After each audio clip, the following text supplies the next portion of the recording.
Black family, greetings. And thank y'all for tuning in to another episode of the Frontline Black News. I'm your host, Chan Crewman, and we're joined with the other host, Lady Che. Say hi to the people, Lady Che. Hi, people. And Shabaka is still on sabbatical, You're going to be on sabbatical for a few weeks. so he will not be joining us tonight. Classified mission. Yes, he's on a classified mission. And on this season 5, episode 50, part 3 of the Frontline Black News, we'll be discussing several topics. The first one is Trump admitting only white refugees now. Is New York trying to backdoor Caribbeans onto FBA reparations? Los Angeles erupts into chaos. Police refuse to intervene in riot. BG responds to Lil Wayne not coming to the VERZUZ. And Cash Money No Limit tour. He was sick. Charged with the owner of the Turkey Leg Hut was charged with 3 counts of shotgun, 3 counts for shotgun with flamethrower and substance. The Million Man March, 30 years later. Election day is tomorrow. Nothing tangible is on the ballot. I got my ballot right here. It ain't even filled out because ain't nothing tangible on it. I have mine too. Ain't nothing tangible on it. Not at all.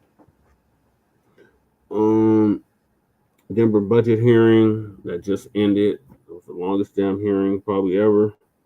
Then our Unhoused neighbor news and our illegal migrant news.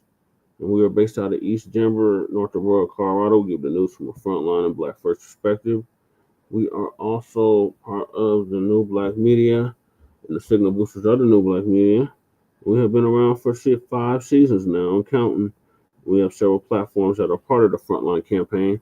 Frontline Black News is the first one. We started back in 2020, 2021. Black is Black Experience Enhanced, based off the 50th anniversary of the founding of the original Black Panther Party for self-defense. We started on Blog Talk Radio back in 2016, and we have been around for 10 years now. Black is Black Experience Enhanced covers the Black experience from the beginning of time until 10 minutes ago. It's also part of the Frontline campaign as recently within the last 2 years moved from Blog Talk Radio to StreamYard.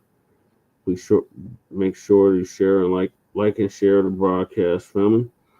For the show, please join us on StreamYard, YouTube Frontline Black News. The links to all of our channels are in the description, including the RBA, Lady Chase, my personal page, Just a Paris, aka Chan Crewman, Frontline Black News 2 and 1, Jay Militant's channel, was Cooking TV with Jay Militant, Kukizi, who does our intro track. His link is also in the description. The Church of Black Power, our brother out of Watts, California, is now in Houston, Texas. His link is in the description. And last but not least, our brother Black Truth United. His link is also in the description. Please sign the petition for reparations, change.org. We got Black Voltron Reloaded, GoFundMe. We laid our brother to rest last week when he rested power. Davion Canty Jr., Black student expelled and withdrawn from Texas University for marking the death of racist white supremacist Charlie Kirk. His GoFundMe is in the description. Help our brother Greg Marshall Dixon seek justice after 10 years of dedicated teaching. His GoFundMe is in the description.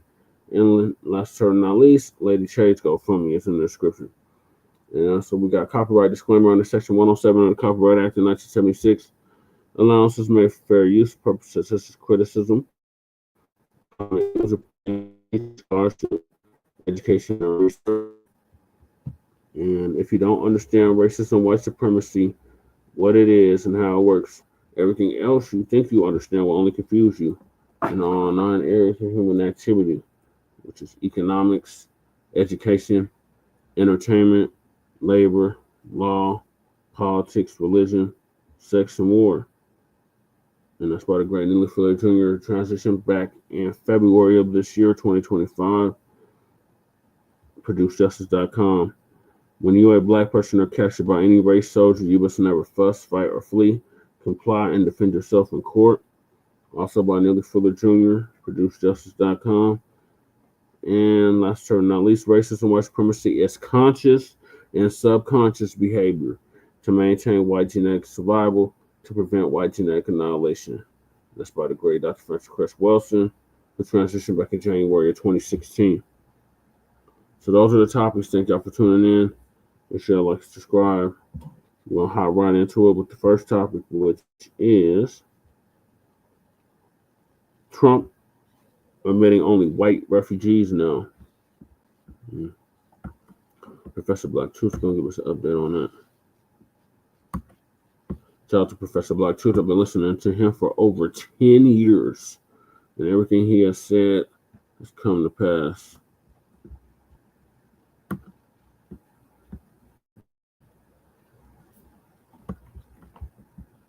So make sure y'all sub up to his channel as well.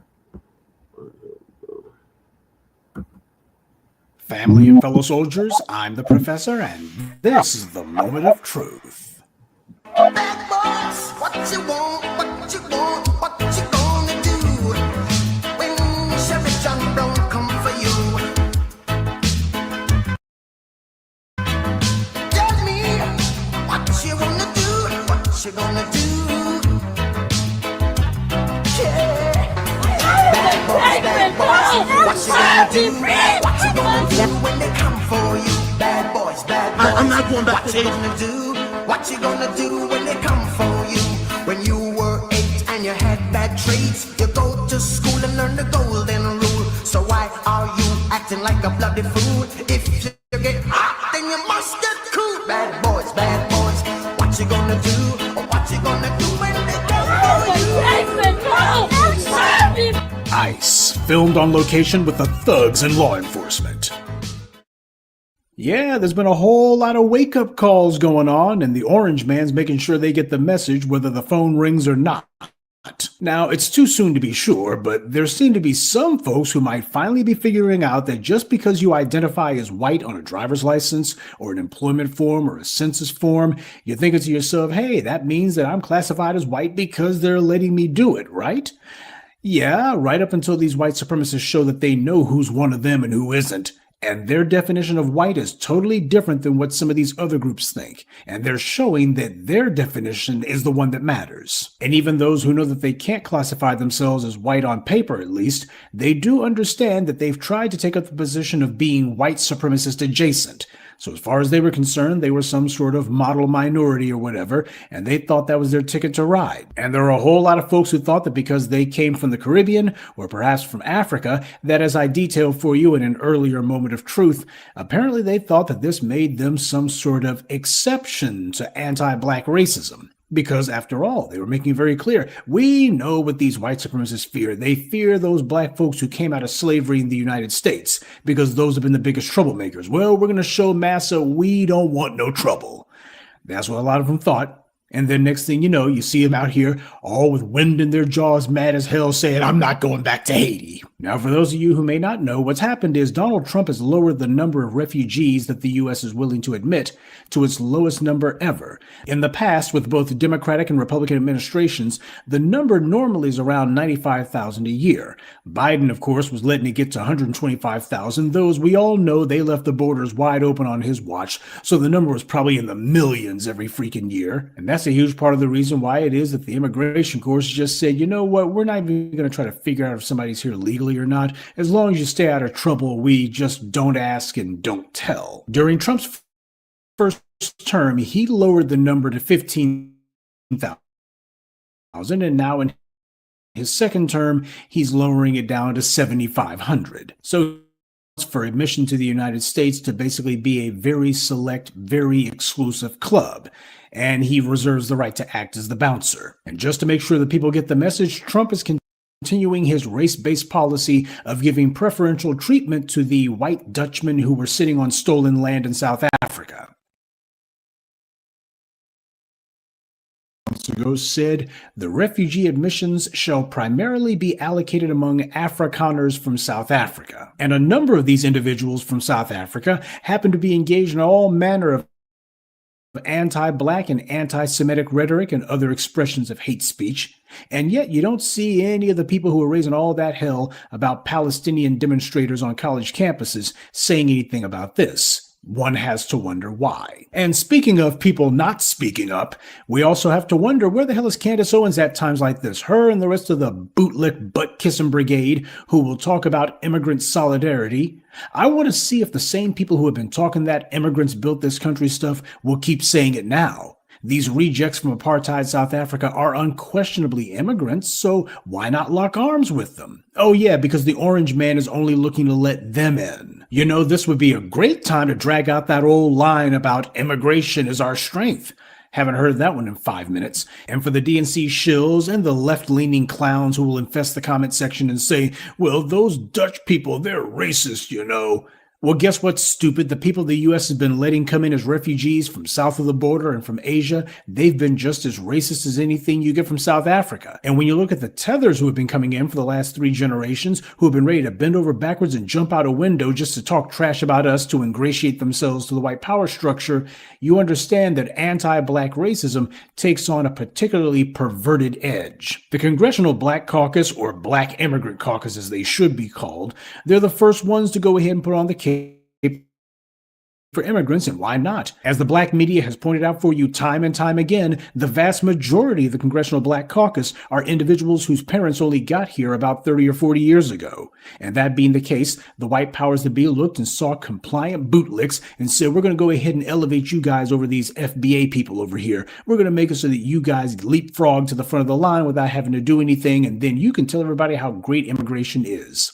Everybody from Richie Torres to whomever loves to get in front of the cameras and talk about how their parents came here just a few minutes ago and they know exactly what it is the dominant society wants to hear, so they do the same old Horatio Alger lie about, my father came here on a boat and he didn't have change in his pockets. In fact, he didn't even have pocket lint, and he did so well. Yeah, because you had the banks and lending institutions who have open policies of lending primarily to immigrants. They're not locking the immigrants out like they do with us. When you claim to be successful under a system that favors you and has all kinds of set-asides for you, that's not a flex. But the thing to remember is these immigrants from these other places, they've been practicing violent open anti-Black racism in their countries before they got here. So when you got these racists from South Africa coming in, these immigrants from other places, they're all in very good company with each other. As Your World said, this country was founded by thieves, slaves, and opportunists, and it's not hard to see which is which. This is where the opportunists come in. You can't talk that we're all immigrants crap when the immigrants who they're letting in aren't saying a word on your behalf. We're seeing how much that immigrant solidarity stuff is worth. As the old saying goes, adversity doesn't build character, it reveals it. And we're seeing that put on full display when it comes to immigration being nothing more than pure self-interest. When entire groups of people flee from their homeland, what that means is they didn't think that home was worth fighting for. And if you're not willing to fight for home, then what will you fight for? Not even yourself. These folks who have been out here for the longest time talking about that immigrants built the country stuff, which is a lie. Foundational Black Americans built this country. But they only drag out that immigrants built the country line when there's a threat of deportation over their heads. That seems to be the only time they feel like they need to bring it up. The rest of the time, well, you know, we're going to keep it on the low because we're not trying to make anybody from the dominant society uncomfortable. When you have a group who's been guaranteed entry to the country, they're not going to stick up for anyone else. They're not giving anyone any sympathy either. And of course, Elon Musk's kinfolk, they don't seem worried at all about the policies of the country that they're coming into, even though they, like everyone else, have seen the massive ICE raids, all of these people thrown into handcuffs and leg irons. And yet these folks from apartheid South Africa, they're not nervous at all about running around without their paperwork.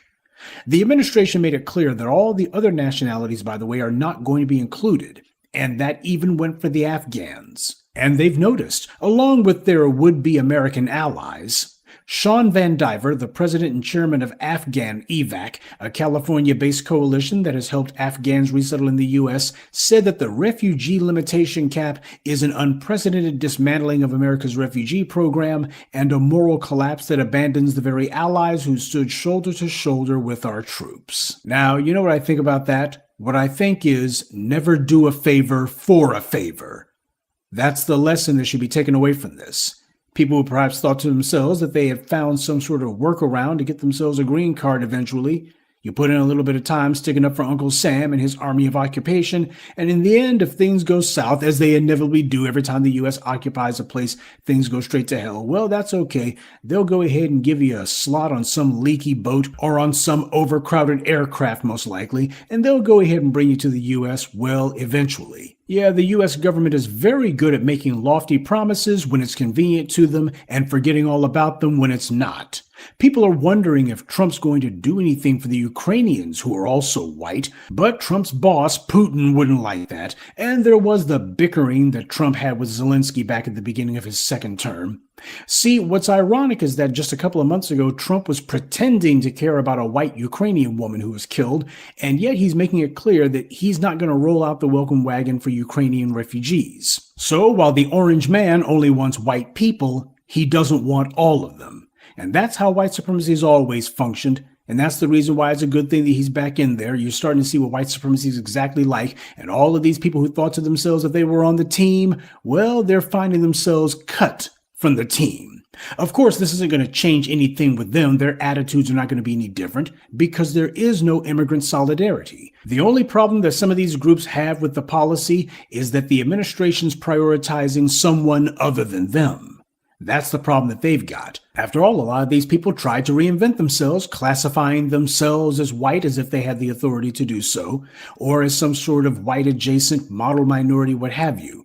And what's happening is they're getting the wake-up call, and these white supremacists are showing them, no, we were not fooled, and no, we're not taking your word for anything. You're white if we say you are. Same way you stay if we say you can. And no, this is not going to lead to some sort of widespread political backlash from these immigrants against Trump. A lot of these immigrants were abused and mistreated in their home countries, and yet they still love the ruling class there who mistreated them. That's why they never rose up against them. They saw themselves as basically dejected members of the oppressor class. And when they look back at the misleaders of their countries, these two-bit, tin-horn tyrants, the individuals who forced them to flee their country in the first place, they think about the brutality of these leaders and they see that as strength. They've come to not only accept abuse, but to want it. So Trump's strong-arm tactics are actually going to endear him to the very people that he's kicking out. They're not going to hold any grudges, at least not in appreciable numbers they won't. And why would they? Besides, it was brutality that forced them to flee their home countries, and now they're encountering brutality here. That's just the way it is, and as long as they can get back in, next week they'll go ahead and give you reasons why America ain't so bad after all. So, all the folks who thought that they were on the team, why don't you go ahead and give the folks from ICE your story? Tell them about how hardworking you are, how law-abiding that you are. Tell them that you're not lazy, and you're certainly not criminals like those foundational black Americans. Go ahead and give them the story about how hardworking you are, how much you contribute, how much you love these guys. I'm sure they'll be impressed by that, right? But if all else fails, there is one other thing that these non-Afrikaners could try. They could decide to immigrate to South Africa. Yeah, that's the ticket. Go ahead and see if the South Africans will let you immigrate there, and then afterwards go ahead and apply for refugee status on the grounds that you're a persecuted minority from South Africa. I'm sure the orange man and the rest of his MAGA pals will fall for that one. And if not, then you're going to have to ask yourself, what you gonna do? Good day, and be one. I'd like to take a moment to mention some of our contributors. Amir Miller, Robert Dodson, Ikikis Dorset, Jacques Hargett, and Billionaire. Salute to them and thank you to everyone for listening, liking, and sharing this message. Black empowerment only exists because of you. Family and fellow soldiers, I'm the Professor, and this is the Moment of Truth. Bad boys, what you want, what you want, what you gonna do when Sheriff John Brown come for you? Tell me what you wanna do, what you gonna do. Yeah. Bad boys, what you gonna do? What you gonna do when they come for you? Bad boys, I'm not going back to what you gonna do when they come for you? When you were 8 and you had bad traits, you go to school and learn the golden rule. So why are you acting like a bloody fool? If you get hot, then you must get cool. Bad boys,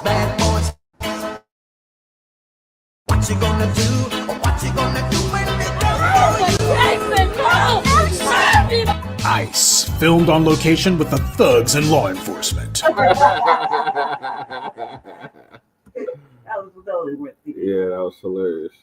All right, Lady Shay, what's your thoughts on Trump only letting in the white refugees from now on?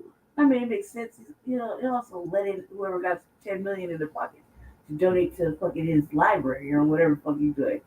You know, he charges like millions a plate to fucking just talk to him.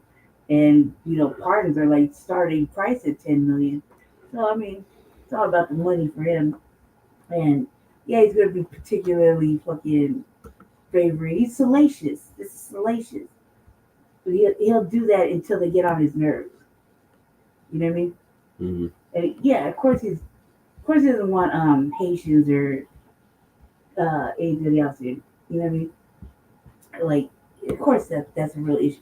But he also doesn't mind starting fucking wars and being petty all over the globe. So I just think it's just one of like usual Trump employees.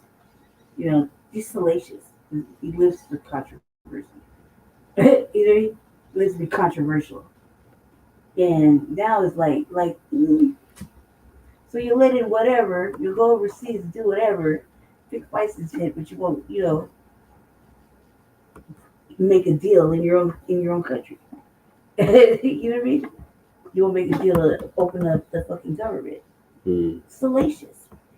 And apparently nobody knows how to work together or gather 10 or more people to sit down and do, you know, just the minimalist work.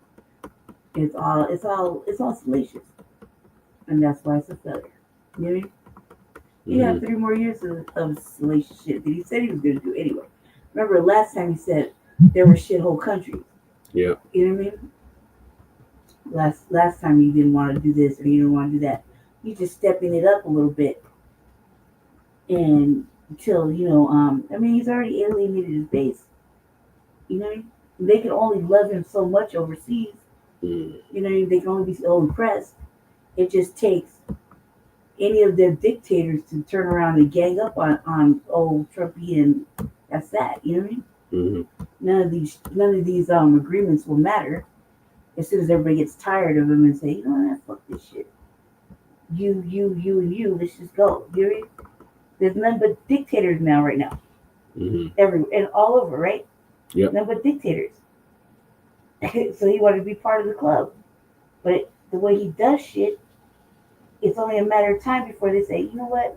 I'm going to get with you. I'm going to go with you. We're going to get with you. And it'll be a full fucking on attack just to do it because they're tired of fucking looking at the United States and, you know, eating these tariffs and these, and look, I said so, and that's that. They've over bullying, over woofing, and underproducing. You know what I mean? That's typical Trump shit. Over woofing and underproducing. And now that he has a way of the Department of DOJ or whatever Department of War, that, you know, they're out, like, you see how the Africans are? Yeah. With it, that's only a new thing. That was like last week. They changed it, right? And if you pay attention, he's ready to start that war on this soil too. Anybody like an activist, journalist, fucking media, anybody who says no is considered, you know, a domestic terrorist. So it just takes a matter of them getting together and saying, hey, let's all push the same button, turn the key, and it's already cracking just because they can soon get tired of him. Like, motherfuckers are tired of Putin or Netanyahu or whoever the fuck. You know? It's a matter of time. We got 3 years. Anything can happen. You know? Yeah. Shoulder shrug. Not us. It's them. You mean nobody's trying to deport us? This is what y'all voted for. Yeah. How can he be shocked? This is what he did last time. I don't think that he lowered the number of refugees. Probably because that's the number he can control. Yeah, well, he brought in, 50-something? African? And look what happened. Then one of them murdered his wife and shit. Yep. You had here? You mean? They were crying poverty and shit, but they've been living on stolen stolen shit in South Africa. Mm-hmm. You know, look at. But he sure as fuck didn't take Elon's fucking passports, or strip him of any of his subsidies. That's a motherfucker need to be stripped of subsidies. Right. He's over there killing black people. Twin said facts. You know, he's killing black people. Lady Che. I know. He's killing black people. He should be stripped of all his little. He's like a rich welfare kid. Mm-hmm. You see what I'm saying? With the pass to go here, there, and everywhere. Yeah. He's not even smart. He's not like that smart. He got the complexion though for the protection for the collection. Right. He's not that smart. He's such a smart guy. You're such a smart guy. Why are you killing black people? To make your shit work. Why does everything fail that you touch? Mm. You know what I mean? Yeah, Omaru. But he won't strip him of that. You know what I mean? He won't punish anybody that's doing all this stuff. It's like fuck it, nobody gets paid but him. Yep. Everybody starts but him. There's no way to really rebel against it without causing yourself harm. So I'm on Black vacation. Nothing Trump does is peacefully. Nothing Trump does is non-impressive. You know what I mean? Impressive. Overwoofing. You mean impressive? Underproducing. He's supposed to be the man of the art of the deal, right? He can't even make a deal happen in any of these war countries. Except for Israel. 2 fucking wars happening right now, and then he wants to go fuck with Africa too.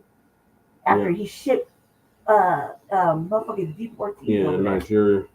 Yeah, no, there's like I forgot what two little countries are, 2 little states of Africa are holding deportees. They were supposed to go to Venezuela. Uganda and Sudan. No, it's not. I think it's something else. They have like soup. I can't even say the name. Moali. Something like that. It's like little small areas. They're holding motherfucking deportees. In Ghana. Yeah, they said they're the most dangerous ones, right? And the people, the ones that are holding are like dangerous. You couldn't hold them in the United States. You couldn't send them over there. What kind of trouble are we in for? What kind of inmates did you send here? How can we protect the people? Right. A whole dialogue on democracy now.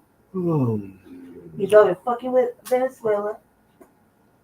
You gotta think everything he's touching is because he wants something. Mm-hmm. This is the broker of the deal. Whoever he is. The broker of the deal. He ain't dealing shit. He can't even open the government. Aquarius. Stop. Oh, baby. Can't even open the government. Can't even make a deal with the people. Stop. Oh, baby. Stop. What are you upset about? Someone's at the door. Your door? Yeah. So, yeah, he can't even make a deal in his own country. There you have it. Somebody had to say it. I like that commercial though. Yeah, the B1 dog is barking. Mm-hmm. she's like, yeah, she's on the job. Yeah, she's definitely on the job. She's definitely a black dog. Mm-hmm. She got all the right amounts of separation that I like. Yeah. All right. Thank you for that, Lady Che. I'm going to move us to the next topic, and that is New York City or New York State, one of the two, trying to backdoor Caribbeans onto FBA reparations. I don't see how that's possible. New York is tether central now. Yeah, but no. So Tariq gonna give us an update on that. They got hold your own fucking nuts and sue your colonizers. That's what we've been saying for what? That's what he said. 4 years now. Hold your nuts and sue.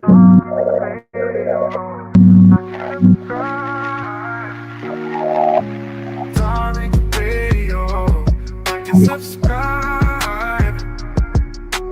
Darling Radio, like and subscribe.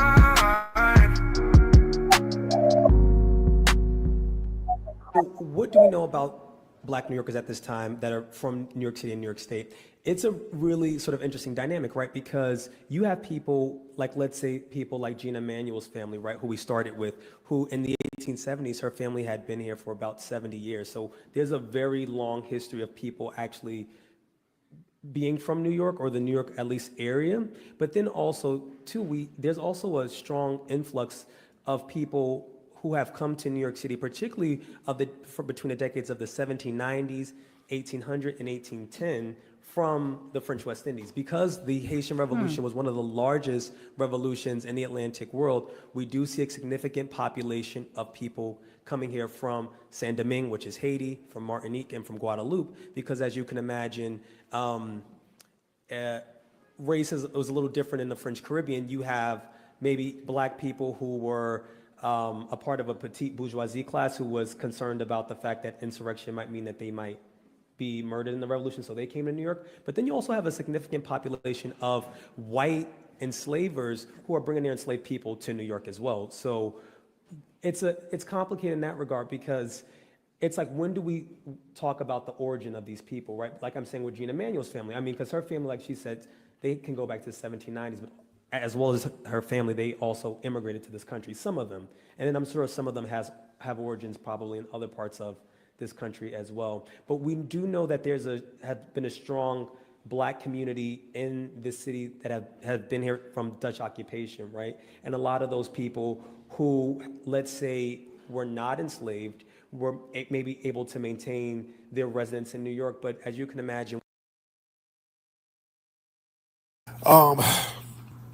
they had a reparations hearing in New York. Okay, so what you were gonna say, Lady J? Oh, I was fucking around and I was like, if my mother is my colonizer, can I sue her?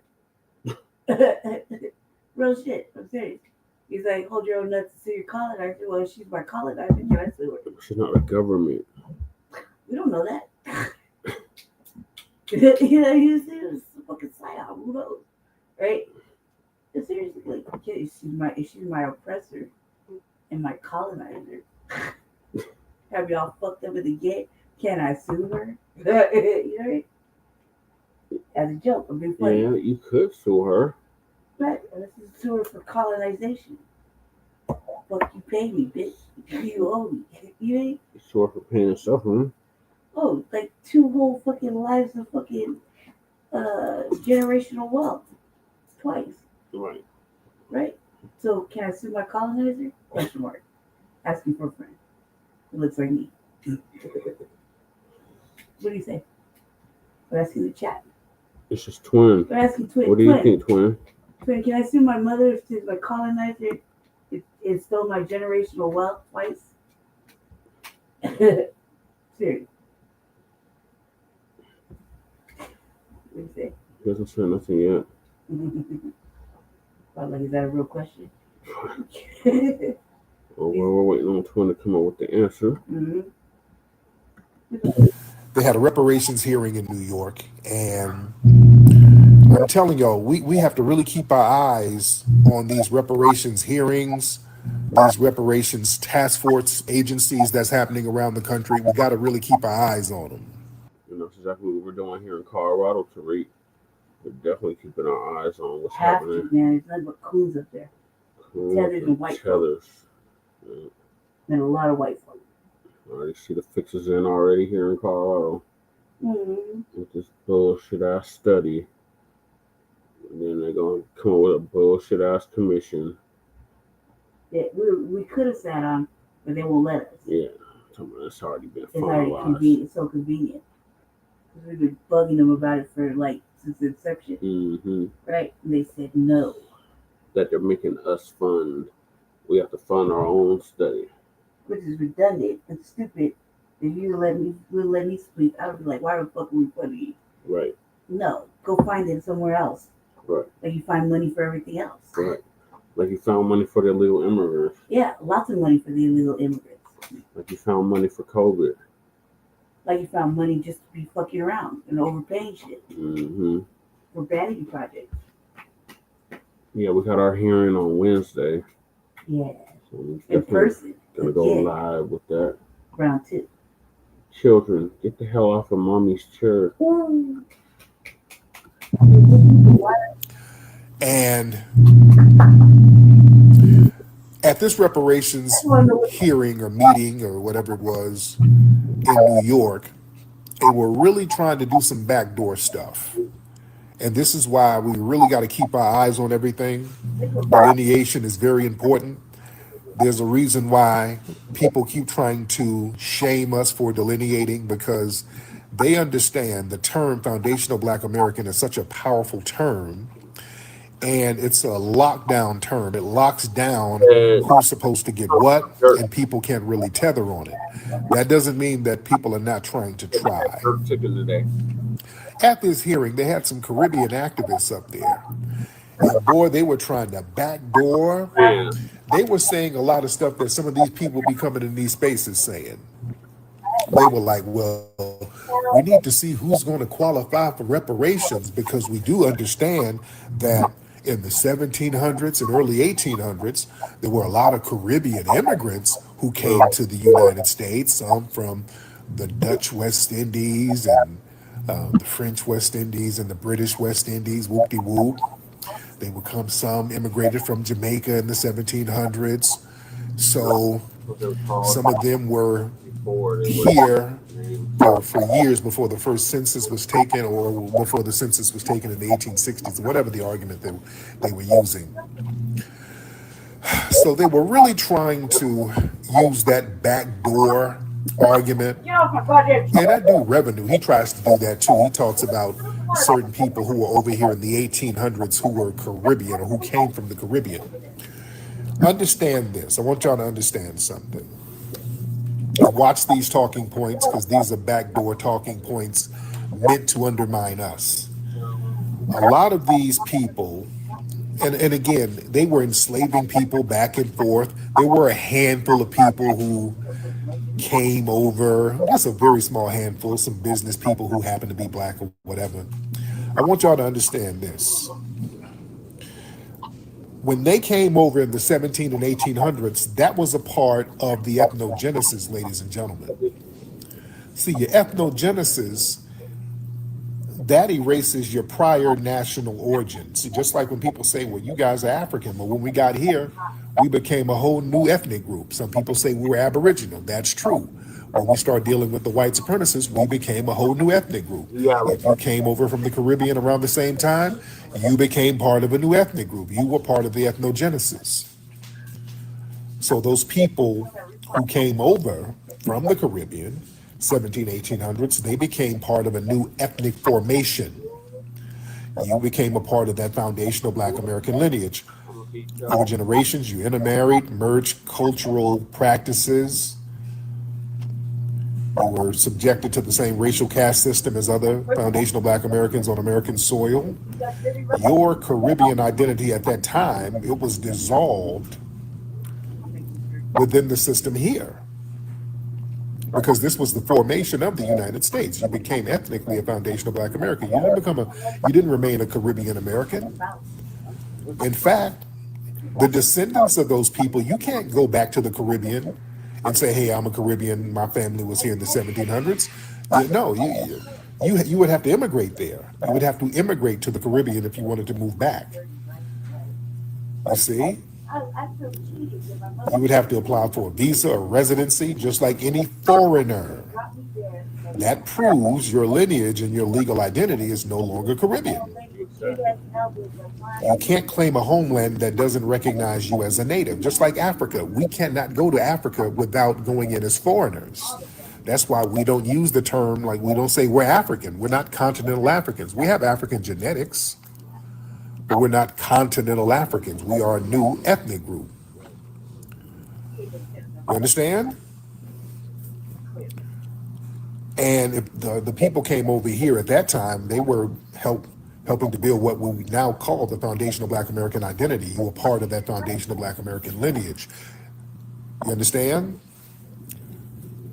You can't claim two ethnogenesis at once. You can't say my people are Caribbean and then claim to be descendants from the people who left the Caribbean identity behind to become Americans 3 centuries ago. See, those are two separate ethnogenesis tracks. Does that make sense, family? Because listen, You're not the 1700s, early 1800s. The Caribbean identity was still being formed. The Caribbean was still going through an ethnogenesis. Right. You understand what I'm saying? The Caribbean, as we know it, it wasn't this. It wasn't that. Right. They were still forming an ethnogenesis there in the Caribbean.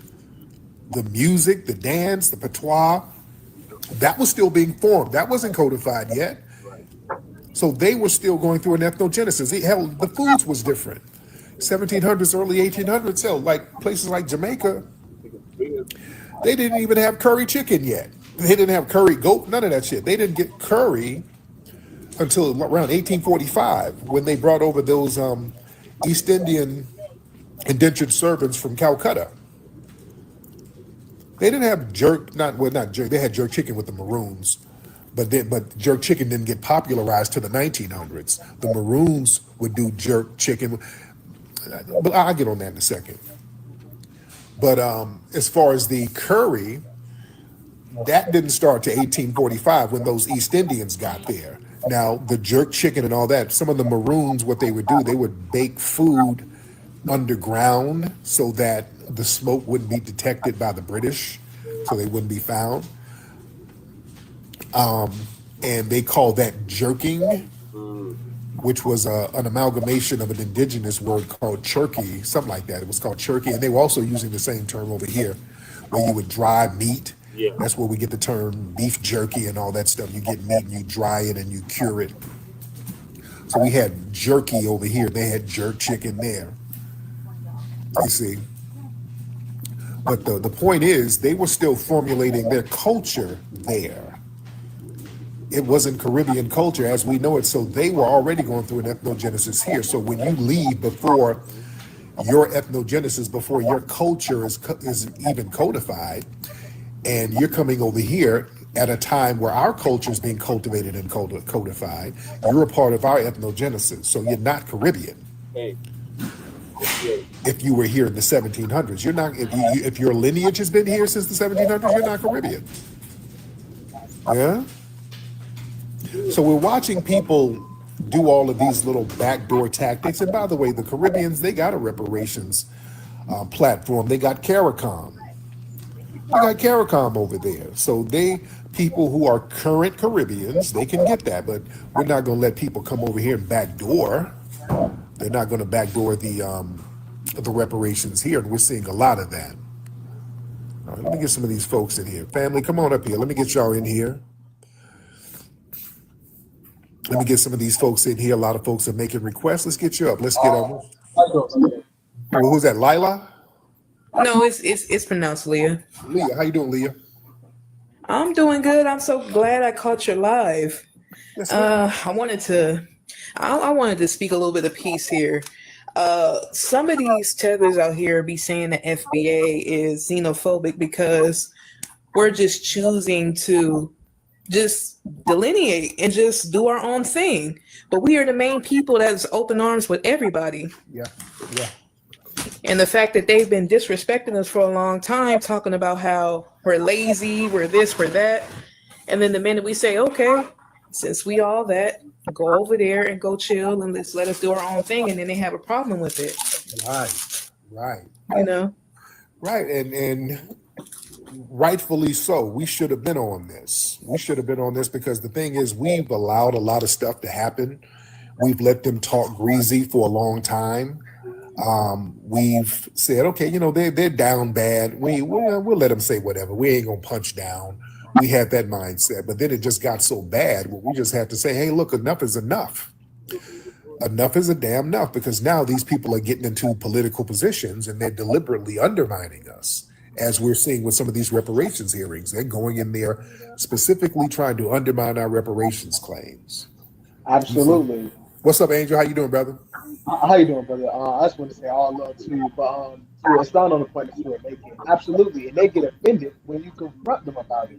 Right. Like, bro, like hypothetically, like we're cousins, right? It's like you confront your cousin about something, he get offended at you when you let your cousin stay at your house, eat off your table, and the house that you fucking build. Yeah, it's deep, man. It's real deep, and folks act like we ain't supposed to say nothing. Yeah, well, we're saying something. Yeah, we're saying something because we've there's been like a sense of entitlement. We've let them do shit for so long. Sometimes people take your kindness for weakness, and now people are getting a culture shock that we're checking everybody. We're just not allowing any form of disrespect at this point. Raw, what's up, Raw?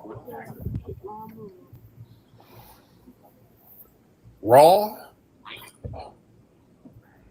Okay, Raw ain't saying nothing. Let's get Copper American. Yo, what's going on? Peace, Tyreek. I've been following you for a minute. Cool. What's on your mind, brother? Yeah, been following you for a minute since what, Color Purple? I mean, not the color. Hidden Colors. Hidden Colors. The Color Purple. Now, well, I'm Danny Glover. So, not the Color Purple. well, look, the picture in the back that you got up, you look like Danny Glover in that. No, I look like the dude from Captain Phillips. That's Hey, but so what's on your mind, brother? right, Yakub or something like that. Oh yeah. But I got a couple questions if you don't mind. So, Go ahead, bro. Go ahead. What's your status with Umar? Nothing. I haven't talked to Umar in like over a decade. There was nothing. I haven't talked to him, and I wish him the best. But yeah, I haven't talked to him.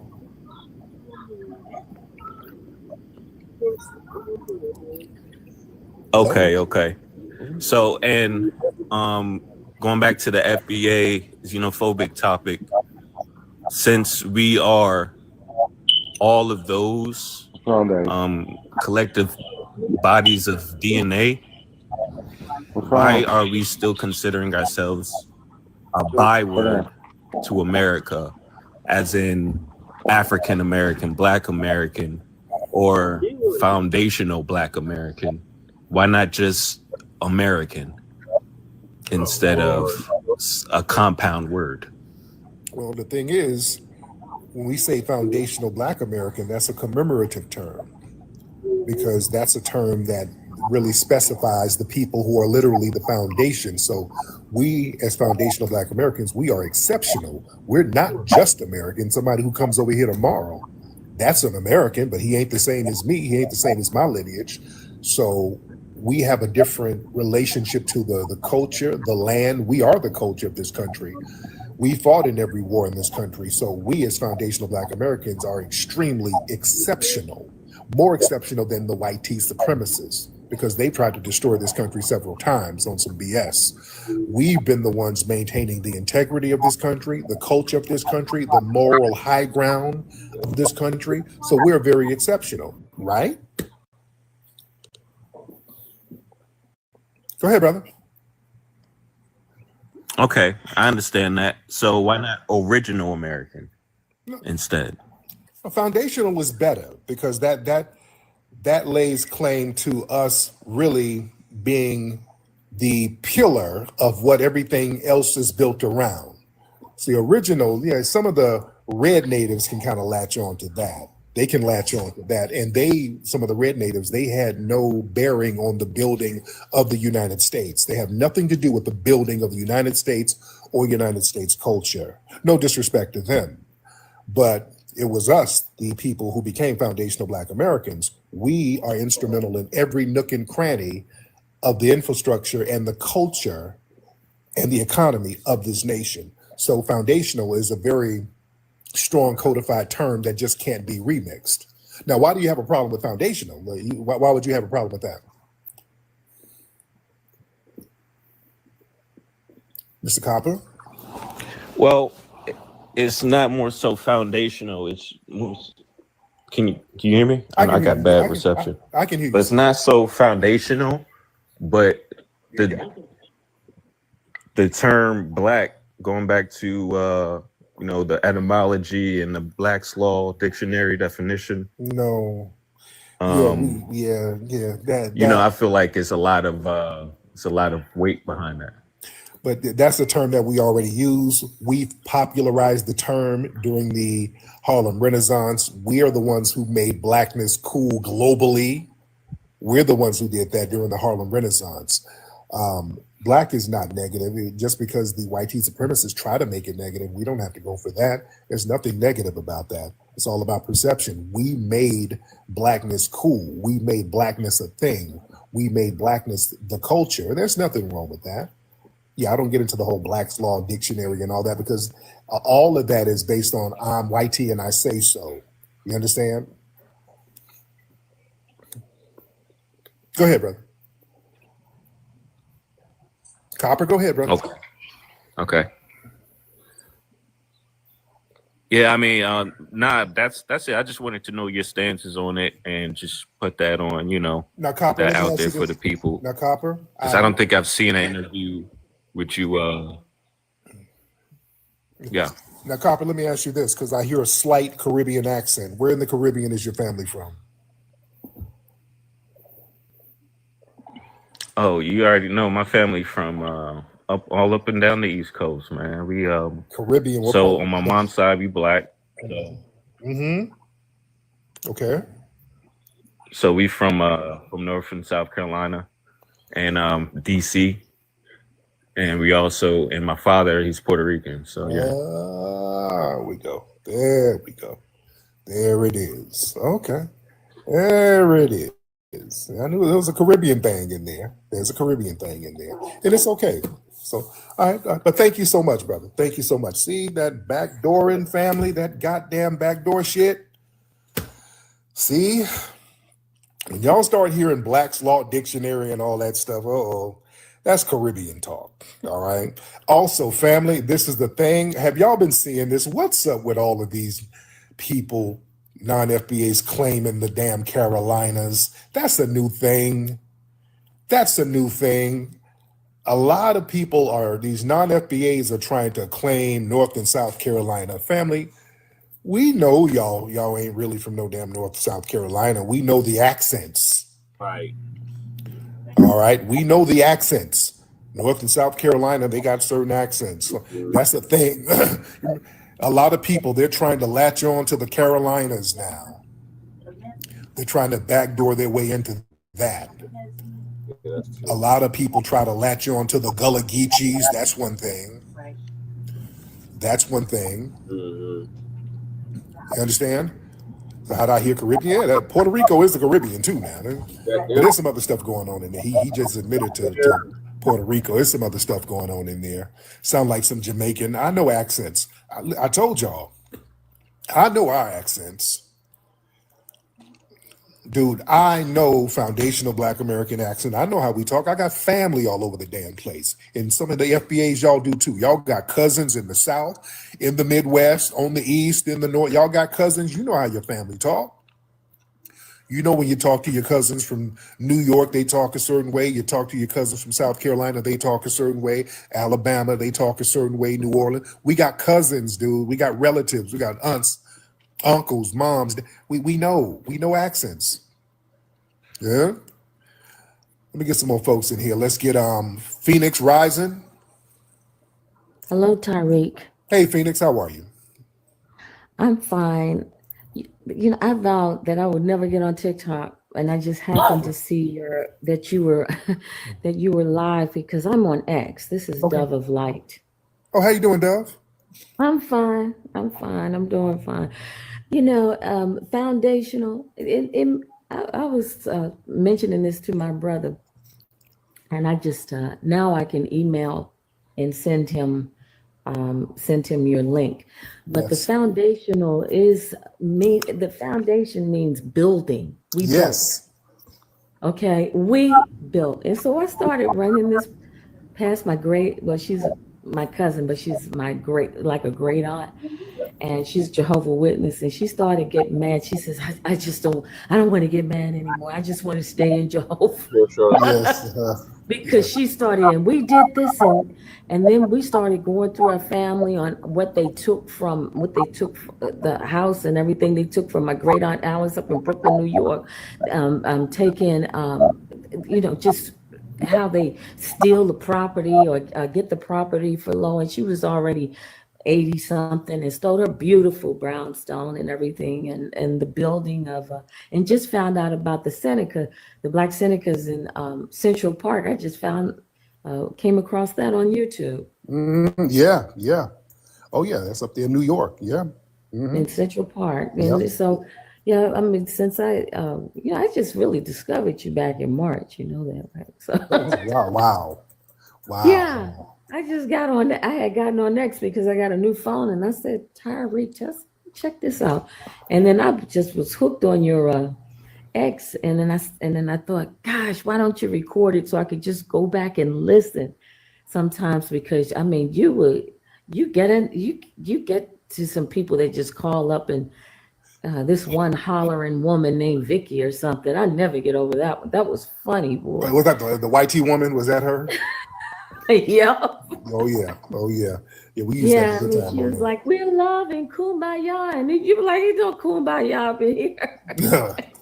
Yeah, I got to get back on there because a lot of people have been wanting me to get on there. I like it over here because I don't have to use all these different setups to record. And thank you, Devin. Like, thank you so much. Hold on. Who's over there? Somebody's making up a bunk bed over there. Chantel, hold on, dear. But what old boy was talking about, and Dove of Life made a good point. Foundational Black American, that's powerful. No, that works, and it caught on because it's so powerful and it works so well, and people can remix it. Yeah, if it ain't broke, don't fix it. It's a powerful term. Foundational, that implies builders of the nation, not just presence, not just you here. Foundational implies builders of the nation. The word foundational, that clearly denotes that this ethnic group built the very foundation of the United States. That's either true or not damn true. That don't just mean no original or first and none of that. That means essential. Foundational means essential to the development of the country's economy, the infrastructure, the laws, and the cultural identity. Original means, hey, it's just somebody, sitting on a mound somewhere. Okay.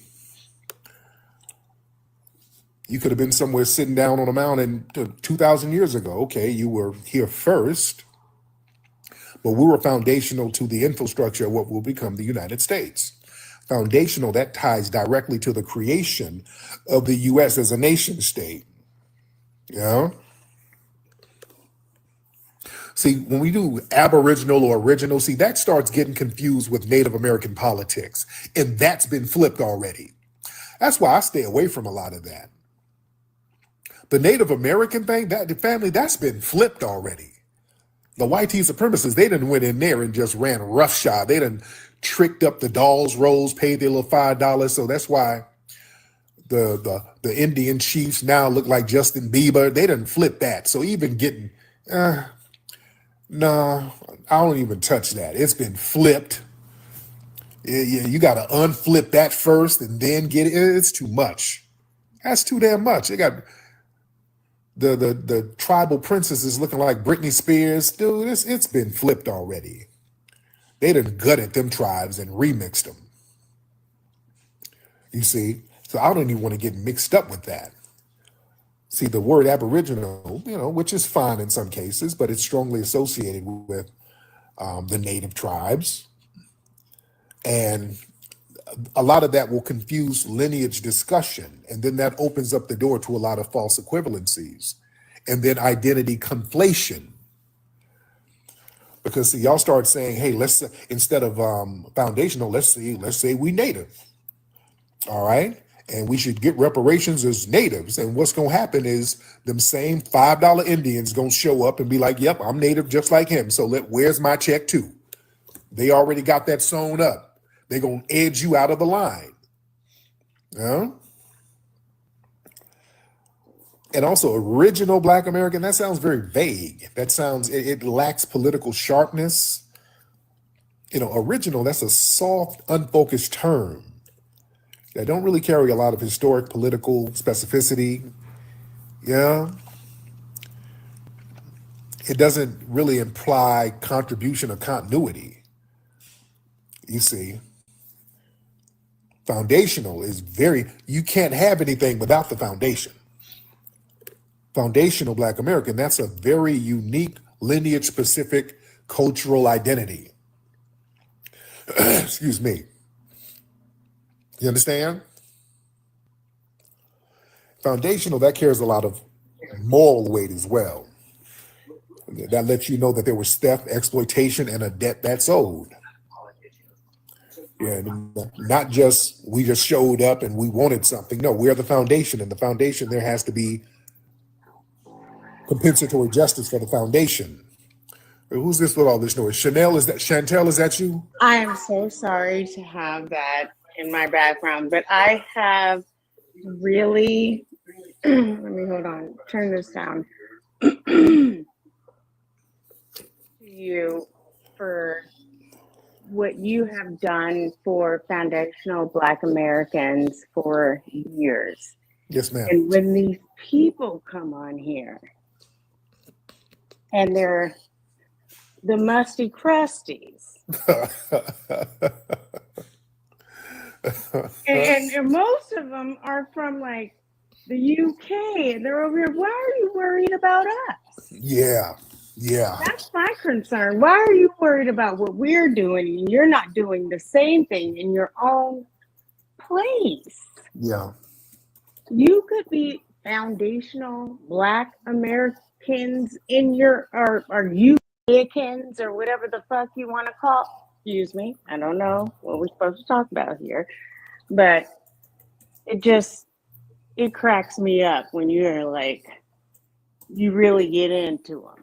Yes, ma'am. Yes, ma'am. But I'm on here, I'm supporting you every day, everything, and every time. I appreciate that. Thank you so much, dear. She made a good point. We got like when I do lives on Twitter around this time, we get the UK tethers calling up mad. The UK tether, y'all notice that the UK tethers seem to have a lot of vitriol. Not all, and I'm cool with a lot of UK people. A lot of UK folks are riders. Let me say that. We do have some riders in the UK. We got some riders, but we got a lot of haters out of the UK. We got a lot of riders, but there are a lot of haters in the UK. And even on here, there's a lot of UK tethers who sit up whining about foundational Black Americans all day. You all the way in the UK. So why are you whining about us all the time? See, they don't like us acknowledging our foundational Black American lineage. See, that disrupts that Pan-African fantasy of global sameness. Yeah. So cats can't latch on to what we do, because a lot of cats just kind of sit back and watch what we do and kind of claim it as their own. Like over there in the UK, they start talking about they created damn drill rap. Y'all remember they were saying that? Y'all remember they were saying that they created goddamn drill rap in the damn UK. How you create drill rap? Drill is a gun. Drilling is a gun. That's a gun. A drill is a street term for a gun. Drill came out of Chicago. Yeah, no, I'm dead serious. They were saying they created drill rap. Y'all can't even carry guns over there. How you gonna create drill? Yeah, what's up, brother Leo? Yeah, that's out of Chicago. Y'all can't carry guns out there. You can't drill nothing. You know? No drill rap came out of no UK. Y'all rapping about English muffins. And they go boom, boom, boom. And they go pop, pop, pop. And boom, no rockers. Boom, boom, pop, pop. Boom, boom, boom. You got to make gun sounds because you ain't got no gun. Yeah? That is, no, it's not. Y'all did not know. No. And yeah, no disrespect to my UK people, but come on now. They'll get their stab on, and they'll knife you. They'll get the knife and, they'll slash you, but you ain't drilling. I'm doing the most. I put beans on toast. Your body is ghost. You're doing the most. You fuckers. I'll shoot you suckers. Whatever. Okay. But a lot of these folks, some of the tethers over there, not all, but some of the tether class, they get over there and they get around that British colonial education, and they start trying to act like the whitey British, and try to look down on us as if they're more refined. So they try to play that game. Yeah. And also us, and here's the thing, listen, us having lineage pride, a lot of them feel like that exposes the lack of fight among some of the immigrant groups. Yeah, a lot of people, unfortunately, they had to go to the UK for safety. Yeah, you went over there, you didn't really have any bearings on any of the laws. You understand? So a lot of times you had to go over there, you had to make some kind of deal, and you had to go over there as a refugee, and you feel a certain way about that. But when we, foundational Black Americans, we ain't refugees, we ain't immigrants, we ain't made no deals, and we built this country and the culture of it, some people feel a certain way when we acknowledge that. They feel a certain way when we acknowledge that. Yeah. People, they feel like they're being excluded from some of the benefits of foundational Black Americans organizing and just getting stuff popping. You know, we're talking about cultural ownership. And people feel like, okay, they won't be able to latch on so easily. No. All you got to do is just give credit. Just don't try to. No, this is not a replay. Somebody said, is this a replay? This is not a replay. Just give credit. Don't take what we do and then claim it. No. Just give credit and respect. Yeah. Just give credit and respect. Yeah. Let me get Boo. What's your name? Boo 2. What's up, Boo 2? Boo 2, you in here? All right, Boo 2 ain't in here. Boo 2 ain't saying nothing. Let me get some more people in here. Let's get beautiful Blacc. Hey, can you hear me, Tariq? Yes, ma'am. How are you, dear? I'm good. Been following you forever in 3 days. Yes, ma'am. Yes, ma'am. Yes, ma'am. What city you in? Well, I'm currently in Miami because I'm going on a cruise for my birthday. Oh, cool. Yeah. Where's the cruise going to? The Bahamas? The Dominican Republic, right? So I'm scared. What the hell are you dropping in there, girl? Oh, does that mean? Wait, hold on. Is that good guy? Yo, good guy. Oh, my bad, bro. I didn't know, man. Bro, what you making? What you making? A cup of noodles? What you doing? No, I'm just putting up the dishes. Okay, hold on. Let me put you on mute for a minute. I get you in a minute. Let me talk to the sister. This brother up here boiling crack on the stove. Don't do that with us on the phone. I don't want to be an accessory. I gotta rock this up before my plug comes. Okay. All right, just rock it up later. So what's up with you? Keep me laughing so hard on here. I be laughing every day. Like, this man is insane. So how old are you, dear? How old are you? I'll be 51. Oh, wow. Are you a good looking 51, or are you do you look like Della Reese low key? Oh no, baby. This is a 31-year-old, 51-year-old. Oh, so you about to go on a cruise and catch something? I'm about to. Not for real though, because no. No, it's okay. You're gonna go get you something, and that's fine. Yeah, that's what you're supposed to do. You get your groove back. Yeah, right. Well, I never lost it though. Now, come on now. Now, where are y'all going on the cruise? So we're going to the Dominican Republic, to the DR. Yeah, and it's just a 4-day, and then I'm gonna do a turnaround. Then I'm gonna go on Virgin Voyages. Okay. So I've never been on Virgin. All right, now don't come back with Juan. You're beautiful Blacc. I need a green card. I need a card. I need 90 Day Fiance. I need a card. I know I black for the month. For 2 months I black, but I know black after 90 days. After 90 days, I'm no black no more. I be black for Jew. For Jew, I eat chitlins and greens for Jew. You are a mess. Yes. A whole entire mess. but be safe. I wanted to say something though, because I'm a nurse, right? Of course, right? We're all RNs. But anyway, and I see the hierarchy when they become charge nurses. Oh Lord. And man, they look out for each other so bad. Like, you're gonna get the worst assignment if you Black American. Mm-hmm. They really hold it down for each other. And I'm like, it gets me so upset because like I would never do that. I never thought to do that. They look out for their people. Let one of them get in and they end up becoming a supervisor. Everybody on the staff will look like my picture in this profile right here. Everybody be looking just like that. You did. After about 2 months, it'd be Tether Fest. You understand? They look out for each other and delineate all the damn time. Right, then get mad when we start looking out for each other. Absolutely. But anyway, Well, but I have one last thing I want to add. One last thing. Stop, Tariq. One last thing.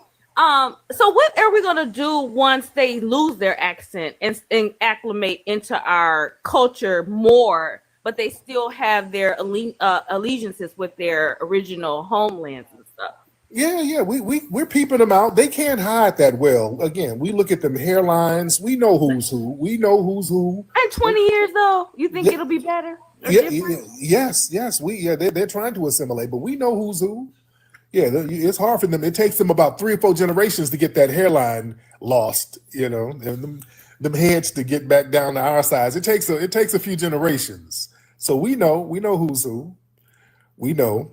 But like I said, what the sister was talking about, them jobs, man, they talk about we all together, whatever.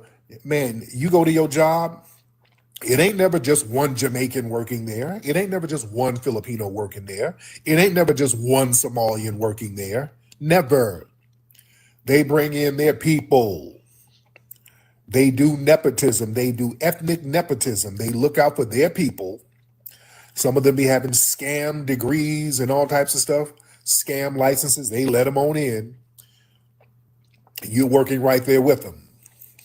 Yeah, so don't let them fool you with all of that. We all in this together. No, we're looking out for our lineage just like you look out for your lineage. The good guy, what's up, brother? You through cooking weight? Good guy. Oh, what's up, brother? Hey man, appreciate you letting me on. Yeah, I just got done wrapping my shit up. But, no doubt. Now, how old are you, brother? You sound like a young brother. I'm in my low 30s. Oh right, okay. You sound real young. What's on your mind, brother? I just had like a little idea to run by. Just run by you, get your opinion. Okay, go ahead.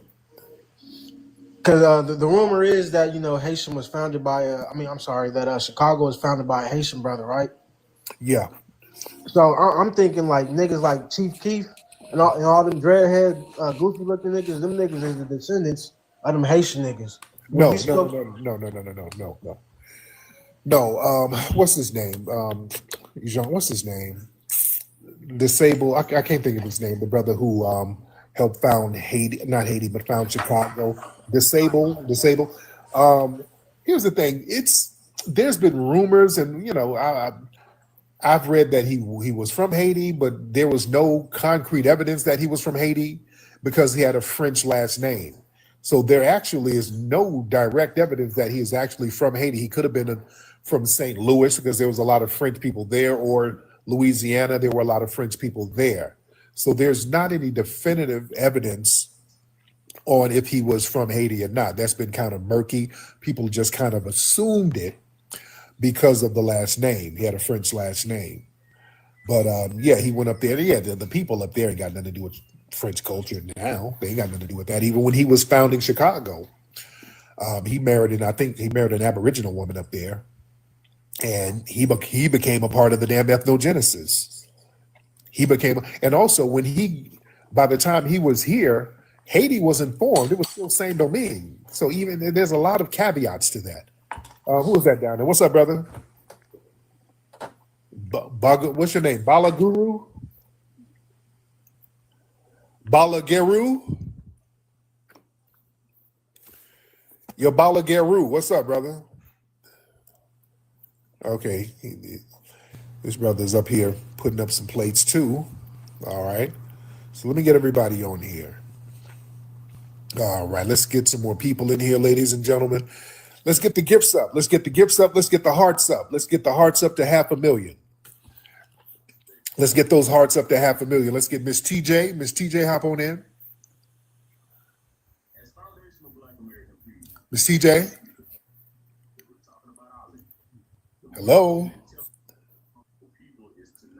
Okay, people. Don't. Ma'am, are you okay? All right.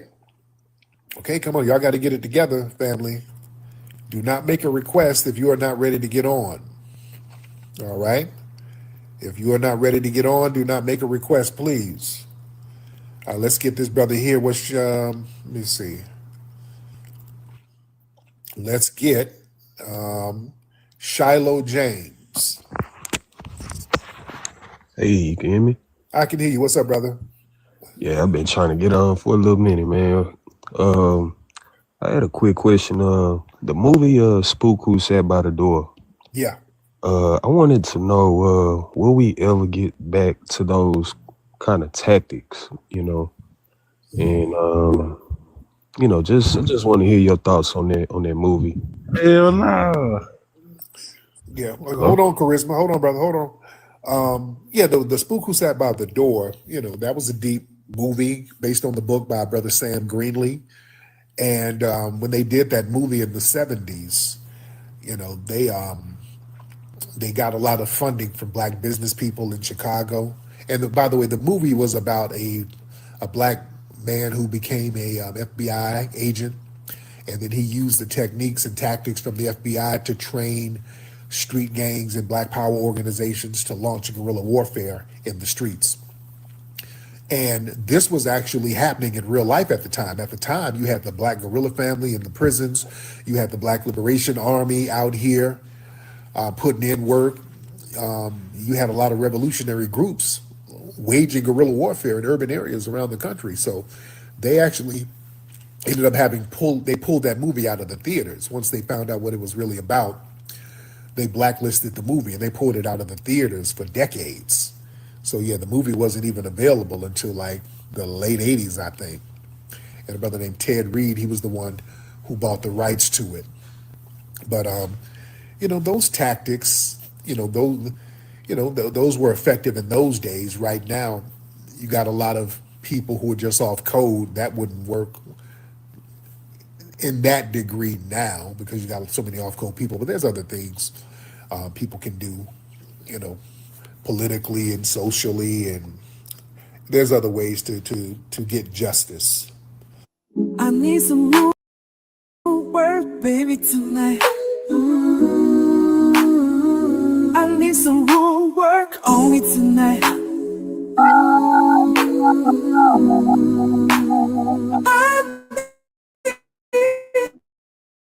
need some more work, baby, tonight. I need some more work on me tonight. Yeah, yeah. I need some more work on me tonight. I need some more work, baby, tonight. I need some more work on me tonight. Yeah, yeah. I need some more work. That's my shit. Yeah. All right, Lady Che, what's your thoughts on this Caribbeans trying to backdoor their way into our reparations? You're colonizers. What are you talking about? Yeah, you kind of did the motherfucking blueprint. When you were fucking around with CARICOM, y'all were asking for the most stupidest shit, like basic education, like reading and writing. As simple as shit, remember? Yeah. They didn't even ask, they were looking for symbolic fucking symbolism, fucking statue and apology. Yeah. Remember? And we're like, no, fuck all that. Right. Asking for the bread. Right. Take notes. We gotta lay the blueprint for you fuckers. And now you want to come over here? No. The rules is hold your fucking nuts and sue your colonizers. Right. And make it clear and plain. That's the simplest shit. Y'all are asking for the wrong shit. I'm like, y'all don't have school or basic education, reading, math, anything? I mean, shit. I understand, but that should be just go find a book, teach yourself. Right. They have books on audio. Follow the words. You know what I mean? Come on, stop playing symbolism. They want statues and fucking apologies from your colonizers. No, cut that motherfucking check over there to your colonizers. Hold your nuts. Y'all don't give a fuck about us, and you just want to come over here and come in the back door. All the hard work and tangibles already done. Like always, the work is already done, and here you go reaping the reward. Fuck no, fuck that. It's fuck that. Hold your nuts, hold them tight, and see your colonizers. Matter of fact, go back to wherever the fuck that is, and see your colonizers. Get real with it. You know, like That's what we're doing. Then you cannot come on the back door. Right. No tethering, no anchoring, no fucking tourist babying. None of that shit, man. You don't get like the days of every motherfucker riding on the coattails of foundational Black Americans fucking sauce is fucking over with. It's a new day on the yard. Right. And no, you cannot. No, you cannot. And that should just be real. It's been said for like what, 5-10 years now. Yeah. Right? Hold your own nuts, nobody likes it. Yeah. Well, you're not supposed to like it. You're just supposed to years. go do the work. You can't just keep riding on the work and then calling us lazy. Yeah. But what you're doing is majorly lazy. Mm-hmm. And you're cheating yourself by asking for motherfucking symbolism and apology. Right. You ain't getting that. If they had their way, you'd go right back to the way it was. Mm-hmm. And you love your colonizers, so go back and talk to them. Yeah, that's what it is. You know what I mean? Take There's real shit. it up. Y'all love your colonizers. You can't stop doing anything for massa, man. They love being subjects of Britain. Right. You love that shit. You love that shit. So take your ass back, shine them shoes and ask for your motherfucking shit. Right. You got the basic fundamentals of reading over here of what we're trying to get. Now go do that over there and take care of your fucking homeland. Simple as that. I mean, it's gonna get uglier and uglier the more we get madder and madder that you think that you're gonna slide in on the back door and say you're this and that when knowing good and goddamn well you're not. And they're catching you in the ocean. Did you not see motherfucking what's his name? The fucking governor of Florida. The panties. The panties. You not see the panties on a boat catching everybody? Mm-hmm. Trying to come over? He was on a boat. Stopping every motherfucking pirated ship. You mean? You can't make it to land. You got stopped by the motherfucking the Coast Guard. Coast Guard, yeah. Yeah, that motherfucker had his bitch boots on. He was holding on, water blowing in his face, pulling over fucking boats full of fucking dark-skinned motherfucking islanders. Islanders. You know what I mean? Pulling them over. Because once you make it to land, there's like I think they have a law or something like that. That has like something where they can, they guess they'll take care of you or whatever. You see motherfucking boats pulling up and motherfucking dark-skinned motherfuckers running in all kind of different directions. The Coast Guard, stop! And then motherfucking track stars. Because they made it to land, and that's that. Right? But you had the panties in there with his white bitch boots, because holding on like with the Coast Guard, water blowing in his hair, pulling over motherfucking ships, and catching them, arresting them, and sending them back. He was doing that like for a whole summer. He was, dude. There's whole they touched land, dude. They were running in like fucking 90 different directions, like turning on the fucking lights and all the cockroaches right by the eye. Right. They were fast. It was like, hey. Motherfucking overweight Coast Guard couldn't catch the motherfucker if he wanted to. Right. For real. Look it up. So you're a colonizer. You'll feel better about yourself. Then you won't want to, live. You won't want us to be living rent free in your head. Right. You know what I mean? It'll give you character. Boost your morale. Do that for yourself. Jesus Christ. Like, stay the so hell out easy. of FBA. Then you gotta be like, you fucking FBs are lazy. You don't want to do this. You don't want to do. We've already done the hard work. Right. Vacation time. Right. That mean you come over here and fucking talk shit with all the vitriol in your heart and think you're just gonna go ahead and anchor up. No. Mm-mm. Hell no. So we'll keep y'all updated on reparations in New York State. Right. New York City, one of the two. And the language is probably mad ambiguous. Mm-hmm. I mean, I would love to see what they're talking about. Afro descendants. What? Yeah. What is there a link to that? I'm pretty sure there is. Yeah, because everyone has their own little thing, right? And the language is always broad and ambiguous. Yep.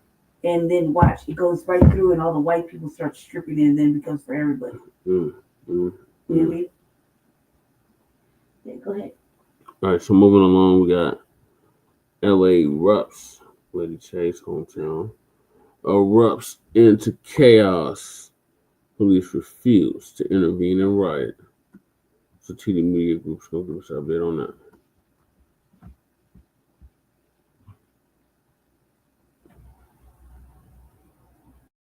Look at the police in the background just watching. Look at that. That is absurd. That is absurd. That's how you know that the rule of law isn't respected here in Los Angeles, nor the state of California at all. What's going on, everybody? Thank you all for joining me today. If you haven't already, please make sure you hit the like button, subscribe to the channel if you're new to the channel, and most importantly, please make sure that you are following me on Telegram at TD Media Group to help circumvent social media censorship and shadow banning. And with the introduction out of the way, let's get into today's news. And today we are headed over to Los Angeles. Why is that? Because over this past weekend, there was a skateboarding / Halloween event that took place, right? And of course, at least not to my surprise, it turned into chaos, turned into a little mini riot that occurred in downtown Los Angeles that most of you might not have heard about because it didn't make national news. But that's why I'm here, and you should be subscribed because you'll get this kind of information from me. And the reason that I want to talk about this today, because I just really want to kind of drive the point home that the entire crime is down narrative that a lot of these liberal cities are running, from Chicago to LA to Baltimore, it's BS. It's nonsense. Crime, of course, is going to be down when you're not reporting it.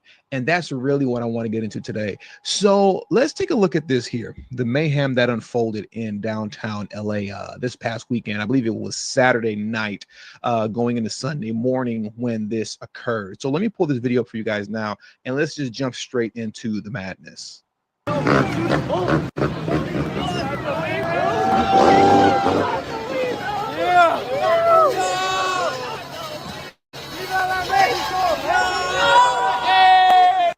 Somebody said "Viva la Mexico." Okay. Anyways, let's just keep going. Let's go! Let's go! Oh my God!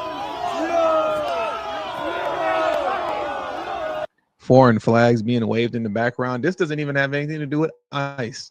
That's interesting. I'm sorry. Let it carry on. Let it go.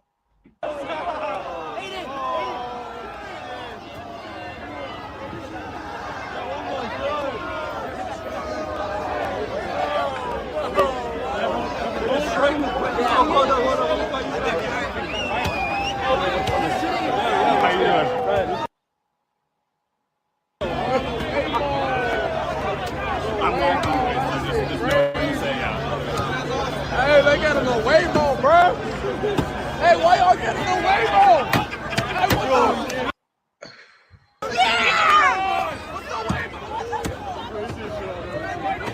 Get out the Waymo. Get out the Waymo.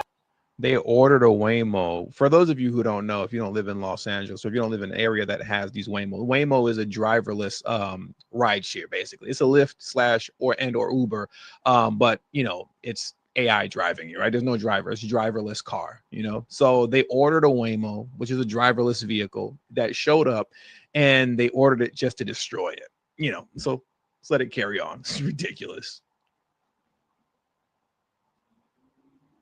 Oh,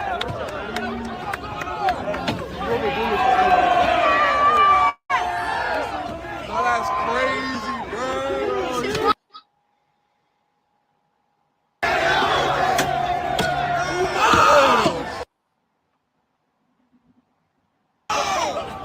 Look at the police in the background just watching.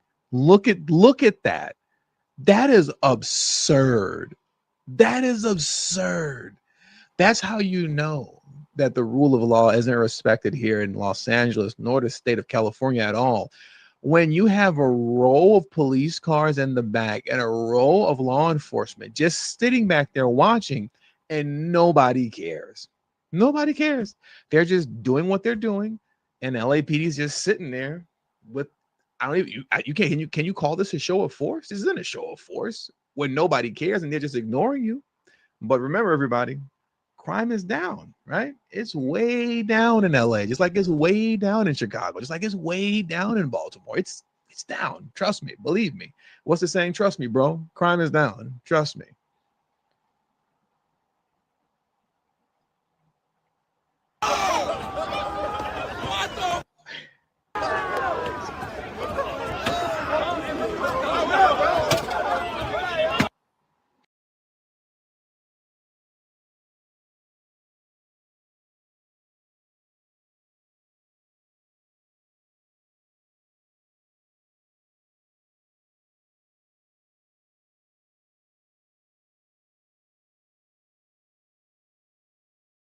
Recorded this or whatever, I guess to remove the profanity. They muted it at some point. Okay, so you get it. We can move on from here, right? So now let's move to, CBS Los Angeles, and let's hear what they had to say about this whole ordeal, and how many people were arrested. Let's play a game. How many people do you believe were arrested? Damn. Let me know in the comment section right now. Before I play this video, how many people do you think were arrested in this little mini riot that took place in downtown Los Angeles? While you type that in the comment section, I'm going to get this video queued up. Well, bottles thrown at cars and vandalized in downtown LA last night after a skate. He said a motherfucker joined Tariq on TikTok, challenged him to a battle, lost 3,000 gifts to 18. It was bad, like these immigrants getting ran through by ICE. He lost 3,000 gifts. Yes. I don't understand what that means. It's a TikTok thing. Sporting event got out of hand. CBS LA's Lauren Posen has video of the mayhem and the destruction. People we spoke with say a second crowd came in looking for trouble, and that's exactly what they got. This was a Skateboarding Magazine's sponsored event that ended up going off the rails as soon as the sun went down. LAPD says no arrests were made and that officers did document all the vandalism that took place. Reporting in downtown Los Angeles, Lauren Posen, CBS LA. LAPD reported no arrests were made, but we did report the vandalism and the damage to vehicles that occurred. We took our notes. Okay, we see some damaged property and a couple of damaged vehicles and spray paint. Okay, we document the damage, but we didn't arrest any of the people. Everything is being recorded in 4K. Okay, like everything, like they're right in front of you. We saw the row of cop cars lined up. Nobody was arrested? Not one person? Well, no wonder crime is down. Crime is going to be down when you don't believe in arresting people, when you don't believe in holding people accountable, when you don't believe in throwing people in jail where a lot of people actually belong, when you don't believe in any of this stuff, so therefore you don't enforce the law. And police officers are essentially just babysitters that are just there to stand around until the crowd disperses on their own, and then the police will go home. Yeah, crime is going to be down. It's going to be down, right? Because you're not reporting it. And there's no incentive for them to even hire more police officers or for people to even want to join the police force in LAPD, most importantly, right? Because we're experiencing a shortfall. Not only are we understaffed as far as LAPD is concerned, but they're losing police officers. They can't hold on to them. Because what's the point? If you become a police officer and you're not enforcing the rule of law, essentially you're just a babysitter who's putting your own life at risk. You're still putting your life at risk as a police officer, even being a babysitter in that moment. Because since you're not allowed to enforce the rule of law and arrest these people and disperse the crowd accordingly, you just let the havoc continue until something tragic happens to you. A bullet comes flying your way, some projectile comes flying your way, something happens to you in the mayhem. So your life is still at risk. Yet you're not able to enforce the rule of law because God forbid you enforce the rule of law. That's racist. That's completely racist, right? Look at this here. Let me transition over to just some facts concerning LAPD, how understaffed they are and how they can't keep anybody on staff. So give me a moment while I pull this information up for you, and then we're going to bring this video to a close. Okay, now look at this here. In December 2024, The LAPD reported about 8,802 sworn officers, even though the city had a goal of about 9,500 officers, which is still extremely low. Los Angeles is a giant city. It is a giant city. We honestly, if we were serious, you need about 15,000. I say about 15,000 if you are serious. I'd say about 15K, but we're not serious. So the goal is 9,500, and you couldn't even hit that goal. Instead, we're at 808. We're at 8,802 versus 9,500 officers. Right now, check this out. A projection published in early 2025 indicated that by June 2026, the force could shrink to about 8,620 officers, which would mark the lowest staffing level in roughly 30 years. Okay? Now, once again, this proves my point about what I was saying earlier about how what we really need is about 15,000, not 9,500. Because if the goal is 9,500, yet if you're about 900 officers short of that, which is what 8,620 roughly is by June of 2026, and that would make you at a 30-year low, that lets you know that what they're shooting for at 9,500, which is about 900 more than what the new 30-year low would be, that lets you know that what they're shooting for is too low. 9,500 is too low. You need about 15K. And they can't even get what their new minimum is. Not only that, we're going to lose more officers. This is crazy. Despite the decline in officer numbers, the department's territory and population, Los Angeles and surrounding areas, remain large and complex. It's very large. LA is very large and complex. That's why we need 15,000 officers. California-wide, law enforcement agencies have fewer officers per 100,000 residents than in previous decades. The staffing shortfall is not only about sworn officers, there are also concerns about civilian staff cuts within LAPD. For example, over 400 civilian positions were proposed for elimination amid budget shortfalls, raising concerns about critical investigative support roles. Ladies and gentlemen, this is not something that's an issue that has occurred just by happenstance. It's very intentional and deliberate. When you're talking about DNC lunatics, their entire stance over the last 5 years, since the George Floyd and all that, has been defund the police, right? And not allowing police to do their job. Because God forbid if a police officer yells too loud at you, right? If he has a little bit too much bass in his voice, that's some sort of, discrimination. That's some sort of racism. That's some sort of bigotry.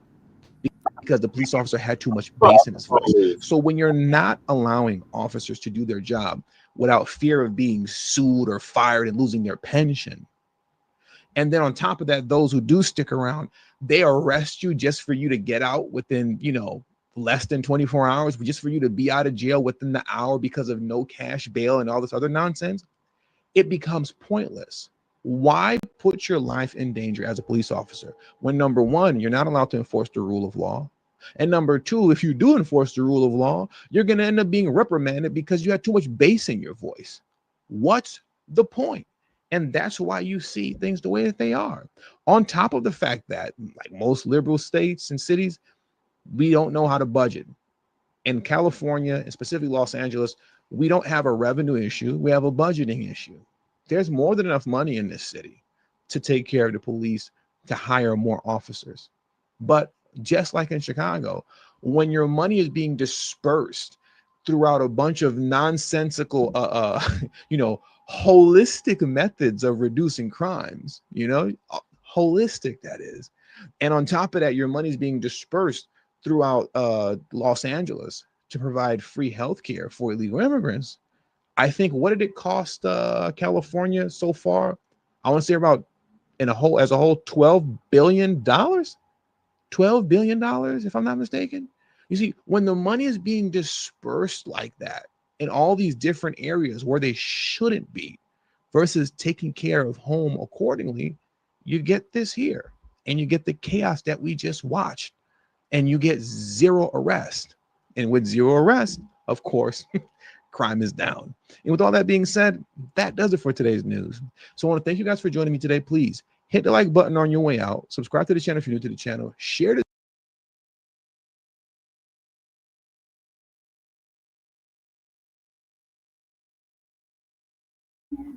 TD, fuck the police, especially the LAPD. What are your thoughts on what TD just said about chaos erupts? I don't think The police refusing to intervene there.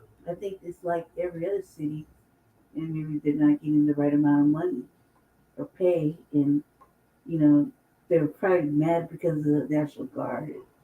It's like fucking man, we don't Karen get paid Bass enough. told him to stand down. Yeah, we don't get paid enough to sit here. We don't get paid enough to try to do anything. It's ISIS problem. That's probably what they're thinking. I mean, just because they vandalize some shit, police are there to protect property. Yeah. Not enforce anything. They're just standing there. And they probably are just. I have to wonder if they're probably afraid of them. You know what I mean? I'm still surprised that they're protesting or whatever they're doing. Have they not noticed it's not working? Right. Okay. No, they haven't gotten them out. All right, so the next topic is BG response to Lil Wayne not coming to VERZUZ. No one catch my tour. Oh shit! There's that video. I gotta find the video. Hold on. I thought I put it in the queue, but apparently I didn't. Yeah, I saw that.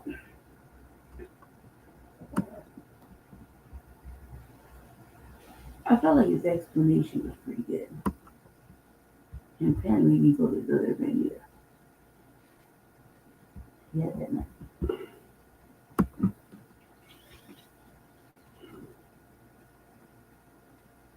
So the VERZUZ was what, 2 Saturdays ago? Yeah.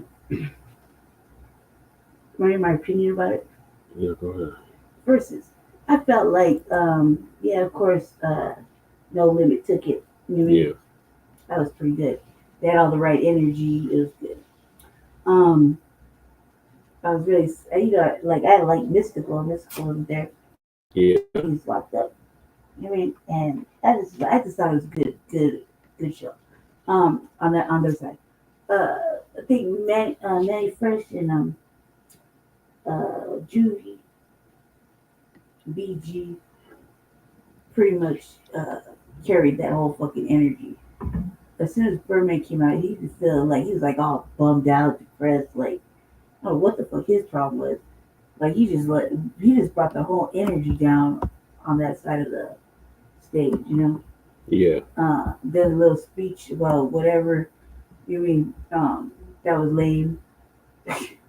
You know, the Turk thing, like when did they not? You know, it's been like that since BG got out. And not earlier than that. I felt like Nothing Wayne there. That's the side beefs though. The side beefs, like outside of that, was whack. Like Turk didn't have to do all the extra shit that he was doing, like talking shit. You mean about BG or whatever after the show, right? Well, it's responding to what they said. Right. Because Baby was talking shit about him during the show. Right. And his fucking energy was just black, like super low energy. Like he didn't want to be there. His face showed it. His whole body language showed it. It was sad state of affairs. And they kind of carried it, you know, for the remaining part, which I felt like that's a lot to carry. Wayne not being there. Did they produce some of his songs? Or sang a verse or two of his songs? Yeah, they did a million. Yeah. Which is like, whoa, right? Yeah. It was with the audience singing his part or whatever. Right. They made it seem like he just dissed them the whole way. And I like BG's comment was like, look, yeah, he said he was sick. He canceled his other concert he was supposed to do. You know, I felt like that was whatever it was. It was like, yeah, that makes sense. You know what I mean? Yeah. Mac had to check Mercedes. You know, because she had it all wrong. Mm-hmm. You know what I mean? And which is like You know you're not contracted, so why even act the fool? Right. You know what I mean? You know you're not contracted for the event, so you go up there thinking what? They're gonna just let you perform. If you're not contracted, you're not contracted. Right. You know what I mean? And that was kind of messed up. And I felt like why blame Mia X? Also too, Mia X. Yeah. The motherfucking Essence Fest, Yeah. right? They kind of had a little beef. Yeah, her and Master P was beef for a Had a second. little beef during Essence Fest, and it was kind of ugly. It was an ugly little beef, right? Yeah. And that shit, dude, it looked like it didn't even happen when they were on stage. Mm-hmm. It was all together. It was like it was good, and they left looking happy and like everything's right, like everything's right again. You hear me? Because it was making it seem like Mia X was asking for too much and P wasn't giving her enough, you hear, or whatever. And just them on stage just showed that whatever the fuck that was about, that was squashed. I mean, they looked good. They were good. That shit was great. What else? I still kind of upset about the whole Turkey BG thing because I thought that was way too much, and then the lawsuit after that. You know what I mean? So yeah, and of course, are you for urban politicians? Yes. So shout out to Urban Politicians. UPTV. Big Ant. He's gonna give us an update on this. Wasn't Wayne there? That's the question everybody wants. I talked to Wayne yesterday, man, and I talked to Wayne the morning before, right? You know what I mean? The morning before the verses, and Shorty wasn't feeling good, man. You know what I mean? So because he had a concert at Dre's this same night, and he canceled that as well. You know what I mean? And Swiss was, even hurt behind it, right? You know what I mean? Because for real, that's the reason Swiss pulled the trigger on it. You know what I mean? Because Wayne, I heard agreed, Wayne right? orchestrated the whole thing. You know what I'm saying? Yeah, like, come on. I mean, Shorty, you know what I'm saying? Like, Shorty, Shorty, he muscle, right? You know what I'm saying? He got muscle, right? So, but, yeah, man, I think it was, Shorty wasn't feeling good because he definitely was supposed to be there. You know what I mean? So, he told me that, he wasn't feeling good and, he had to go to the hospital or something like that. You know what I mean? So, people be thinking that it was, whatever. But at the end of the day, like I told him, man, we ain't spring chickens no more, man. You know what I mean? So, you gotta make sure, man, your health and, you know what I'm saying, in order and, get your rest, man. You've been running 35 years strong. We'll get to see Wayne on the tour. Huh? If the tour happens with No Limit, that's when we'll get to see Wayne. I mean, I can't answer that. You know what I mean? Like, I really can't answer that. You know what I'm saying? Like, Shorty people don't. I would love to see him out there with us, you know what I'm saying, on the tour. And, I don't think, that Shorty will turn down, the bag that's on the table. But then, them. They already rich forever. You see what I mean? I'm playing catch up. You know what I'm saying? So, I'm trying to clock it all. You know what I'm saying? But yeah, man, we'll see. Yo, it's Big Ant, the spokesman, man. We back. Another edition of Urban Politicians TV, UPTV. Make sure you stay on your pivot at all times, man. Had to come tap in, and I had a link in the description where you can watch the clip at the beginning in full for Breakfast Club. Is BG pulled up this morning for an interview, and this is the first time that I'm hearing from somebody who was out in Vegas on the stage, a part of the show, giving an explanation of why Lil Wayne was not there. Because the way I took it, the way that I perceived it, the way he got promoted, that he would be there and he would be part of the show. Now, I'll say this right here. Wayne said that he was sick. Nah, BG did say that he canceled the other show out in Andreas that night. For y'all that don't know, that's a venue and a club out there in Las Vegas as well. So that could be a thing where bro was feeling a little bad. But this was a very big moment for them to all be on stage, not just for the culture, but most definitely for New Orleans. Whereas, hey, we've seen issues they've had in the past. Now, Turk is most definitely going to respond to this as well. We know how Turk going to get out because Turk has been saying other things, and Turk has his explanation. It has his situation going on with BG and then Baby and everybody else. So he going to have an explanation for this. Other people, other rumors, I don't know where they was coming from, but people were strongly suggesting that Wayne was not rocking with everybody, and that also they was also suggesting that Wayne wasn't going to perform if all the Hot Boys was not going to be there as one entire unit. Now, he talked about a Cash Money and No Limit situation. I don't know about that as well. I don't see Wayne doing that, keeping it all the way 100, because Wayne be having so much going on as a solo individual artist. He might feel like he too big to be on the stage with a whole he might pull up to some dates though. Just like the Cash Money tour, he's not on all the Cash Money dates. He's not on all the Cash Money events that they have, and he doesn't go to all the venues with them, but certain ones, I think the ones that Live Nation does, because they have like 2 separate type tours going on. They pop out at different events. Wayne will make the bigger ones that are that attractive. But like BG said right there, hey bro, them niggas is already rich. I'm trying to go ahead and get it all how I can. I got to get every dollar. Them niggas can afford to turn money down and things that they might not want to pull up to. It might be a little strenuous on their schedule. They ain't got to go to it. But if they got a bag for me and the bag right, I am there. Now, when it also covered this Swiss Beats, as they said, Lil Wayne is the one that pulled the trigger on it. I do know that Lil Wayne and Swiss Beats are very tight.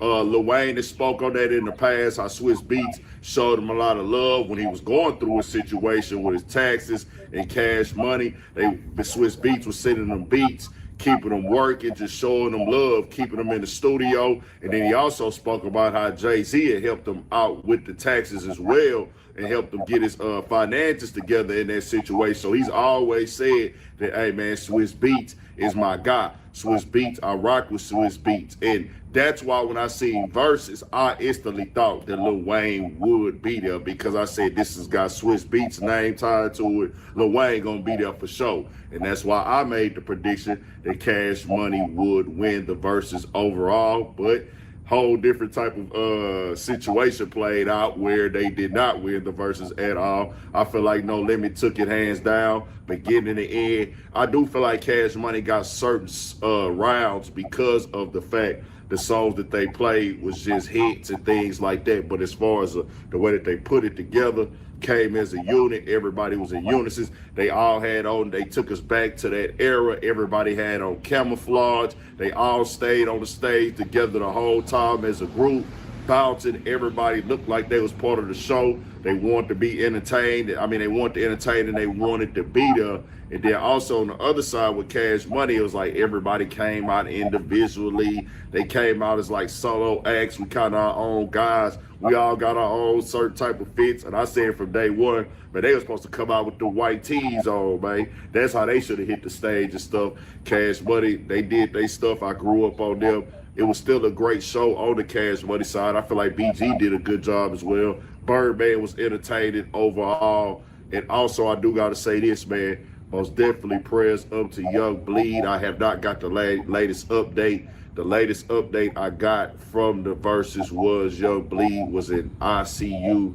As I don't know exactly what happened, so I don't know the report wrong, but they did say he had a health thing. I was getting certain stuff that they were saying, but I don't want to report that incorrectly. But I do know that he is in ICU. Everybody was sending the prayers. Young Bleed, he most definitely was turned up with the how you do that there. Rock the stage, tore the stage down. I remember that song when that song hit back in the day. Bad Rules, salute, man. Young Bleed most definitely showed up and showed out. It was dope to see him there. Mac, I got some information out this VERZUZ as well. Never knew that Mac was on that song with Mercedes. And then also with Mercedes, I had just learned some years ago that was her song on Cash Money. I never knew that. Didn't know anything about that. Like, I've been hearing that song since a kid, and she had some complaints because she was not included in the show. But we ended up finding out that VERZUZ did not contract her to be on the show. So it's a lot that went on with this, but most definitely prayers up to Young Bleed. This was part of a nigga childhood, both sides, Cash Money and what you call it. I just seen the clip the other day where Master P had shouted out Birdman back in the day, and he shouted out Birdman and Cash Money and back in the day at an award show. So we'll just see what happens with everything. Tell me what y'all think. Y'all think BG, is he right? Is he correct? What's really going on? Shout out to BG, shout out to everybody, man. Stay on your pivot, more coming.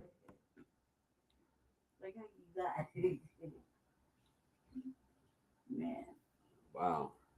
that was pretty decent versus I just wish that Birdman had more energy because I felt like he brought that shit to a low vibration. Yeah, with that slob shit. Oh my God. This is the fact that his energy was just shit. Yeah. All right, so moving on. We got Turkey Leg Hut. Mm-hmm. Turkey Leg Hut owner charged with 3 counts of shotgun with flamethrower and substance.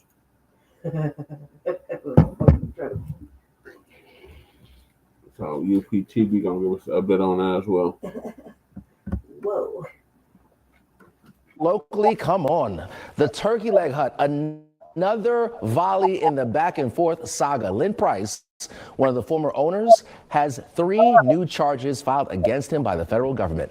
Fox 26's Leslie Delasport joining us live with more on this. Leslie, I know you spoke with Lynn Price's legal team. What did they have to say about this? Yeah, Anthony. Well, before I get into that, I want to take you back. So Lynn pled not guilty to charges related to the fire at Bar 5015 earlier this year. But as you mentioned, these are 3 new federal charges. And I did speak with his legal team today, and they sent me a statement. Take a look at your screen. It says the government's addition of 3 unrelated charges is an indication of how they are viewing the merits of the overall case. But here is a breakdown of those new charges. Now, according to court records, the U.S. is charging him with possession of a firearm and furtherance of a drug trafficking crime, and 2 charges of a felon in possession of a firearm. Now, court records say Price is accused of possessing marijuana with the intention to distribute it around the time of October 2019 through April 2022. Court records also state that he had a shotgun in April of 2022 and a shotgun with a flamethrower attached to it in March of 2023. Excuse me. Now, Price's next court appearance is November 4th. Anthony, back to you. All right, Leslie, you mentioned Lynn. He pled guilty to those charges earlier this year, though. For those who don't know about it, can you walk us through that as well? Sure. So again, back in May of 2025, Price pled not guilty to charges related to the fire at Bar 5015. He allegedly recruited a group of guys to set the bar on fire. Price is also accused of setting a car on fire months before the explosion, and Price was charged with conspiracy to commit arson of a commercial building and conspiracy to use an interstate facility to commit arson of a vehicle. Now, the suspects in that case face a potential of about 20 years in prison. Reporting live from the federal courthouse, Leslie Delasport, Fox 26 News. All right, Leslie, thank you so much. Let me just check the chat real quick, see what y'all talking about here on TikTok. All right, one person says Turkey Leg Hut was nasty anyway. Miss Bougie said that one. I'm not gonna lie though, I did enjoy that crawfish mac and cheese turkey leg and that Cajun bowl. They were good to me, but everybody's taste buds a little different. Michaela says he is known to set fires. Now listen, that is just some rumors here, but he is tied to allegedly trying to hiring those folks to set the Bar 5015 on fire. So we'll see where that goes. Another person says it was an insurance job. Jew says he did it. He set the fire. All right, so you guys got a lot to say. Pretty says Turkey Leg Hut, I'm down if they have an all-you-can-eat situation. Well, they don't have anything no more because it is closed. Turkey Leg Hut is closed. Both former co-owners are in some legal troubles here. So a lot going on over there at the Turkey Leg Hut, or what was once the Turkey Leg Hut. Patrice says it's sad that people reach a high level of success only to throw it all away. Yo, it's Big Ant, the spokesman, man. We back. Another edition of Urban Politicians TV, UPTV. Make sure you stay on your pivot at all times, man. Had to come tap in, and we back outside with it. H-Town, Texas streets once again. Getting my flip on through the town one time. Had to pull up to a couple spots, take care of some things, run a few errands. And I'm actually about to pull up in this Twin Peaks and catch the rest of this Thursday night game right quick. But I had to get over here in the cut and let y'all boys know what was up with the latest As it came out today, the Turkey Leg Hut co-owner, Led Price, has 3 new indictments on top of the federal arson cases that he has going on right now. And I had the links in the description where y'all can watch that clip in the beginning on Fox. And I'm going to get a little bit into this write-up in just a second. As Fox really went all the way down through there, they got to read stuff from the chat live in real time news. So I've been saying that a lot more lately out here in H-Town, where they just really going through comments and just letting people say whatever they want to say on there. And I said, wow, this is how the game go though. As they is now alleging that this shotgun with the flamethrower, and I do remember hearing that at the time, I think when he had got indicted as well, and I just keep it all the way 100, for that to be back in 2022 and 2023 with this flamethrower, somebody most definitely put them in the know about that information where they say he had it when he was moving drugs allegedly, and everything is still alleged, innocent until proven guilty. But the way that they present that right there, that makes it a situation where somebody most definitely told them about that shotgun where they said it has this flamethrower, and you having this gun in the commission of another crime with this storyline right here. As we had already seen what it played out with everything else going on with this case, what they were saying, they came in, and for the people that thought that it was some type of insurance job, what they are saying is a former business partner, the guy that owns 5015, he was in business with Turkey Leg Hut, and this was done after disagreement to sabotage his business, allegedly. So that wouldn't make sense, and that wouldn't make that be an official storyline either with this case right here. Now, with the other situation going on, we just recently seen his wife, another owner at one point before it had closed down, has got herself into some legal trouble where they are accusing her of allegedly assisting and invading and helping somebody get away from police, saying that he was on bond for abusing and kidnapping his ex-girlfriend, and she was at the house. They came to the house. He was there. Supposedly they seen him jump over the gate and leave the scene, but she told them he was not there. She didn't know who he was. I don't know exactly what she said. She had to go to court for that recently. Now, he has not been given a bond in this situation at all. We talking about land, and it's getting real in the field now. Ain't no other way around it. He did also go to court recently to try to get these things thrown out, but this is how it go. This is nothing new under the sun. This is what happens in federal cases. These type of allegations, it will come out, the truth, but they claiming they got all type of official evidence. Of course, somebody is testifying in this case right here. There ain't no doubt about that. Somebody is gonna give the information. He's pleaded innocent, pleaded not guilty, but that's what they gonna try to offer time for him to take this, looking at 20 years, which is a long time in prison, keeping it all the way 100. They do not play about arson at all. Homes in that area got destroyed in this as well when they said that it actually blew up when it set on fire.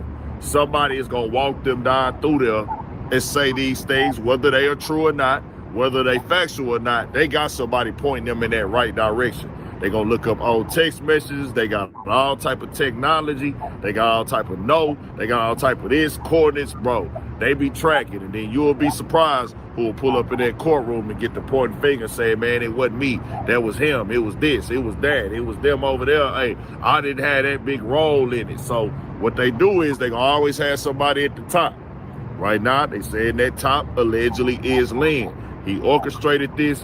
He planned this. Even the situation with the car, they putting that out there, saying that they blew up a car as well. That's one of the arson charges. So it's real heavy in this game right now. Turkey Leg Hut was one of those spots in the cities. It's closed down now. There's still a multi-million-dollar block that is turned up. 5015 has been rebuilt. It's go crazy all the time, always jumping across the street.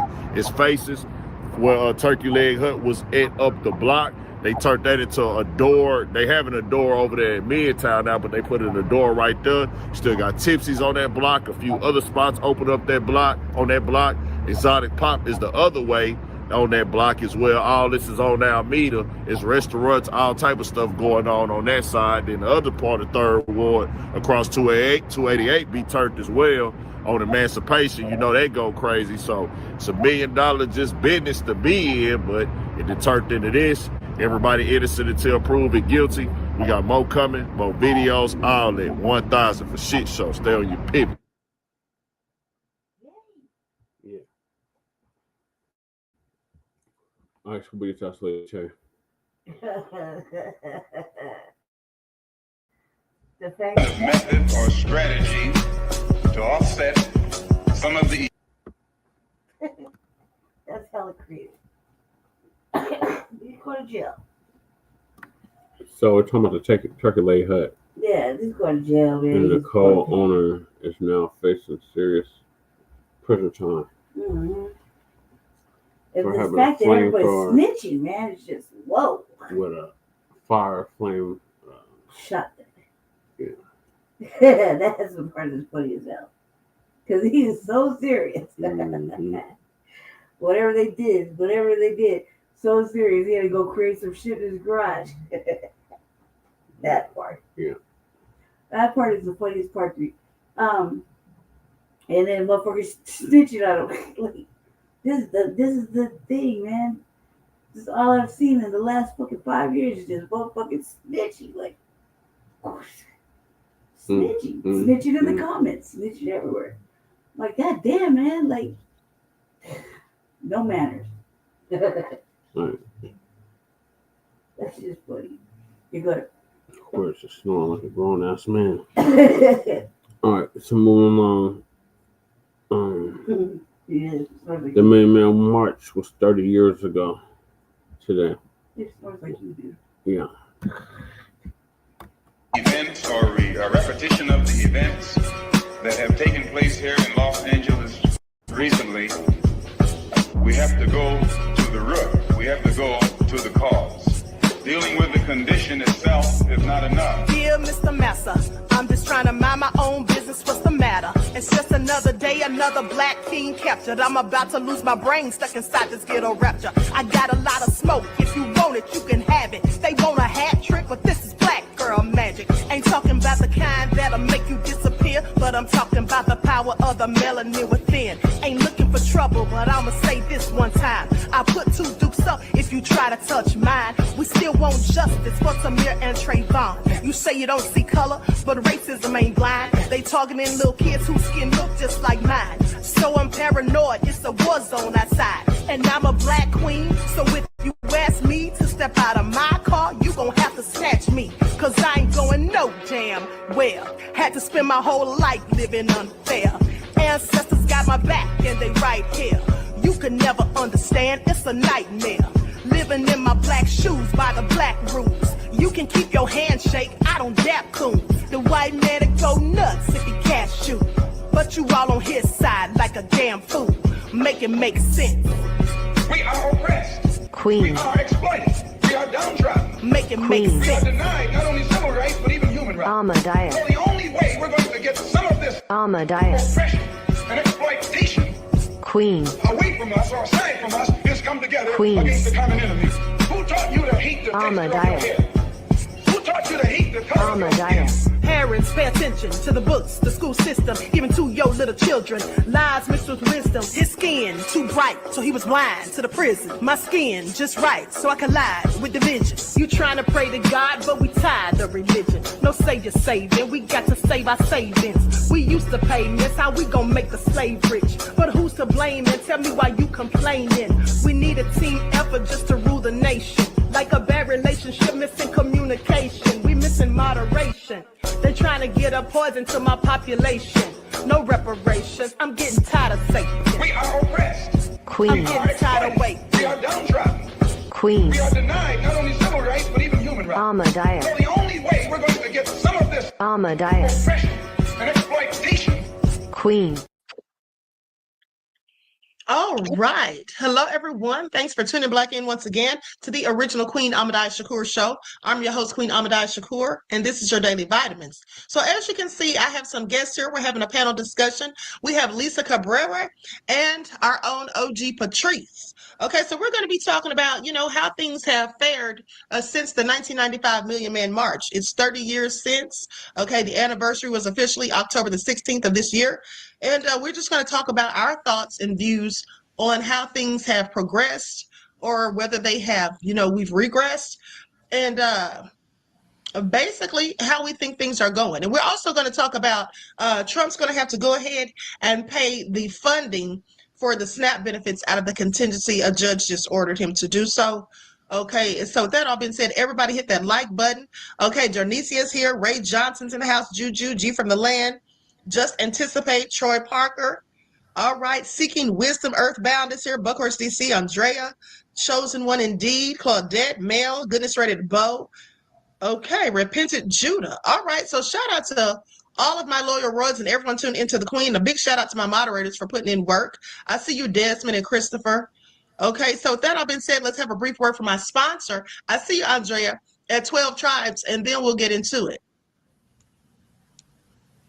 The purpose of the 1995 Million Man March was to promote unity, responsibility, and empowerment among African American men, okay, calling for atonement and reconciliation. And of course, it was organized by the Honorable Minister Louis Farrakhan. And this was basically for them to take personal responsibility for their communities, families, themselves, and also to try to get rid of negative stereotypes, okay, and address issues. They also addressed issues like systemic racism and economic inequality. Okay, so I think we're going to start with OG Patrice, and then we'll go to Lisa, and then I'll say what I think. Hold on, before we do all of that, I have a video. Hold on, let me just pull this video up, and then we'll get into the discussion. History. Black history. These images are AI. On October 16, 1995, 1 million black men gathered on the National Mall in Washington, D.C. for the historic day of unity and atonement.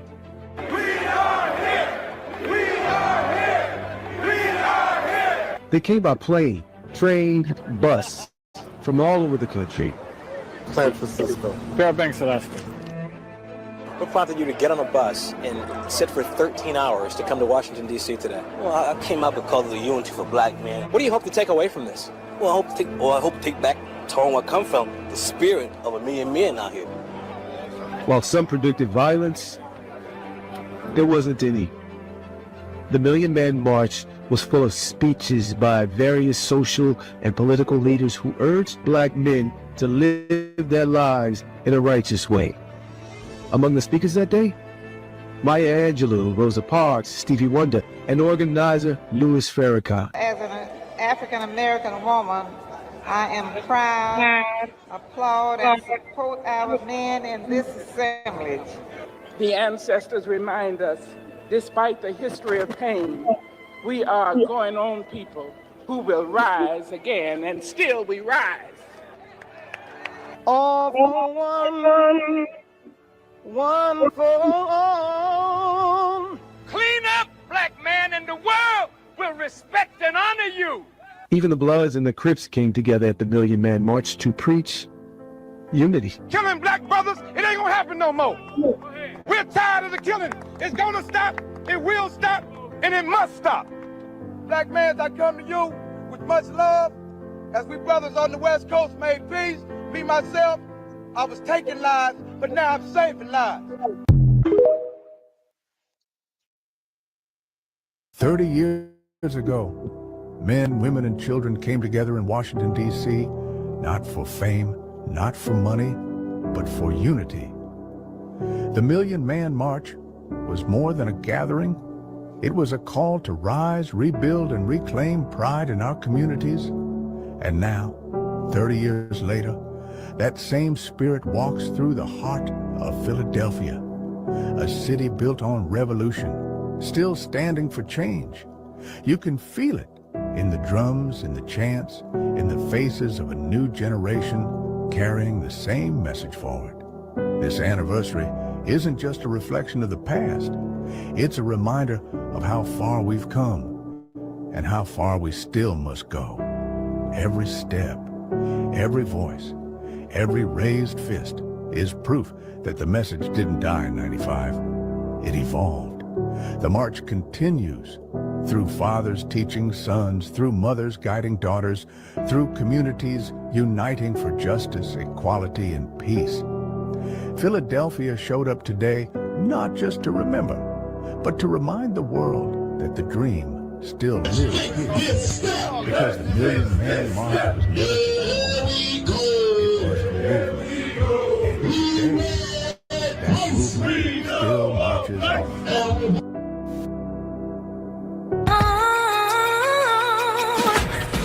Every time open a sex game, my kick and words, my baby can't even on giving money saves.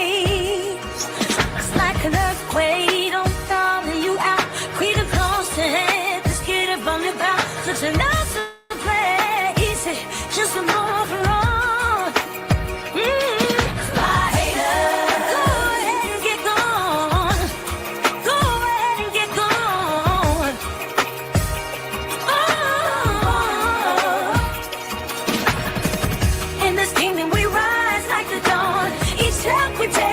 Marching on, Queen Royals, we own the throne. Through highs and lows, we stand strong.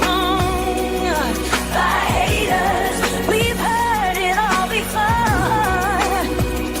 We'll keep shining while you walk out the door. Right. So now, with that all being said, those were a lot of dedicated people riding on buses for 13 hours, flying in from different places. There were even people there from Alaska, all over the United States. So the question is, has anything changed? And if so, what? And how far have we come? Have we moved the needle? OG Patrice, what do you have to say about it? How you doing, Queen? Can you hear me okay? Yeah, I can hear you fine. Okay. Thank you for having me, and thank you for allowing this discussion to happen. I want to say hey out to the Laurel Rose in the chat, and I'm very excited, right, to have this discussion because hold on one moment, beloved. I'm sorry, my bad. Alejandro, thank you for your contribution to the channel, beloved. I appreciate you. Peace, love, and blessings. And also, you all please shout out DSB. DSB gifted 7 memberships to the channel. Thank you, DSB. I really appreciate you, beloved. Peace, love, and blessings. Okay, and so with that all being said, you all shout him out. Okay, now continue. Yeah, so to answer the question, I have mixed feelings, right? I'm more decisive about it than not, because I see more of the opposite of what was happening in that moment. So I watched it again on the anniversary, and it got me to thinking and inspired me to want to have this conversation, because I think that some points that was promised in the pledge with Minister Louis Farrakhan to Black men, I think some of it in some areas was upheld, but then I think a lot of it was not. So I'm kind of indecisive in my opinion about it, but I want to put the disclaimer out there. When I say us or we, I don't mean everybody if it does not apply to you. So don't take it personal. If it don't apply, just let it fly. Right. Yeah, we get what you're saying. Okay, and Lisa, what are your thoughts?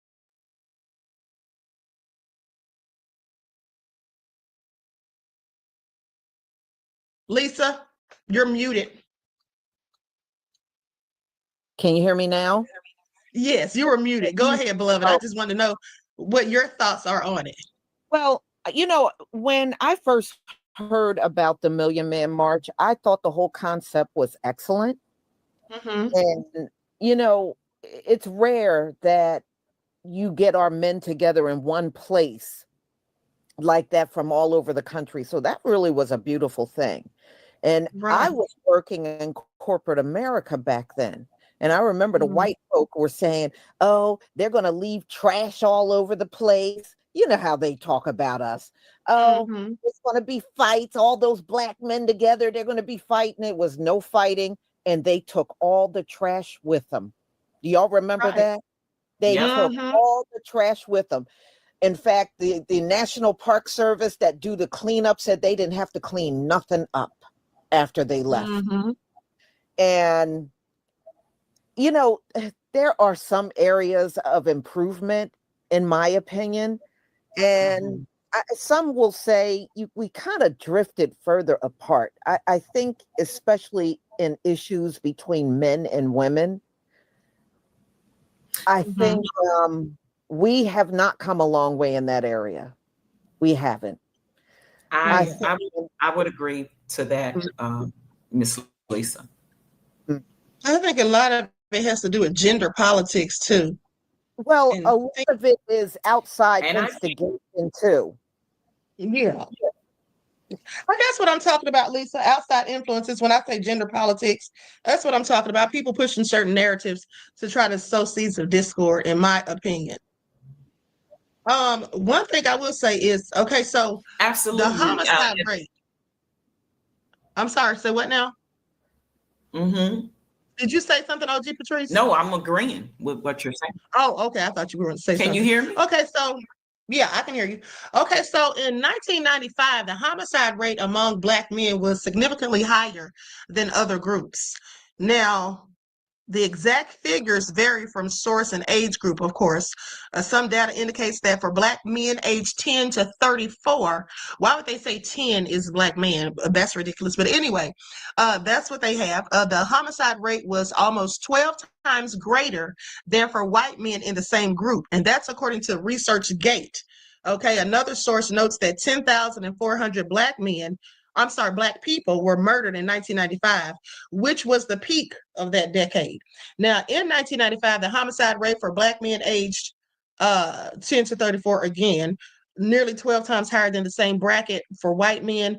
The homicide rate among Black men was the highest during the mid-1990s. Okay, a period that also marked a peak in the national crime rate. So the Million Man March was absolutely needed then, because we had like the highest crime rate than any other period, okay, during the mid-90s. Now, do you all think that that was possibly due to the illegal substances that were being sold on the streets? Because that's what I would think. If I just had to guess, it was likely due to that, in my opinion, or a majority of it. The crack epidemic was still going on during that time. Exactly. So I think that accounts for a lot of it. And then the gangs, of course, they were out of pocket back then too. So now it says an August 2025 analysis by Everytown Research, based on the 2024 data from the FBI, from cities with populations over 65,000, reported a gun homicide rate of 23.6 per 100,000 for Black people. Now, while this 2024 figure is for all Black people, not just men, it indicates a significant decrease compared to the mid-1990s rate for Black men. Okay, so that is saying that basically, you know, the homicide rate amongst Black men has gone down. And I do recall reading that from 1994 to 2013, like the decade right after matter of fact, 2 decades right after the march, the homicide rate had decreased significantly, as well as the number of arrests of Black men specifically. But, you know, the thing that we're still fighting, in my opinion, you know, they talked about the racial inequality as far as economic inequality with jobs and things like that, and the pay from said jobs. Those things, and systemic racism, those things have not gotten any better, in my opinion. I think that they're probably still just the same. You know what? What do you think about that, OG Patrice? Or I'm sorry, go ahead, Lisa. No, please go ahead, OG Patrice. Yeah, I agree with that, Queen, because I believe that when it comes to, of course, our judicial system, you know, with the privatization of prisons, mass media, legislation and systemic racism is still, is the major part of what's plaguing, our people as a whole, right? Did we play some part in it? Absolutely, we did. But when it comes to things that, that specifically that Minister Farrakhan wanted us to not buy into, a lot of us bought into. And he specifically was talking about our Black men. He was specifically talking about the Black artists that was in the music industry, the sports industry. He specifically talked to those men and say not to buy into what those executives and those industries was doing to Black men, kind of taking them away from the culture. And if they spoke out, they threatened to take, the bag from them, the sponsorship. Right. And we see a lot of that happening right today. So his words and a lot of things he said was very prophetic, if that makes sense, of what he's saying.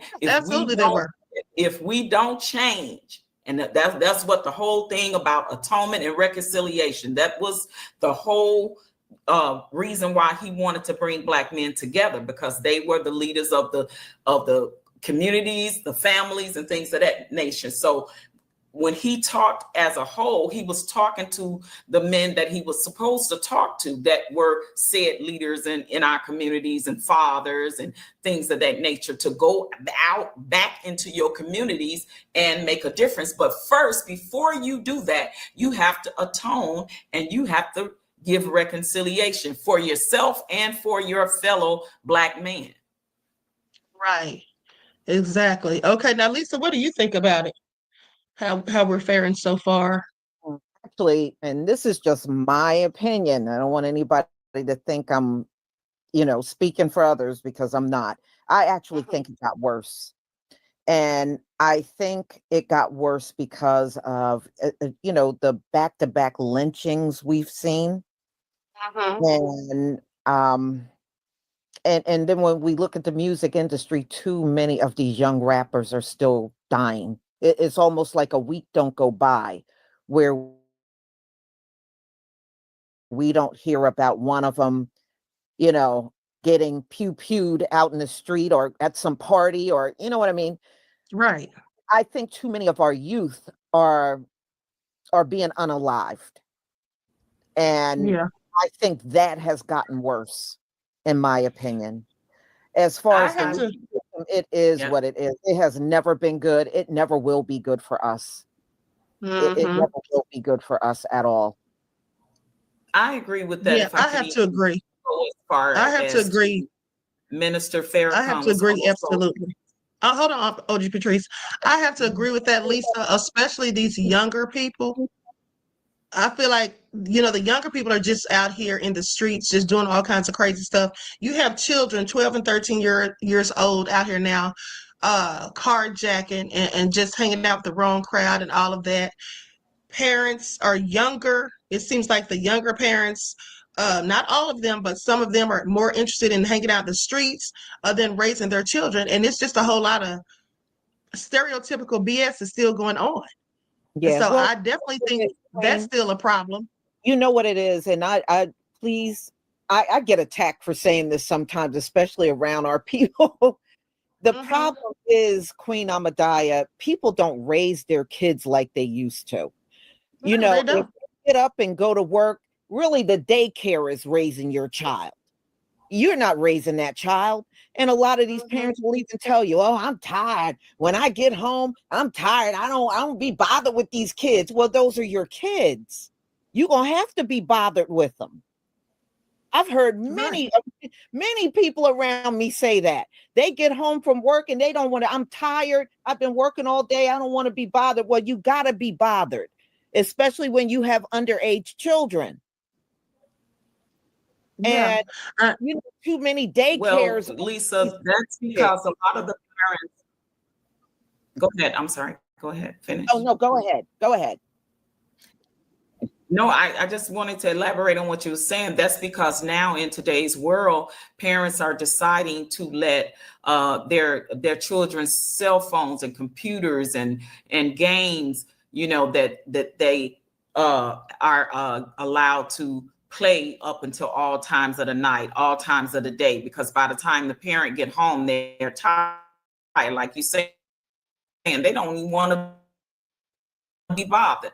They just ask that you do your homework and gave as much as they can give to their education. And like I know when I came up, we did is because they're getting addicted to the games. They're getting addicted to the computers. They're getting addicted to, and that's the whole reason why it's called Tell a Vision. It's because it's indoctrinating in our young for them to just play games, which a lot of these games are violent, right? When you talk about some of these video games, and allowing them to see things that when I was coming up, we weren't allowed to see on television.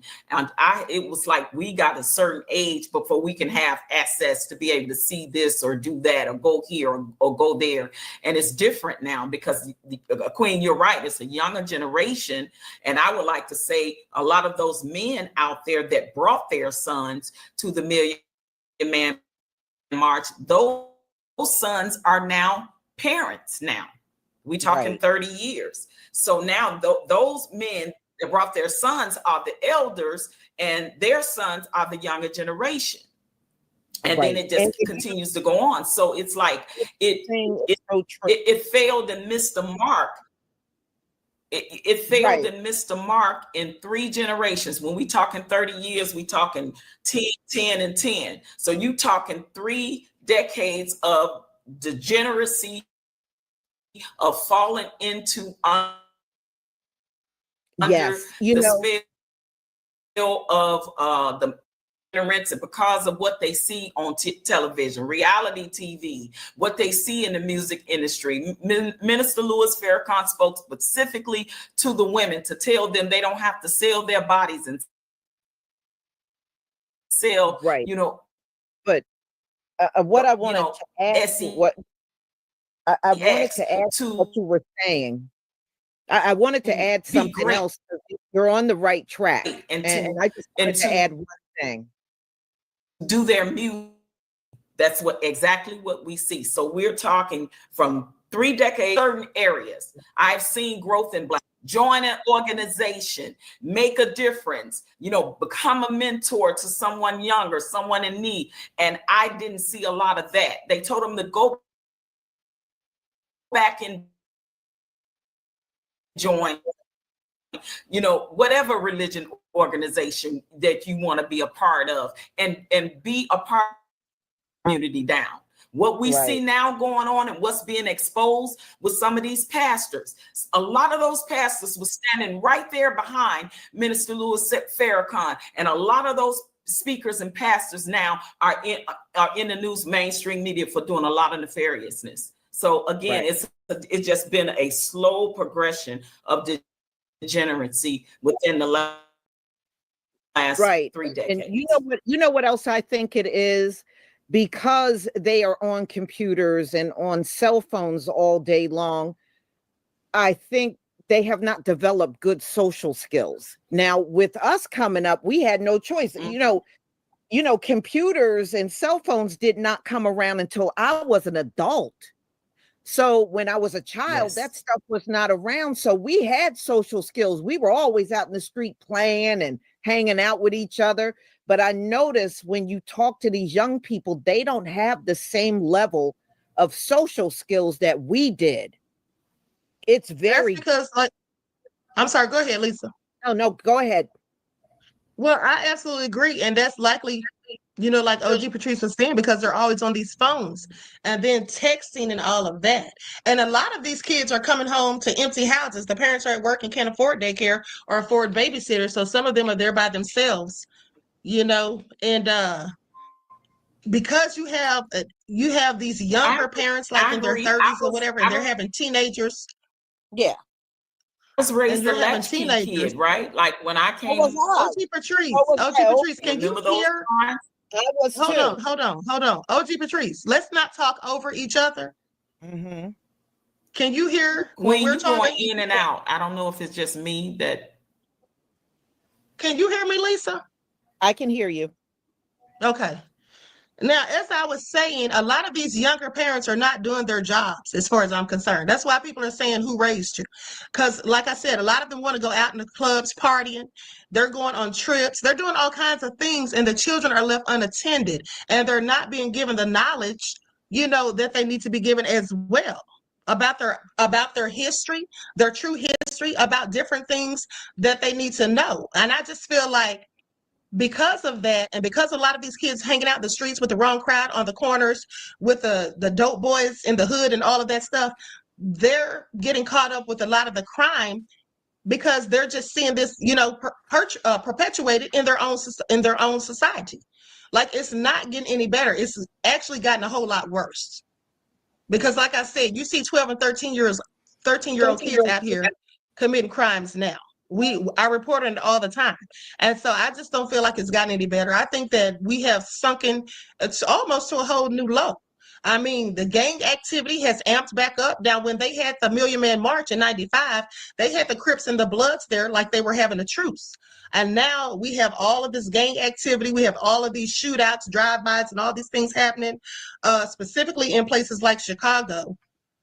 And I just don't think that it's gotten any better. And it's really sad because it was such a pivotal moment in history. Something that the people who didn't get to make it still should have been telling their kids about, still should be talking about, you know what I'm saying? But I just think that people didn't instill the values, or the younger generation. I don't think they're instilling the same values and morals into their kids that we had instilled into us. Right. Because we had grandmothers and grandfathers, that would talk to us aside from just our own parents. We had neighbors. There was a village. Yeah, there was a community that cared. And now people get upset if you say anything to their child. If you see a child doing something wrong, you try to lead them in the right direction, you have parents getting upset. Don't talk to my child. Don't do this, don't do that. And so it's like, it's very hard to put these children on the right path in some cases, especially when the parents are not, trying to do their due diligence. Right. I definitely agree with that. Absolutely. I agree. Alice says the system has also taken authority away from the parents. Minister Lewis Farrakhan. Hold on, OG Patrice. Can you not hear me because you keep talking when I'm still talking? Can you hear me? Yeah, I can hear you, but I'm wondering if you can hear me. Okay, let's try not to talk over each other because I was still talking. I was reading a comment from Alice Child. She says the system has also took authority away from the parents. Well, that is a thing too, because, CPS can get involved real quick, even when it's nothing for them to get involved for. You trying to chastise your child. I'm not saying beating them or anything, but when parents chastise their children, sometimes it's a problem and the state gets involved. But then if you don't chastise your children, then they end up in a jail cell. So it's like a catch-22 in some cases.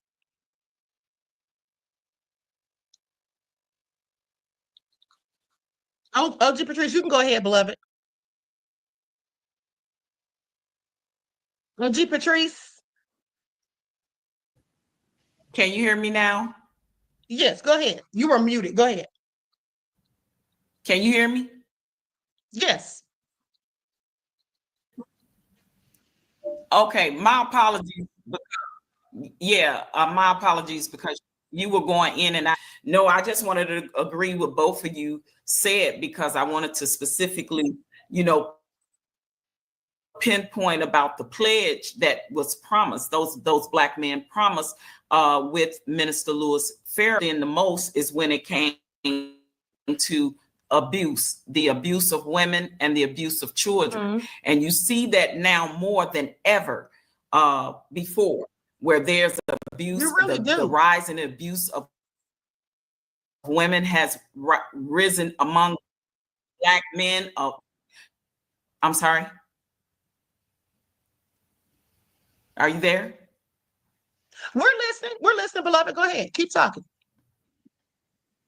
Oh, okay. I'm sorry, because you're going in and out. I think it's my end. I may drop down and come back up. But yeah, just, things of that nature, I know specifically has rise in our community and our culture. I see it now where more Black men are murking our women, where more men are getting in trouble with abuse of underage children, things of that nature. So specifically, some of the things that I was drawn to that I see that I don't see a change in, I see where things have gotten worse in, are those things. And amongst you, of course, them, murking amongst each other. And now I even see it more in women. And I've never had seen it in women doing that to each other before. But now those numbers have risen. So things like that, it's, to me, is where I see there has been no change. And we were told, Minister Farrakhan said, support Black news, support Black TV, Black radio, Black artists, Black content creators, and things of that nature. And I don't know so much. I don't think we could do. I think we could do better in those areas as well. Yeah, but the main thing I see is where the abuse levels has arisen in our community and our culture, and that's the sad part. Yeah. I absolutely have to agree. LeVar says, I saw around 60% of Black people with mental ailments do not receive treatment. Thank you for your insight into the topic, beloved, and your contribution to the channel. Peace, love, and blessings. I appreciate you. Now, here's the thing. Speaking of mental ailments, one thing that has improved in our community is our awareness and our attention to mental health issues. That has absolutely gotten better, in my opinion. Now, as far as not receiving treatment, I'm not sure if you're talking about going to therapy, beloved, or taking prescription meds or what have you, but I do believe that we have more people in our community to date that are aware and try to take better care of their mental health. Because that was one of the things that they really spoke about then as well, self-care and making sure your mental is in tune. And I really think that has gotten better because it's been such a stigma in our community for so long, for decades. People want to just ignore it. They don't want to go and get counseling, don't want to talk about it. It's something that they pretty much would shun. But now I know several people that go and get counseling, go get therapy or whatever. I've actually had an interview with two people on here who were receiving therapy, for their mental health. And so I think that it has gotten better. It's not the best. It could still be better, but it has improved since then in the last 3 decades, I would absolutely say. What do you think about that, Lisa?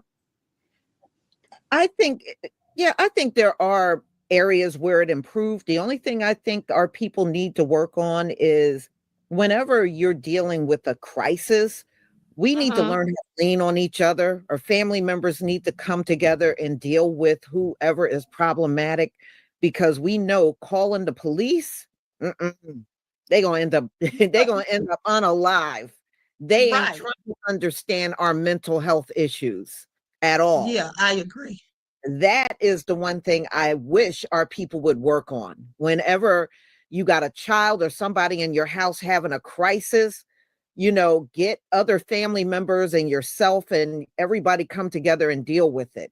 But I think we need to just stop calling the police. They don't have our best interests at heart.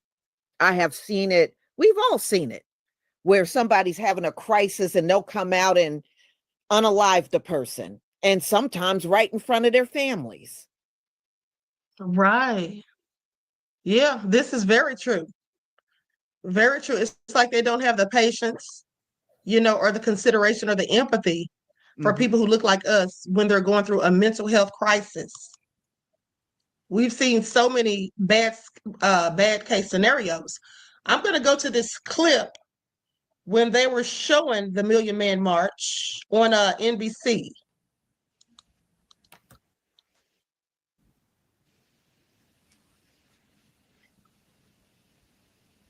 The heart of the Capitol has been filled today with African-American men, a huge crowd. hundreds of thousands, young and old, from all corners of the country, here to participate in ceremonies of celebration, atonement, protest.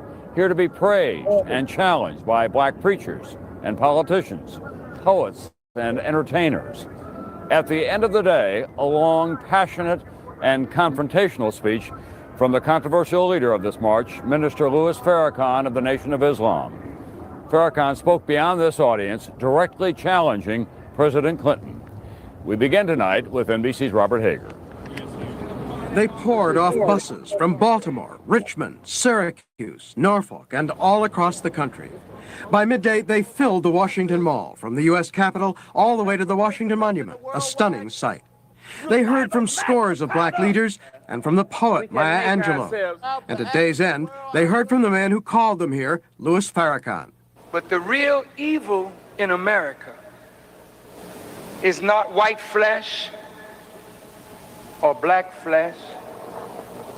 The real evil in America is the idea that undergirds the setup of the Western world. And that idea is called white supremacy. Then Farrakhan talked directly to President Clinton. We are a wounded people, but we are being healed. But President Clinton, America is also wounded. And there's hostility now in the great divide between the people. Socially, the fabric of America is being torn apart.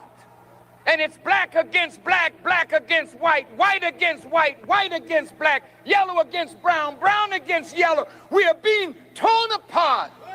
And we can't gloss it over with nice speeches, my dear Mr. President. Okay, This well, is that's to my- a good point.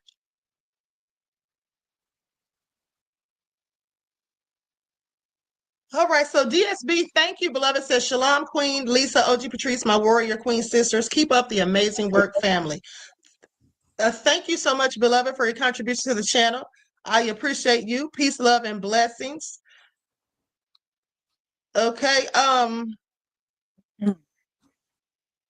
thank you for the super sticker donations, beloved. I appreciate you. Okay, you all be sure to shout out Brother DSB. He has gifted $200 in super chats to the channel.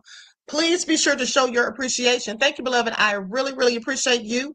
Peace, love, and blessings. Now, with that all being said, listen, we still have miles to go before we sleep. Okay, in the words of the great poet Robert Frost, we have a long way to go, because I feel like we are going backwards in some cases. I feel like we're just not progressing like we should. It's like some of our people just don't seem to care.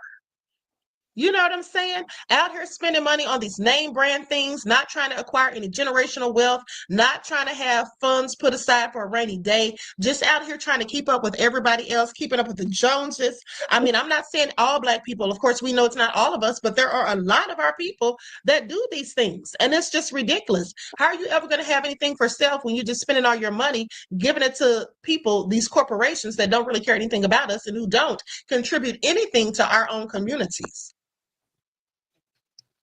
I agree with that, Queen. Can you hear me okay now? Yes, I can hear you.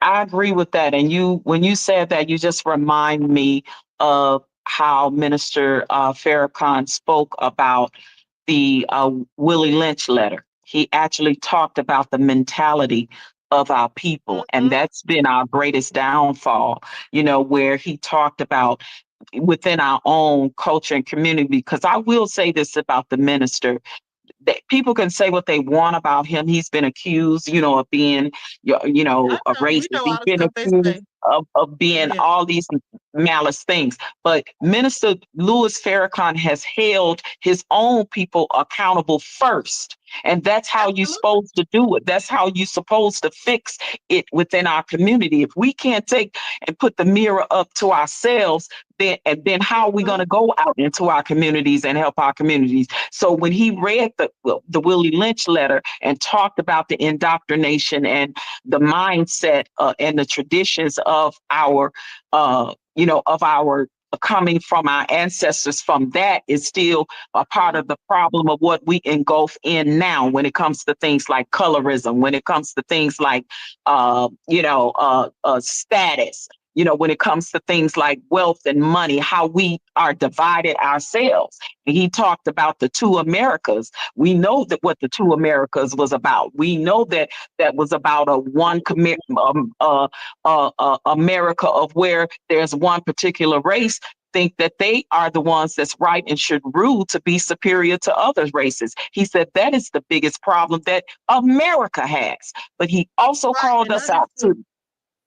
Yeah, he called us out as well on our hypocrisy and on our degeneracy. And he called it degeneracy because that's exactly what is happening in some areas in our communities and culture. Is a lot of degeneracy, and it's just the truth. And once we put that mirror up to our own selves and fix our own selves, which was the things he was telling the Black men to do when they go home, back into their homes and their communities, is to be the example, be the leader, join the organization, stop what you're doing, stop putting the illegal substances in our community, stop, doing this and that. And a lot of that is where the problem lies within ourselves. And I think that there is a lot of, denial. There's a lot of mental illness. There's a lot of hypocrisy in our own communities, and we are guilty of that, ourselves as a whole, because we've come so individualized.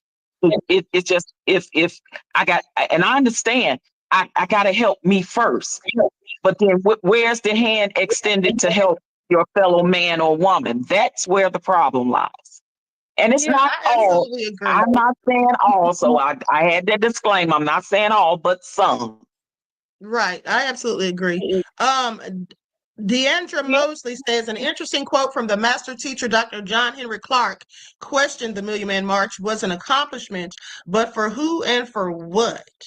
Thank you for your insight into the topic, beloved, and your contribution to the channel. I appreciate you. Peace, love, and blessings. DSB, thank you, because you are lighting both the channels up with your donations and gifting these memberships. I really, really appreciate you, and I know Lisa does too. Okay, thank you so much for your kindness.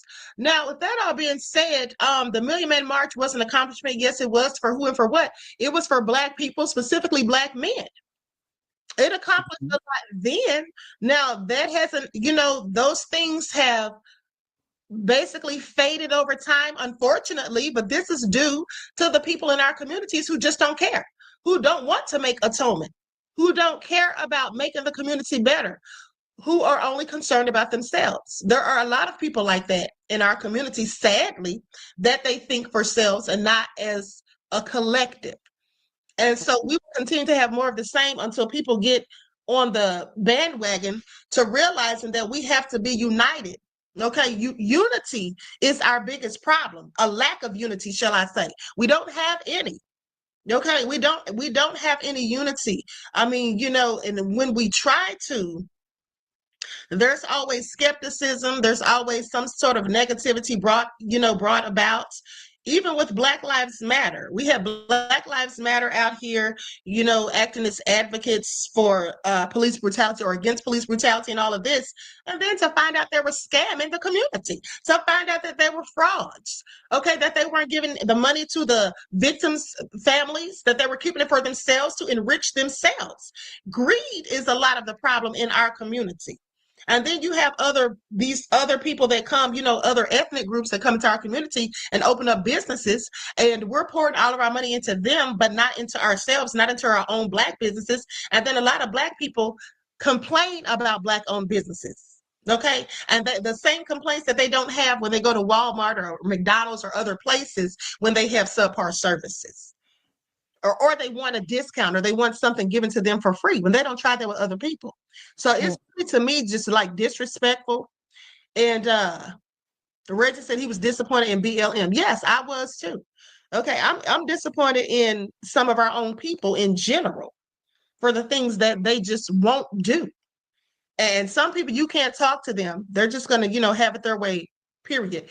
There's some people going to still stay in gangs. They want to be out here, shooting, killing, and stealing and doing all kinds of nefarious things, you can't talk to them. And even now with the whole SNAP thing that's going on, we're gonna get into that in a second.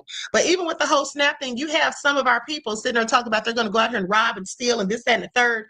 And that's so ridiculous that you would be online broadcasting that. If you feel you need to steal to feed yourself to keep from starving, that's one thing, but you get on here broadcasting it like you're proud of it. You know what I'm saying? Like this is all you can do. It's just really disheartening as far as I'm concerned. Yes. Derek says that it was personal between Dr. Clark and Minister Farrakhan. It sounds like it. Yeah. Bougie Barbie says Black people were fooled into thinking if things were better because we can buy overpriced foolishness from them and we're on TV with them and we were fooled into relaxing. No, that's a thought. I think that some people just relaxed, quite frankly, because I don't think that some people were fooled. Some people may have been fooled, but I think the majority of the people just became complacent. Okay, they just got used to dealing with what they were already dealing with and didn't care to strive for anything better or to try to improve things, and just accepted it for what it is. That's what I think is a lot of our problem in some areas of our community, just complacency. Right. Yeah, and also the minister spoke on about the unity part, and he said even with planning that Million Man March, him and Dr. Ben Chavis, who was the director of the Million Man March, he even said that he didn't even care, that he wanted men from all different religions, all different stances to come, because he said if we can agree upon the one thing, and that is unity amongst our people, we can perhaps work out the things we don't agree with. And we know we always say agree to disagree and we still be okay with each other. But then you had said some of those said people that was up on that platform speaking with him later turned their backs on him. And that is the whole thing he was talking about also with the COINTELPRO amongst our own people. There were people that, of course, that didn't show up, like the CBC, NAACP. I don't know if y'all know that. They didn't want no parts of it, but he still stood tall. Yeah, absolutely. Some of them did. There was a few Black leaders who didn't want any parts of it. Yeah, they absolutely did. Yeah, and I'm sorry, go ahead and finish. No, I was just going to say, that's our problem too, because that stems down to us. We can not agree on one thing and the whole thing can go down the wash, but we can watch other people disagree with 99 things. But if they agree with the one thing and stand in unity with the one thing, then they okay. And other communities can do that and we can't. Yeah, and it's really sad. At the end of the day, Lisa, do you have anything you want to say further about the Million Man March before we move on to the SNAP situation? If you want to move on to SNAP, I'm ready. Can I just say one more thing? I want to give thanks. I want to give thanks to Minister Louis Farrakhan, because bringing those men together the way he did has not ever been done and probably won't ever be done again in life. So I want to thank him. I didn't grow up Muslim, but I love listening to that man speak. And I want to say this, because when that man is gone, who are we going to have? He is the only one that has been consistent in the uprising and uplifting of our people, where other leaders, they either have been murked off or they either fall by the wayside. So I want to thank that brother and tell him I love him for what he stood for and stand on and continue to do so, because he is old now. He won't be with us for very long. Who will be that next person to speak up and stand in the gap? That is the $1 million question. Yeah, you're absolutely right about that. You're absolutely right about that. So with that all being said, that was something historic that will likely never happen again, as you said. Okay, so now let's talk about the SNAP situation. Judges say Trump administration must continue paying SNAP food stamp benefits during the shutdown. Okay, so 2 federal judges on Friday said the Trump administration must tap into the contingency funds to make payments for the Supplemental Nutrition Assistance Program during the government shutdown, ruling against the government in a pair of suits over the imminent benefit lapse. Roughly 42 million Americans rely on SNAP to help buy food. Now, in a case brought by a coalition of states in federal court in Massachusetts, Judge Indira Talwani ruled that the government is required by law to tap into the emergency money to make at least partial payments and give the administration until Monday to tell the court whether it plans to do so. Okay, so in Rhode Island, another federal judge granted a request for a temporary restraining order from a group of municipalities and nonprofits that sued to block the imminent funding freeze, according to attorneys from Democracy Forward, okay, the group leading the suit. Now, the ruling was made from the bench. An entry on the case docket said that the court orders the USDA to distribute contingency funds and report back to the court by noon on Monday. In her ruling, Talwani stopped short of ordering the administration to send SNAP payments on Saturday, but she rejected the government's argument that the $5 billion contingency fund cannot be used to fund benefits during the lapse in appropriations. At core, defendants' conclusion that USDA is statutorily prohibited from funding SNAP because Congress has not enacted new appropriations for the current fiscal year is erroneous. That's what Talwani said. Okay, to the contrary, defendants are statutorily mandated to use the previous appropriated SNAP contingency reserve when necessary, and also have discretion to use other previously appropriated funds. Okay, so in other words, they're going to have to go ahead and pay. And here's the thing. Now, Trump wants to end the SNAP program, in my opinion, because he flat out said the other day that there are some programs that the Democrats came up with that they wanted to cut, that the Republicans wanted to cut, Trump's administration wanted to cut, and he said now they're going to cut them and they're not coming back. Now, Lisa, did you buy the story? And I know you didn't, but what do you think about them trying to say that they couldn't use the contingency funds and all of that? Now, you knew that was BS. And so do you feel like they want to just shut down the program altogether? Yes, because that's in Project 2025 is to get rid of SNAP. That's in there. So no, that was intentional. He didn't want to use nothing. He was willing to let November 1st come and let those people, have nothing. And good that they're getting it, but it's temporary. But I still feel sorry for the federal workers. They got to go to food banks because they're not getting their paychecks. So it's almost like Donald Trump gets off on putting people in misery. This man is sick. He really is. And I saw a guy in the military today did a video talking about how he wasn't going to be paid or whatever, anytime soon. And it's just disheartening. He was talking about, matter of fact, I'm going to bring up his video. Because Trump is crazy. And the thing is, what do you make of them trying to continuously, blame this on the Democrats? Because the Democrats don't want to agree to their terms because of the healthcare issue.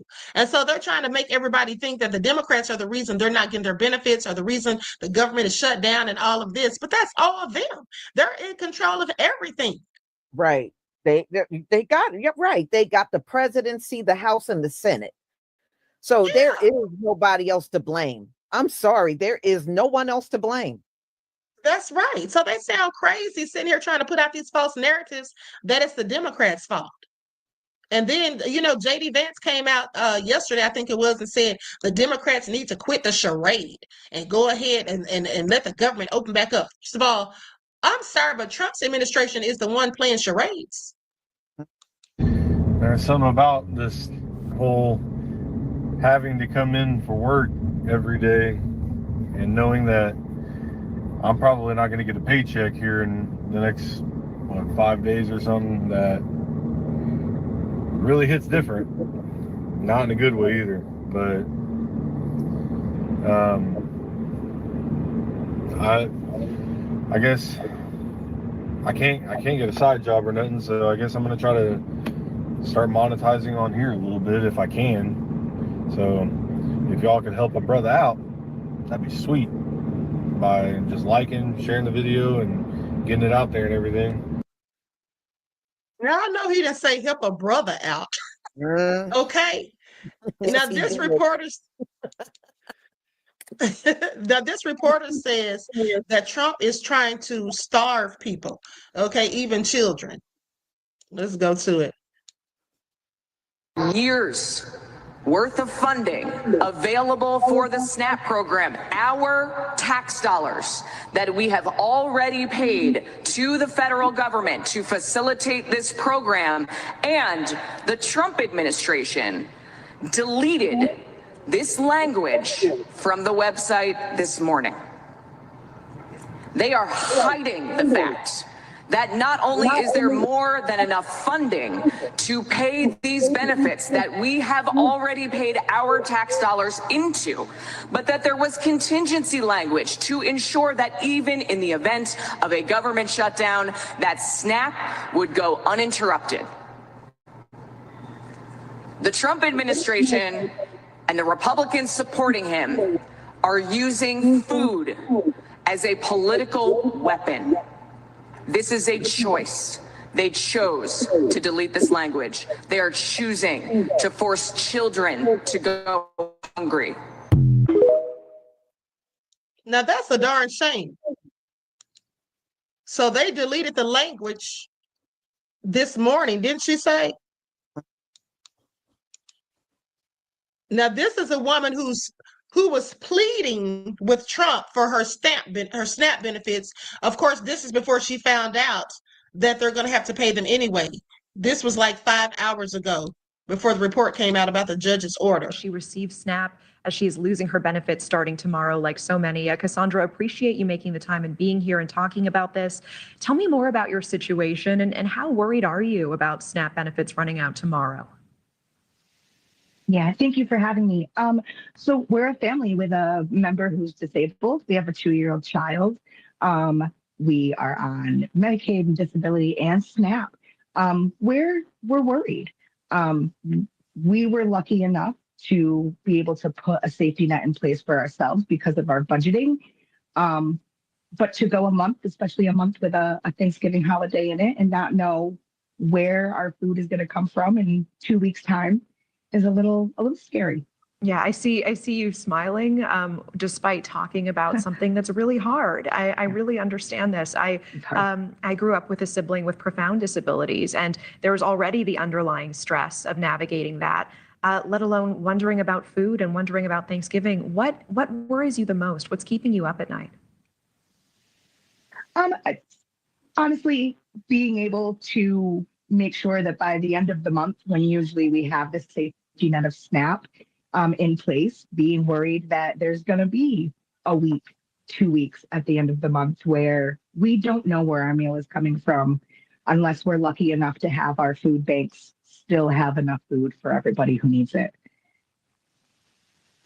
Yeah, that's really hard. And you know, we just heard from News Nation's Kelly Meyer aboard Air Force One with the president, asking him about the SNAP benefits set to expire tomorrow. She talked about how some folks are considering putting out canned goods for trick-or-treaters instead. And she asked the president, could you move funds around like you did for the military?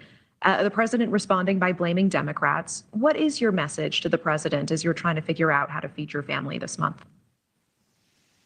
I would really enjoy if he could stop using the American citizens as political tools. The political theater that I've been watching this last year, not just with SNAP, but with Medicaid also, it feels like psychological abuse. I'm not going to lie. I would like it to end. We all deserve food and healthcare, and we all deserve to know that our basic needs aren't hanging in the balance every day. We see many states declaring emergencies over SNAP funding running out. They are trying to allocate millions of dollars to offset the lapse of federal benefits. They say they know it is a fraction of what will be needed. Let's listen together. This is some of what we're hearing from governors and officials around the country right now. Yesterday, I announced the state will provide interim support for Iowa's food banks and pantries if the SNAP benefits end as expected. We are gathered here from across the region because we will never back down from fulfilling the promise of the America our cities have fought to create. In our city, food isn't a bargaining chip. It's a human right. 360,000 Connecticut residents.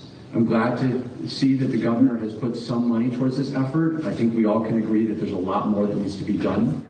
We are responding to the federal government's dereliction of its duty by declaring a state of emergency inside the state of Maryland.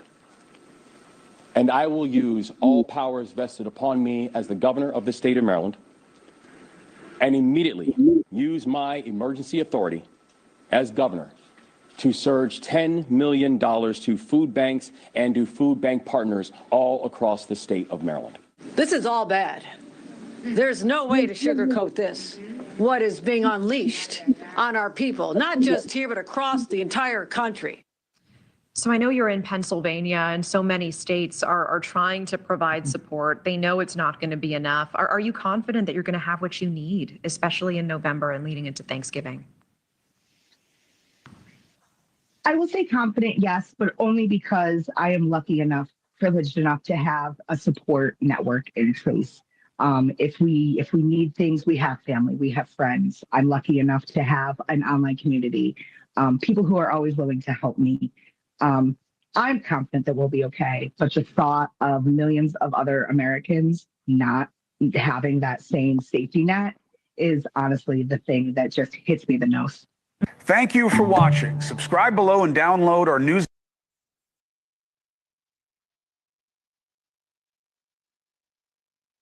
Okay, so fortunately, they are going to be able to get their benefits. And in my opinion, Trump was trying to keep that money for some other nefarious reasons, probably to put in his bank account. I don't know what he was planning on doing with it, but he and his administration knew that they could absolutely use those contingency funds to take care of the SNAP benefits and make sure they were dispersed. Now, I happen to think that them doing this right before November or right at the beginning of November, knowing Thanksgiving and Christmas are coming, I think they wanted to start a riot. I think they wanted people to start complaining, to go out and start stealing, breaking in stuff or whatever. And so Trump can try to, basically declare martial law. I just think that was all crazy, what he did. What do you have to say about OG Patrice? Do you think this was something that Trump, or the timing of it for me, okay? It was the timing of it right before Thanksgiving. You don't want to let people get food. You want people to be going without. Like, I just think that he had some intentions behind that to make it, some kind of way trying to bring us to martial law. That's just my opinion. What do you think about that? Yeah, absolutely. And to your point, I think that we are living in a sad state of affairs in America where you have the American taxpaying citizens who pay into these things. These are taxpayers' money and funding already. The sad part is the contingency fund should have never had to be used had he did the right thing and release people's money and food stamps and things of that nature that are on disability and that are taking care of the disabled. Because when those contingent funds are for major disasters, like when we had COVID, when there's hurricanes and tornadoes and landslides. That's what those funds are for, emergency purposes. This should have never become that, right? So now, say if we have said situation in emergency and those funds are going to be used for that, then what they're going to say, well, the government ran out of funds. It shouldn't even never had to come to this point. And I'm so sick of both sides playing the name game, because that's all they're doing. And they're not getting anything done for the American people. Nothing. Because they're too busy blaming each other. And that's the part that I can't stand. It's like both sides know they have their faults and their flaws in this situation, but it's like, oh, well, if you don't agree with what I say, then I'm going to hold this back and I'm not going to do that. It's that game. It's petty and it's hurting nobody but the American people again. And when you can give all of these resources to other people, when we live here, born here, raised here, work here, taxpaying citizens got to beg for the bare necessities, when we know that the average person do not have 3 to 6 months worth of living saved. because of the way the economy is now. So no, it's ridiculous. Those emergency funds shouldn't have never even been an issue to come up where the judge had to literally order this man to release them through the contingency funds. Then if we have a national disaster, then where are those funds going to come from? We already know how Trump gets down. You're going to have a judge to tell him to do anything, because he's not going to do anything that he's supposed to do unless it's something he actually wants to do. Now, Lisa, my question for you is, what do you think about Representative Clay Higgins telling the SNAP recipients to stop smoking crack? First of all, do you remember back when they were drug testing anybody that was on SNAP? Because they were claiming, I never knew that. Yeah, they I did never knew that. Yeah, they were doing that actually back during Trump's first administration. They had to do like random drug tests. They found I never knew that. Yes, they found less than 1% of the people came up positive on a drug test. So people are not using no SNAP and all that for no damn drugs. These people just got to have something negative to say. That's already been disproven. They did not find hardly anybody that was using any assistance and putting it towards drugs. Mm-hmm. And I don't know exactly. I don't know no drug dealer that accepts EBT. You know some that do? Yeah, I never heard of such. They sound ridiculous. Never heard of it in my life. Well, that's because they always want to make us the poster child for everything nefarious. So they did that because they figured that our race of people are the ones that's mostly doing that and on said, illegal substances. So they make us the poster child of all those things, right? So and then they get surprised to say, oh, well, they really not, these type of people. And the numbers are low when the numbers are high in other communities. See, they don't want to talk about when it went over to the other communities and affected them. Then now it's sound the alarm. Now you want to make laws and things pass, but when it came to us, it's lock us up. And here's another thing too, as far as them having this in Project 2025, like you were saying, Lisa, another thing that I noticed in Project 2025 is they were talking about ending the summer and school meal programs. The plan that, that has the children eating during the summertime, people that are in poverty, impoverished communities or whatever, feeding the children during the summer. So they want to end that. That is absolutely nefarious. Yeah. Yeah. And the thing is, like I said, they didn't find hardly anybody. And they just, I don't know what it is. Donald Trump just wants to hurt people. That's all I see him doing in his position. That's all he wants to do. And I mean, just look at the state of this country. It seems like day between this time last year and this year. It's like a whole different country almost. And he ruined the economy with all those tariffs. Oh, the tariff is on, the tariff is off. And every time the man said the word tariff, prices went up. Gas prices went up.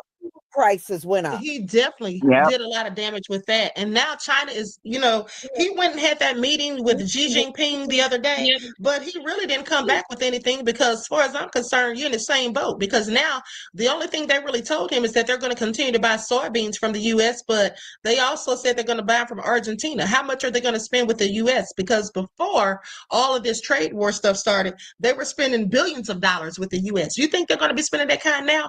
I just have questions because Trump's a whole idiot. He was trying to bully those people. And then when he saw they wouldn't go for it, then he tried to change his tune. And he's acting like at the meeting, like him and Xi Jinping are such good friends. Like they have such a good relationship. That man was looking at him like he was crazy. He was looking at Trump like he was crazy at the end of the day. And all he's done is messed up and ruined the economy with those tariffs.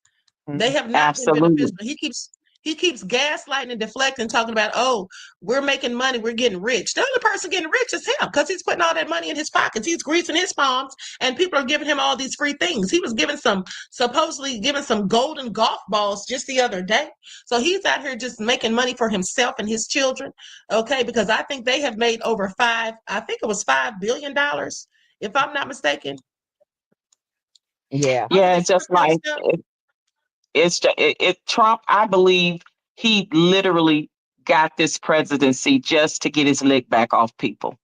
Any and everybody that was against him, said anything against him, didn't vote for him, didn't share his same ideologies and interests when it comes to politics and things like that.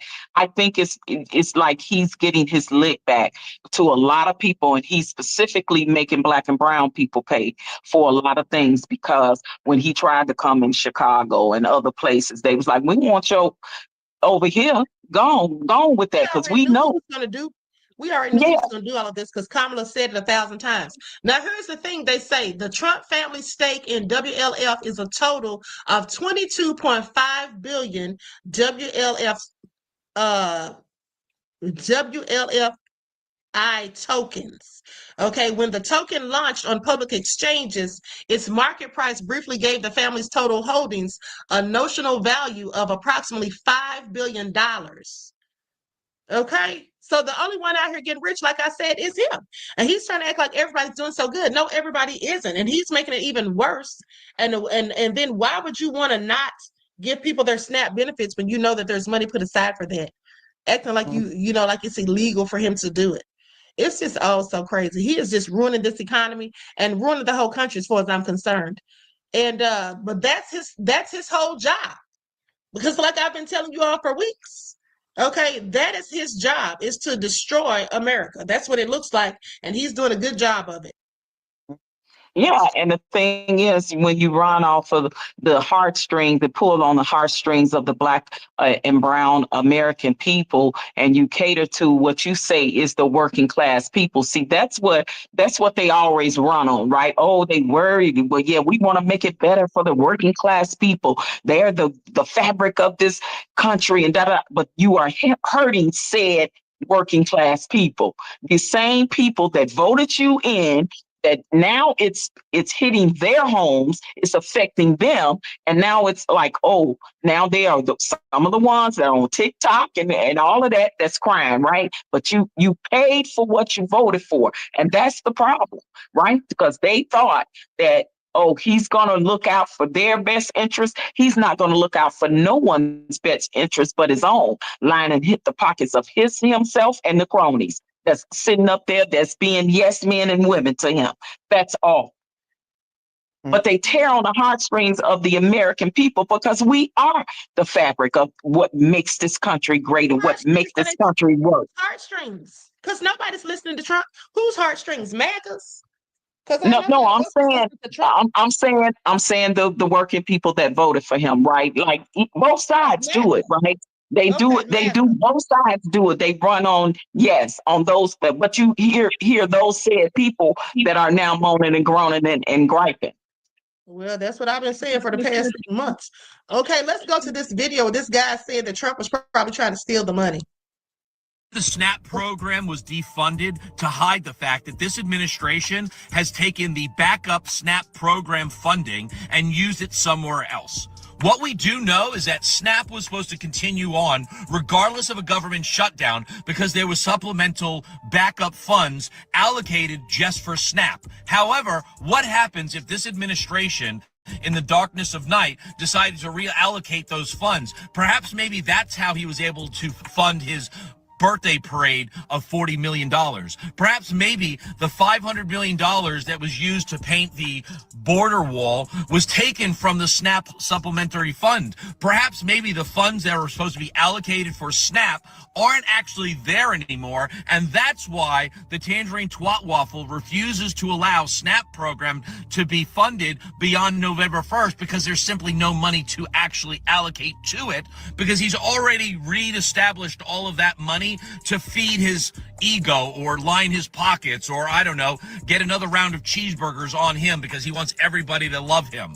I don't know for sure, but SNAP programs were supposed to help the children of this country, and taxpayer money is what was used to fund the SNAP program, but yet the taxpayers aren't being heard, the children aren't being fed, and the tangerine twat waffle isn't taking the Democrats' calls or trying to do anything to unite the country. He's only trying to divide. What if the He called Trump a tangerine twat waffle. No lies detected. Okay, I don't even know what that is, but hold on. Let me go to this next video. Ladybug said, not cheeseburger. Well, you know he loves fast food, specifically McDonald's, beloved. Deserve to eat, fuck you. And I mean that. I'm so sorry. I'm trying to be more brand friendly on here, but fuck you. If you think food should be used as a weapon, double fuck you. Insane that that's a woke take. Oh, they're misusing it. I don't give a fuck. First of all, no, they're not. And if they were, I don't care, but no, they're not. Second of all, you think the people on food stamps are scamming you and that's the problem? Not the big corporations, not the billionaires, not the tax system as a whole. Okay, you're smart. Using it to buy chips and soda. Bitch, that's what I'm using my money on too. What do you mean? You guys want to demoralize poor people so fucking badly. You like get off on it. And it's weird. Anytime I go to the gas station, I see a homeless person outside, I walk up to him and I'm like, hey, what do you want? Can I get you something from the store? Whatever. And sometimes they're like, oh, can I get a water and a sandwich? Absolutely. Sometimes they're like, can I get Doritos and a Coke and a Milky Way? Hell yeah, brother. Because you deserve a sweet treat just as much as any of us do, if not more. I bet you've had a shittier day than I have, and I have relied on chocolate for much less than you're going through. Some people need people to be so oppressed so they can feel better about themselves, and it is disgusting. They're us. We are all us. You know who's not us? The billionaires. And that's who you're bending over for. Weird. If you think...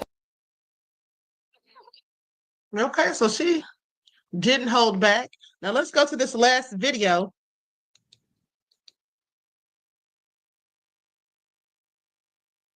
Very interesting shift taking place as Trump rapidly ramps up his authoritarianism, and that is white people flipping the switch from capitulation to resistance. Let me explain what I mean. Since the end of World War II, the white community in America has enjoyed unprecedented wealth and opportunity as a result of a globalized American empire. And because of that, we have been less likely to buck against the system, even when we know that system is unjust, because the system has rewarded us so well. That's called capitulation. And these are broad brushstrokes here. I'm speaking very generally. The Black community, on the other hand, because they have always been a target of the system, from slavery to Jim Crow to the war on drugs, they have always maintained a posture of resistance. And again, there are plenty of exceptions on both sides here. But what's interesting to see now is more and more white people, first of all, waking up, and secondly, taking risks to resist the Trump regime, taking to the streets in protest, directly confronting ICE officers, resigning positions of authority, and in our case, making a documentary that could cause us to get our tails sewed off or worse. But it's worth it, these acts of resistance. Jesus said it like this: what does it profit a man to gain the whole world yet lose his soul? Because we cannot be people any longer who go along with wicked systems just because they benefit us.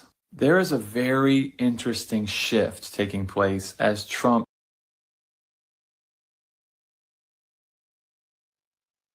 Okay, Lisa, now what do you think about what this man said? You know, what I think, to be honest with you, I think a lot of people have lost confidence in Donald Trump. You know, I think the falsehood was a lot of people thought he was going to be like the first administration. And he is nothing like that. You can't even compare the two administrations at all. And nobody trusts him. I'm even seeing a lot of his own people. You know, I don't know if you were paying attention over on TikTok. Some of these former MAGAs were trying to form this thing called a Purple Revolution. Yeah, I did a video about it. And I'm like, no, first of all, I ain't joining nothing MAGA, ex-MAGA. That's what I said. I ain't joining no crap with them involved. But number two, it just goes to show you the level of confidence that people lost. And look, to this day, did you remember when Donald Trump said that the federal employees that are furloughed don't deserve back pay? Mm-hmm. Yeah. Yeah, I mean, why don't they? Isn't that written there in their contracts? They're supposed to get that if it's a government shutdown. Exactly. He doesn't care. And No. to your point about the Purple Revolution, I did a video about that. Basically saying F the Purple Revolution, because my thing is I'm not trying to unite with MAGA. Forget them. They voted for Trump because they thought that all the low down nefarious things that he's currently doing, they thought that was going to bypass them and only affect Black people and immigrants. They had no idea. Even those Cubans, okay, even the Cubans who voted for him thought the same thing because they've always been shown favor as far as them coming here. Okay, but now Trump has changed all of that. And so now all of them are looking crazy and they're seeing that they're not getting what they thought they were going to get. So now they want to complain and they want to have buyer's remorse and they want the Black community to help them. You know, Bill Maher came out the other day and said that there was very few Black people at the No Kings protest. Well, of course there was.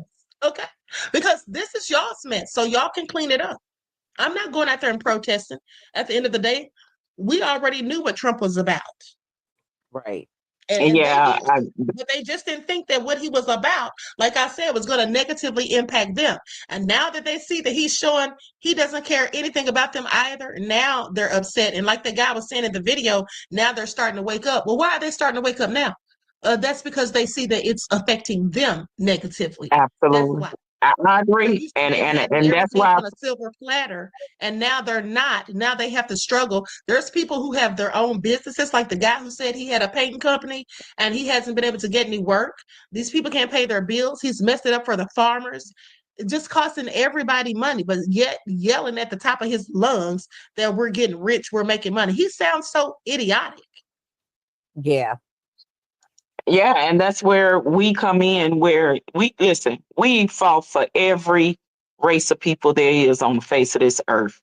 And when it comes time to fight for us, we the only ones that they're standing for the most part. There's a few speckles here or there, but for the most part, we have fought for every other race of people to have rights for this and that and the other. So, and now it's time for Black people to realize that we need to sit some shit out sometimes and not get involved. Like, let them work it out. You know what I mean? So I'm glad to see that that's where a lot of us are waking up in that department, because we're tired of fighting for everybody else. And we always the last ones on the totem pole to never get anything, you know? So they thought it was going to affect our communities the most. But look who's the most on social media talking about it. Pay attention. Yeah, they'll be all right. Miss Mississippi says Bill Maher can shut the hell up. He has made plenty of negative statements about Black folks. No, we are not getting out there. Exactly. Like, he can miss us with it. Yeah, he has made some negative comments. Didn't he call somebody a house ninja one time, or say that he wasn't one, or something like that at the end of the day? But Yeah, so and Ice Cube had to check him. Yeah, I know. I remember that. I thought I remembered that. Now, here's the thing. At the end of the day, they're going to be getting their benefits, okay, tomorrow. They're going to be getting their benefits, thankfully. So that should be a load off of some people, because I know a lot of people are stressed out. And at the end of the day, I just don't understand why the Democrats haven't done anything about Trump, because they actually said they were going to use Article 2 against him. Lisa, did you read anything about that? You know, vaguely. I'm just so disappointed in them. They're just too quiet. They're too quiet. No matter what he does, they just remain quiet. Yeah. You know why I think that is? I think because they're complicit in it. I think that they don't have a problem with it, because a lot of them probably feel the same way. Like, you know, that's just what it's given. Because other than that, why aren't you doing anything? Like, some of them come out and complain, but they're not really putting any effort into doing anything to stop him, you know, as far as I can see. Yeah. I'm totally disappointed in them, because I thought by now we'd have had, you know, them trying to impeach him or something. But they said they weren't going to go that route. They were going to file Article 2. That was like 2 weeks ago, and I haven't heard anything since. And what's going on with the Epstein files? Yeah, that's what I want to know.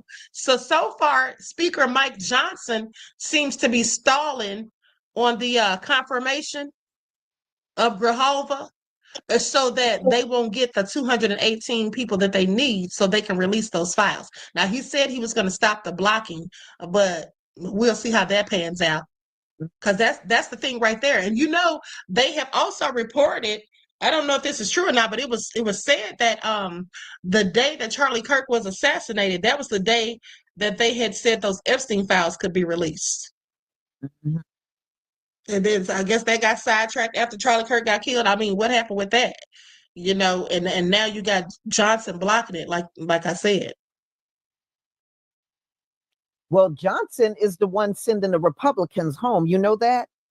Mm-hmm. Yeah. He done sent them home a couple of times. I said, yeah, see, right there tells you they ain't trying to negotiate nothing. They're just getting in front of the cameras trying to play like, oh, we're trying to negotiate. The Democrats aren't cooperating. No, you're sending everybody home. Right.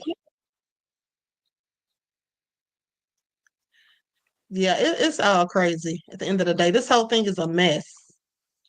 And honestly, that makes us the weakest link as Americans, right? When we see what's going on in our own country and the treatment of our people in our own country, that makes us the weakest link. That's why we the laughing stock when it comes to other countries. And will we be prepared? We're not the laughing stock. Trump's the laughing stock. Nobody's laughing at Americans. They're laughing at Trump because he's a whole. No. I mean him and his regime, basically, right? And again, which can make us the weakest link when it comes to the way he disrespected the military with the things he said and things that he did, right? So when it comes to the disrespect that he gave him, because nobody wouldn't clap for him, nobody would, agree with the things he said. It was literally crickets in that room. What did he tell them? Oh, if you got a problem with it, walk out. But your benefits, your rank is gonna be reduced. Now, what president does that to the people that serve our country, that fight for our country, to hear the president of the United States say that? Exactly. Michael says, that's right, Queen. Where are the Epstein files? Was creating as much aversion as you can. Yeah, that's exactly what Trump's trying to do. He's hoping that we've all forgotten about it, but nobody's forgotten about it, Trump. Okay, we still want answers. And that's another thing, too. A lot of his people, they were very much so upset when they found out he wasn't going to release those files, because that's what he was running his campaign on, basically talking about he was going to release the Epstein files. And now he's done everything in his power to avoid it. And so, and here's my thing. He's talking about testing the nuclear testing, and then sat up there and lied and said that Russia and China was doing nuclear testing. Now, Lisa, did you hear about that report? Yes, and actually Russia is doing nuclear testing. They actually put out a brand new nuclear bomb. I don't know if you saw it. The thing can circle the entire Earth in 15 hours. That's why I'm saying that can make us the weakest link. Because would we be ready? Would we be ready for something like that in our military? Would we be ready? Well, we already know we wouldn't, because we already know that Russia and China are probably better prepared for nuclear war than we are. China said they have one that within 20 minutes, it can just, obliterate everything in like 20 minutes. Yes. Okay, that's what they came out and said, but they also said that they had not been doing nuclear testing, and they're probably going to start now since Trump's come out talking about he's doing it. Right. But now, I wanted to say one more thing about that bomb. What they are doing is demonstrating they can send that bomb to any nation, anywhere in the world, and it can be there in a short period of time. So they've been doing the test, and the nuke actually circles the entire Earth in 15 hours, right? Now, here's the thing that's not good. It leaves radiation all over the globe. Yeah. And many of us are inhaling that radiation from them testing bombs, and you don't even know it. Right. Yeah. Radiation. Now, here's a report Here's a report that just came out about that. It says the United States is immediately restarting nuclear weapon testing, according to Trump. Because of other countries' testing programs, I have instructed the Department of War to start testing our nuclear weapons on an equal basis. That's what Trump posted on Truth Social on Wednesday, saying that process will begin immediately. Now, it is not clear whether Trump intends to test warheads or other parts of nuclear weapons, such as delivery systems, nor which countries he believes are testing their weapons. Now, the U.S., Russia, and China, the three countries with the largest nuclear arsenals, have not conducted full nuclear tests since the 1990s. Korea is the only exception. So the U.S.'s last full test was in 1992, although different types of experiments have continued in the decades since. Trump's announcement came just before a highly anticipated meeting with Chinese leader Xi Jinping, but it did not appear to feature on the agenda of their first in-person discussion this administration. So they say the Republican has displayed a long-running disdain for nuclear weapons and has supported non-proliferation. Trump said earlier this year that Russia had agreed to unspecified nuclear limits and that China was willing to follow suit. The U.S.-Russian arms limitation agreement, New START, is due to expire in February. Okay, so they say, but Russia has pushed forward with testing of weapon systems able to carry nuclear weapons. Putin said on Wednesday that the country had tested the nuclear-capable Poseidon torpedo just days after the country also said its Burevestnik nuclear-powered cruise missile had covered over 8,700 miles in a 15-hour flight test. Okay, that's the one you're talking about, Lisa. And then they say Russian President Vladimir Putin has said Russia will carry out a nuclear test if another country does so first. And senior Russian official also said the U.S. had been preparing for nuclear tests. So the Kremlin on Thursday said Burevestnik and Poseidon test did not count as nuclear. They're saying these are not nuclear tests. They said, we hope that regarding the Burevestnik and Poseidon tests, the information was properly communicated to President Trump. That's what the Kremlin spokesperson, Dmitry Peskov, said after Trump's announcement. He said the U.S. already tests its nuclear weapons in similar ways. This is what Hans Christensen said. He's part of the nuclear experts team at the Federation of American Scientists, known as FAS. Now, he said this on Thursday. Now, the 1996 Comprehensive Nuclear Test Ban Treaty prohibited all nuclear test explosions. The U.S. signed the treaty but has not ratified it, while Russia withdrew its ratification in 2023. But both sides would have to pull their signature if they no longer intend to observe the treaty. So they go on to say that Leonid Slutsky, the chairman of Russia's Parliamentary International Affairs Committee, said chaos would follow any resumption of U.S. nuclear warhead testing. Y'all hear this? Okay, please pay attention. Trump officials reportedly discussed restarting nuclear tests during his previous administration after accusing Russia and China of carrying out low-yield nuclear tests, which both countries denied. Now, the U.S.'s National Nuclear Safety Administration conducted an underground chemical explosion in Nevada this month to improve the United States' ability to detect low-yield nuclear explosions around the world. And this is according to the U.S. government. Now, the Department of Energy, which oversees the U.S. nuclear stockpile, is required to make sure the country can always carry out an underground nuclear test within 24 to 36 months of a president's order. Okay, so they're saying that these tests that Russia did, they said that doesn't count as nuclear testing. And then they said Trump lied on them. Yeah, they actually launched those missiles. In fact, there's videos. You probably find the video. Yeah, they did. They said they did that. They said they did that, but they said that is not considered as nuclear testing. That's well, I don't believe that. Doesn't make any sense. I don't know. Yeah, I don't believe that. Like I said, well, we could find out. I mean, if they were lying, it could be proven easily. But they said Trump also had lied when he was in his first administration and blamed China and Russia for also doing nuclear testing. And they're sitting there talking about basically it's going to be some problems and chaos if Trump starts having these nuclear warheads tested. Okay, that's what they're saying. So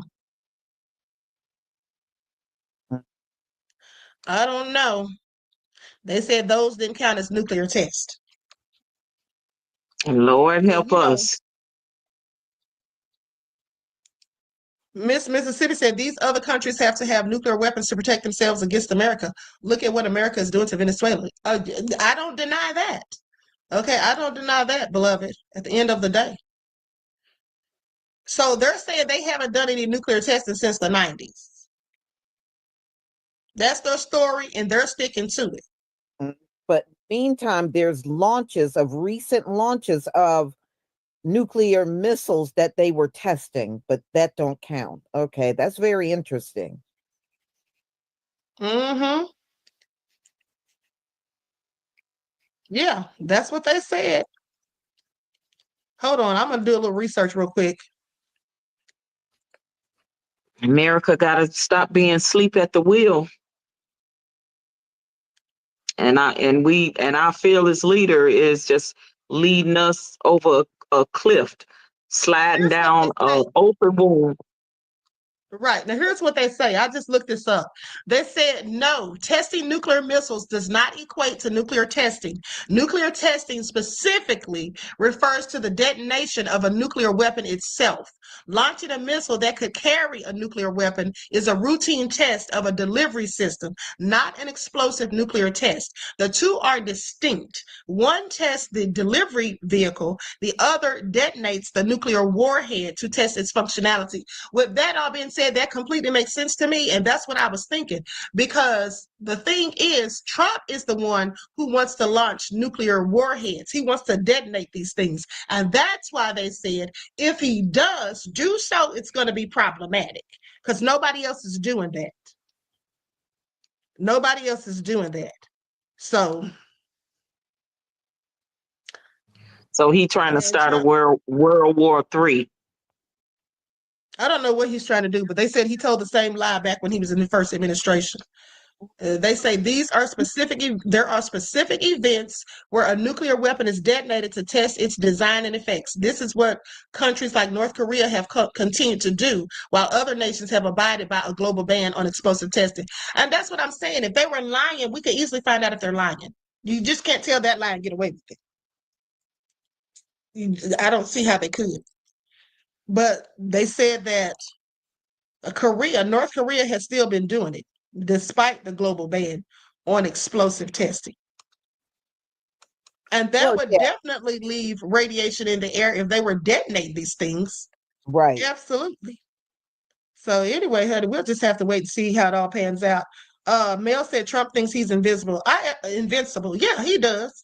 He does. He thinks he can do whatever he wants, and there's not going to be any serious consequences, but there is going to be consequences. He's pissing off allies. He's stirring up trouble and sitting out here telling all these lies. I mean, blatant lies that can easily be disproven. Okay, he's out here looking real crazy. Lady Medina said he's a madman. He absolutely is. Okay, no doubt about that, beloved. I absolutely agree. So anyway, with that all being said, I'm going to conclude this broadcast. Lisa, did you have any last words, beloved, before we roll out? Yeah. Did you get to see that interview that Steve Bannon did in the UK? No, I didn't see it. He was over there on British TV telling them that Trump will be the president in 2028. They already got plans on to keep him I didn't see the interview, but I read that, Lisa. It was in an article that I was reading on the other day on live. Yeah, and I told everybody that they said that. They said they already got a plan set in place. What do you think that plan is? Either, one, because you were talking about war. War is one way to justify he's a sitting president, because he don't have no scruples. He has no problem with shedding other people's blood just so he can sit in it. Okay. Exactly. Well, Lisa, I had actually told people that like maybe a month ago, I think, that Trump would likely try to start a war so that he can stay in office. so there won't be, so he can suspend the election, but you really don't have to do that because we've always had elections regardless whether there was a war or not. But Trump thinks that he can just do whatever he wants to do. You know, did you know that back in 2020 during the pandemic that he actually tried to get them to postpone the election? Yes, I remember that. I remember. Yeah, I remember that too.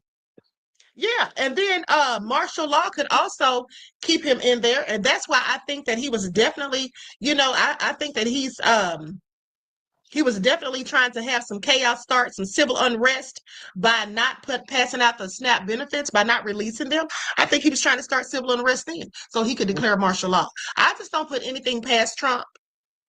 You know, it seems to me like he's been trying to invoke civil war since he got in office with all this crazy stuff he's saying. And then after Charlie Kirk's assassination, the stuff they came out saying, you know, at that funeral, that was really a rally as far as I'm concerned. They were talking real crazy, talking about avenging someone's death and all this stuff. So I really think that's what he's probably going to try to do. Because what other plan could they possibly have that's already set? I mean, they're acting like it's set in stone too. Yeah, and that's because he's trying to run this country like a dictator, right? We know that that's exactly what he's trying to do because he's just trying to force.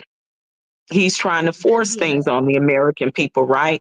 And I don't know if you remember, Queen or Lisa, Trump did an interview. I forget what talk show it was on years ago, way before he even thought about running for president. And he was asked that if he would run for president, would he run as a Democrat or Republican? And I think I showed that on the live. Yeah, he said he would run against as a Republican, but he talked about them like a dog, about how dumb they are. And honestly, those words have never been more prophetic than ever. So yeah, I just want to say that. Thank you. Just anticipate said Republicans said yesterday that he can't do that because it will take 10 years to fix it into the Constitution, but you can't trust none of these politicians. Right. Because he's already literally come out of his mouth and said that if there was a war, you don't have to have elections. And I'm like, okay, when have we ever done that? Right. When has that ever been done in the United States? Never. Okay, not to my knowledge. We've always still had elections. But like I said, Trump thinks he can do whatever, whenever, and it doesn't look like anybody's stopping him at this point. The Democrats are just sitting over there like crickets and really not doing anything. They complain every now and then, but nobody is doing anything about this man, and he is just doing a whole bunch. Well, one more thing I want to say, Queen. Yes. I'm going to send you a link to what's called a front porch concert. And you remember the singer Christopher Williams? Yes. He did a front porch concert. I saw that. Let me tell you, brother still got his voice. Still his voice. He sounds awesome. Yeah. He always could sing. Okay, yeah, please give me that, Lisa. Okay, so I appreciate you, beloved. I'm gonna get ready to wrap this up. They say Trump's officials.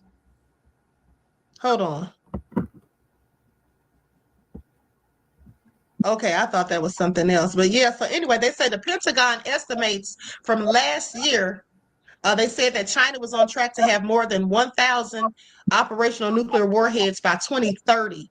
Although Western analysts say Beijing's stockpile would depend on how much plutonium, highly enriched uranium, and tritium it can access. That will be less than a third of what the United States and Russia each has. Okay, so you know, we already know that China is ready because they already came out and said it.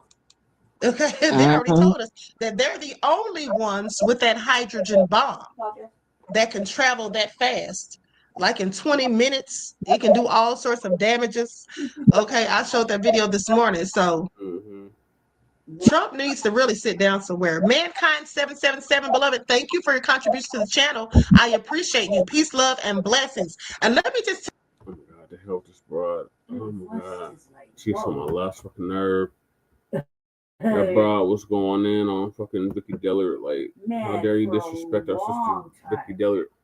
And then made her mods turn against her. Yeah. Like for a brief minute.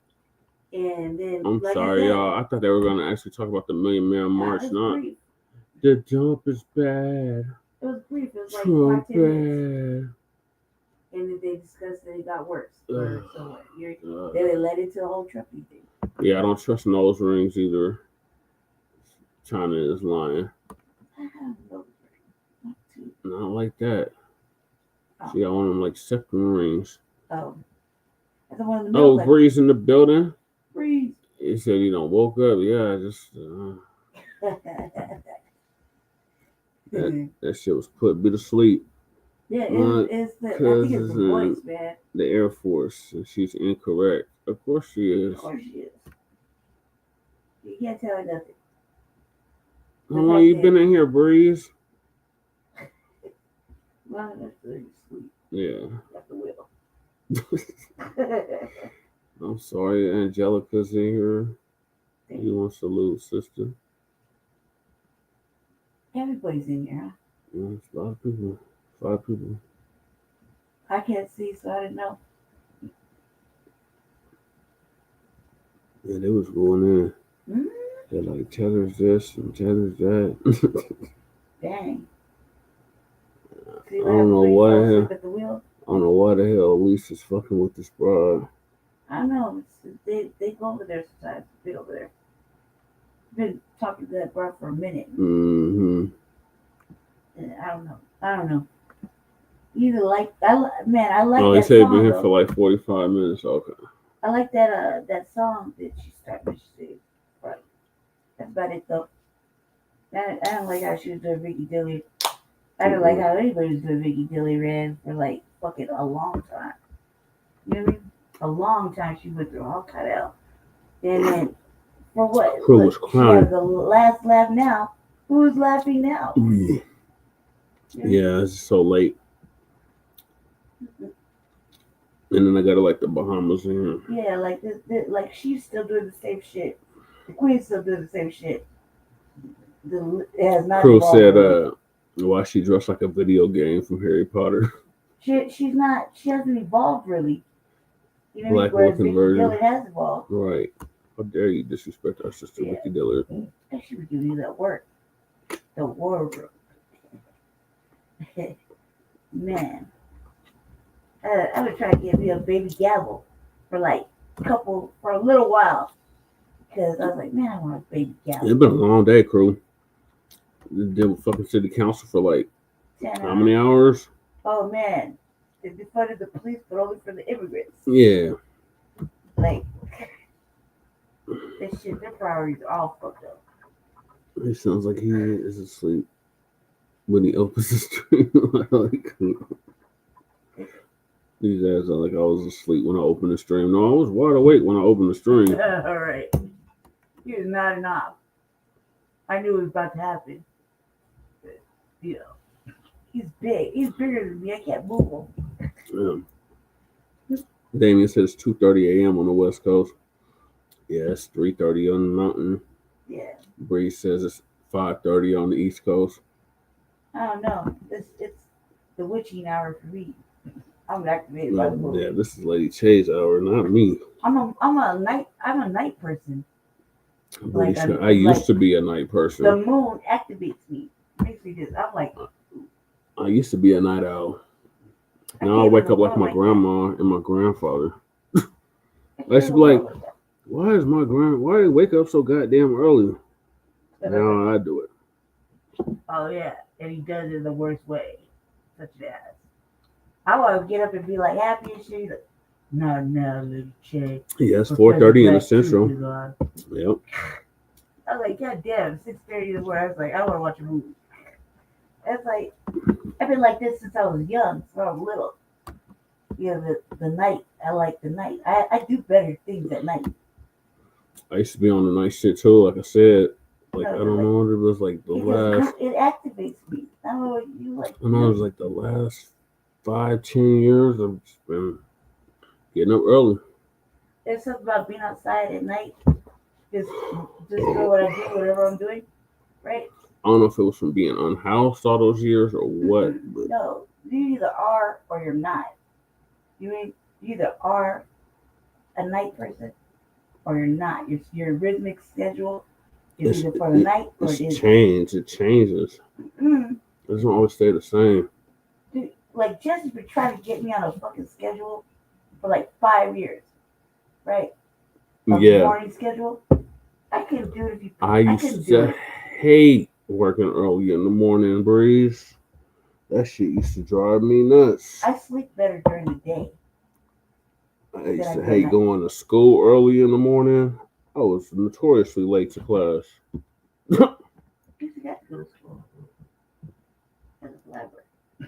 I'll be falling asleep in first and second period. Oh, Trey, you're making me miss my date hours at 5:30. I can't wake up at 5, going to sleep at 4:30. It's crazy, crew. What it is for me, I fall asleep. My pops worked at night. It don't matter what time I fall asleep. I'm waking up at like 5, 6 o'clock. No, he's not. Yes, I am. That's a lie. No, you're not. Yes, I Today you am. woke up at 10:30. I didn't go to sleep till 4 a.m. That's a lie. That, sir, is a lie. That is not a lie. That is a You lie. didn't start. I closed out the You show. you didn't start the show till like 4:30 in the morning. I had to close out the show. Exactly. And I was only 20 minutes behind schedule. Again, usually I wake up like at What happened 5:30, 6 o'clock. he walked away from It don't matter what time I go to sleep. He walked away from the job and somebody had to pick up the ball and finish. I told her I was gonna do it. I said you need to close the show out. I said okay. I myself was like happy to do it because this is like my usual time where I'm out on a late night creep. The late Jay don't sleep. I actually sleep. I can't sleep. My brain is constantly fucking working. Like my brain is just like active. You know what I mean? So much good shit happens at night. Yeah, and she always goes live at that time. That's our usual time to go live, crew. Yeah. And not only that, I could probably use some visitors at that hour. However, that's when I operate the best. You mean I'm funnier at night? He said, just go to sleep, Chase. She has to like my cat. Oh my God. Oh my God, that's not the case. I told you to put a blanket over the igloo and you stay warm. It's not my fault your little cheetah won't behave. All right. Hey, I'm supposed to do this check it goddamn out. election shit. Check it out. My cats are trying to destroy my vehicle. He said, you acting like his cat. Left all chill. No, you can have the cat. The little cheetah is like used to be covered. Trust me, that cat ain't going no motherfucking where except to go doo down the block. Okay, that's all he's doing. He'll be right there harassing you, waiting for food, looking at your hands like, where's mine? No. Right. And then when you get the belt fucker, Raymundo, it's gonna be weirder after that. You have to tame your little cheetah. I didn't even say it was you, Ray. She already know. I'm funnier at night than anything. But once you get the belt buckle, cuz your name will be officially Raymundo. Oh, man. For real. You see how Choco's bad? He's over there dancing. Motherfucker dance better than Mexicans. Better than Mexicans. He is black. Mexican. He's black. They want to be Mexican. He dances way better than Mexicans do. They're so jealous of it. They're like, oh man, es por eso, él es un negrito. Por eso baila tan bien. He said, stop. I'm from Shy. You're like, man, because black, no wonder he danced like that. He danced good for being Mexican. But black, you might as well just call him black. He's a Blaxican. Yeah, all his friends are black. Like L, what is his name? What? What was the other? Is his name El Choco? Yeah, Choco. Yeah. Yeah, that motherfucker crazy with the belt, the rest of the belt buckle. Their reels have you cracking up. She said, excuse me. He said, are you talking about my cat or you? What about you in the cat? He said, once you get the he belt said my buckle, cat lives better than Mexicans and Africans. In some countries, your cat would be dinner. Yeah, your cat would be considered a delicacy. Right. You better keep an eye on him. Don't let him run into somebody that's like that. Oh, look at Amaru. Amaru's like his. How big is that? How big is that cat? Like, how much does it weigh? Because the kitten, the gray one, is like heavy. Probably like 40, 50 pounds. Man, they're both bad. Look at them. Look at them. Start off bad. Wow. I think they're trying to destroy my whip. Wow. The black one's definitely trying to destroy my whip. The black one took my twist out of my hair. Straight up. I had 2-strand twists, right? I was talking to it. Motherfucker took the rubber band off that was holding it at the top, right? Because I was just making little parts, right? So I had a little guideline. Took the motherfucking rubber band off and then took the paws and de-strand my twist. Say hi, Aurora. He said, easy now. Talking about the pussy. David.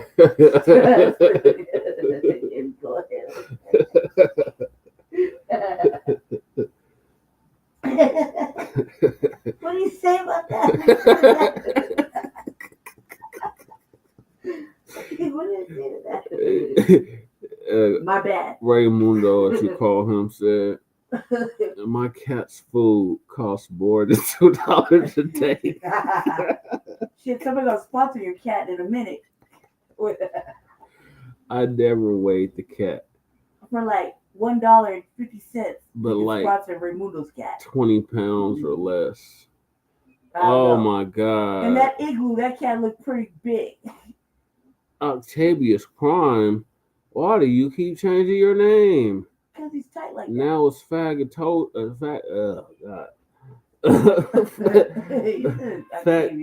Factavius Prime. He said, I'm scared to walk my dog. I think some EBT list Chinese are gonna rob me. What kind of dog you have? I'm not afraid, man. Stop making that noise, I got a before motherfucker. climbs into my window. It's not me. It's Amaru. Amaru got a whole fucking action song, right? They was really singing to it and shit. I'm like, no, man, it's not. Amaru. Amaru. Trying to find the Amaru. I'm up a cat. Dude. The dog kissed the cat today and the cat just took it. I was like, a couple more days. The other one, though. The other one. Here comes the Amaru. She took my twist down. I didn't even ask for that service. All right, y'all. So now it's election time. Oh, yeah. The election has arrived. I'm going to sit this one out. And what is this? 1 million people are going to leave New York? Yeah, right. If man Donnie gets elected. Man, Donnie's selling a motherfucking crack pimp dream. Like everybody's happy. Yeah, right.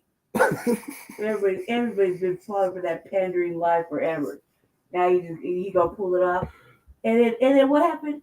Trump endorsed Cuomo. Yep. After Cuomo was talking all that shit on the debate. Yeah. How hard he was. Yeah, right. He's gonna poke him in the chest. I'm about to share it. Oh, I'm sorry. I didn't send a link out.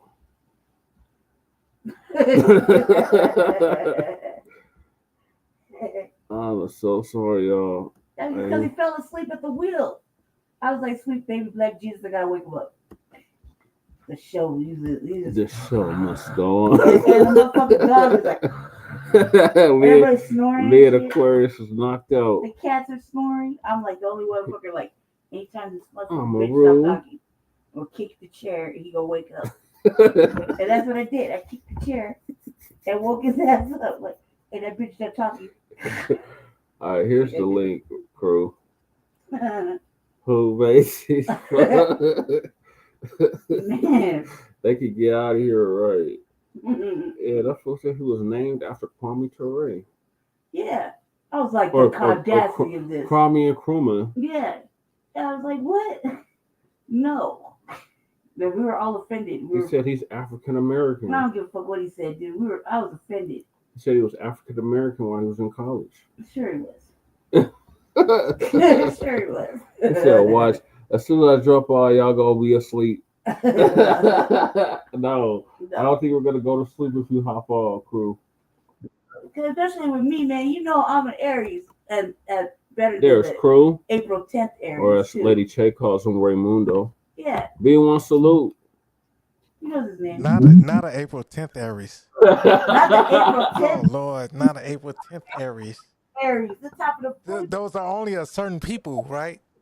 On top of the food chain, my You friend. know, The certain best. people from the south suburbs, and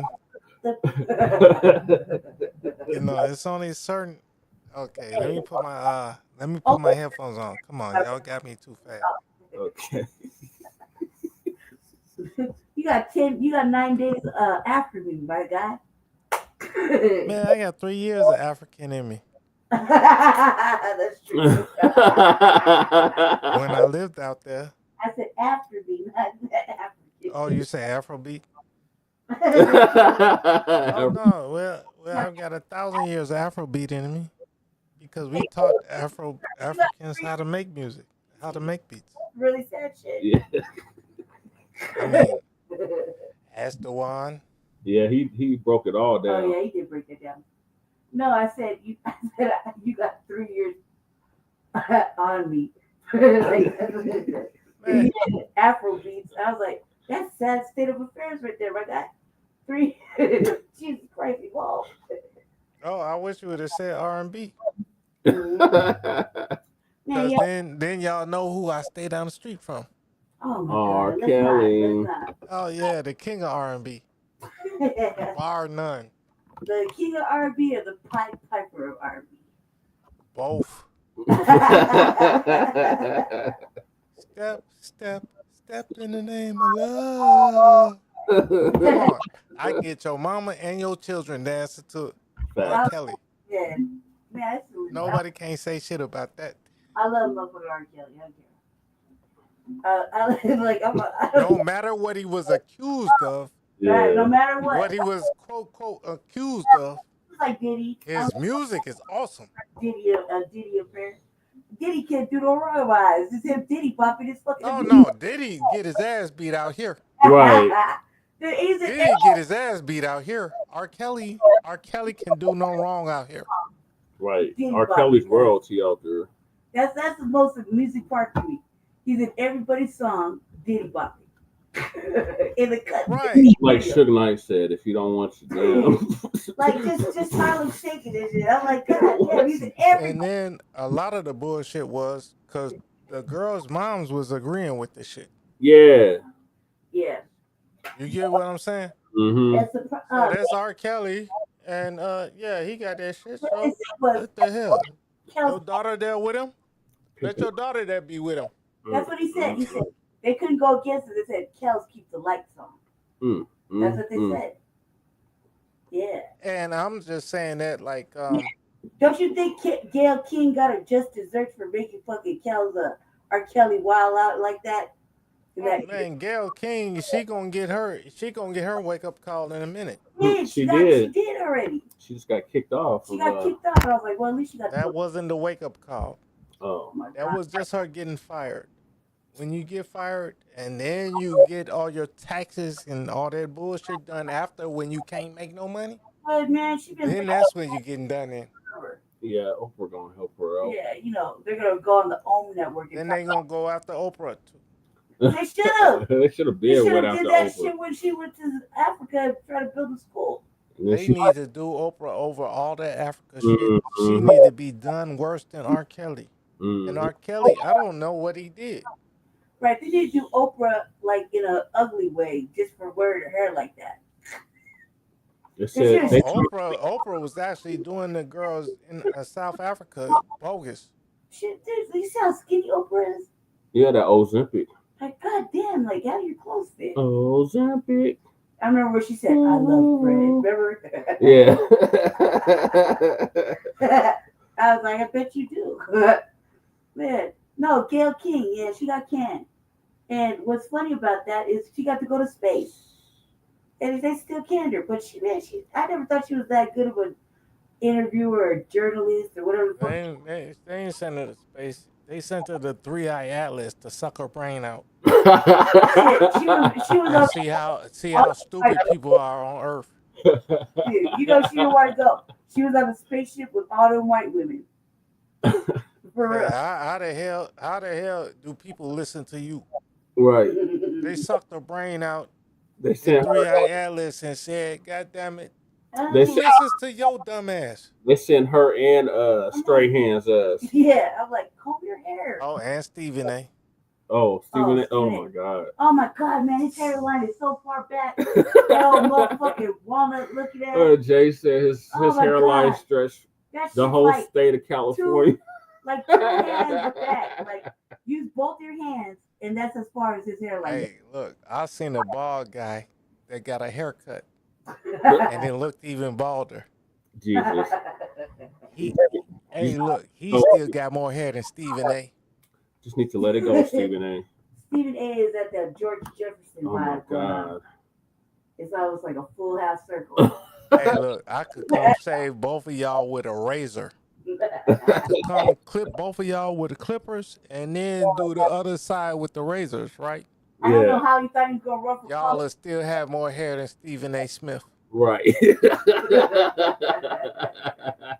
That's it. I bet you Lady Che got more hair on her feet. You know what I mean? So like, you know that little hair you be having on the top of your toes and shit? Bahama tits don't got She no- got more hair than Stephen A. Smith.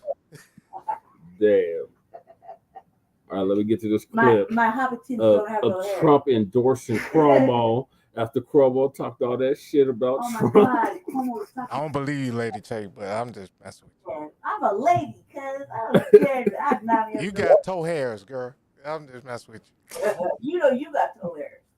I got told her she ain't got no. And some breaking news right now as President Trump has officially endorsed former Governor Andrew Cuomo to be the mayor of New York City. Again, this is the Republican president giving his endorsement to the Democrat here. The move coming just a day after a 60 Minutes interview in which the president said he would pick Cuomo over the Democratic nominee Zoran Mamdani, but he did not officially endorse him then. All of this coming as key races in New Jersey and Virginia are also going to be decided tomorrow, which would have long-term implications on the political landscape of the entire country.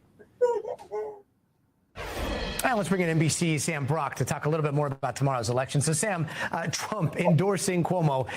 Is this a surprise given their past relationship, didn't their endorse past Cuomo. fights, or is this just the way the world is these days? It wasn't an official endorsement. So now you say it's not an official endorsement, and then now you say it's an endorsement. Check it He's out. lying. Trump is an over woofer, underproducer. Bro, dude just said it's not an official endorsement, and then he just said it's an endorsement. He said initially he didn't endorse him.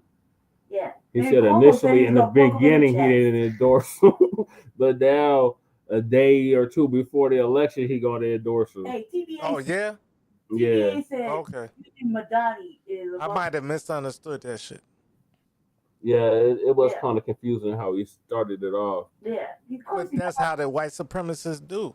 That's a Mhm. motherfucking They cracker. talk in backwards, confusing language. Yep. Right. The picky cockaloy. Do it. It may not be a surprise, Gotti, sort of reading between the tea leaves in the last couple of days and certainly weeks. It is Hell no, you get the tea leaves from us. We're the ones that talk like that, not you, Right. Caucasoid. The tea leaves. Sucker.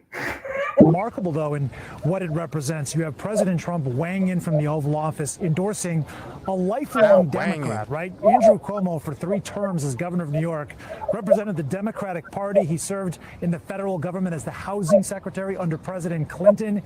This guy is a Democrat.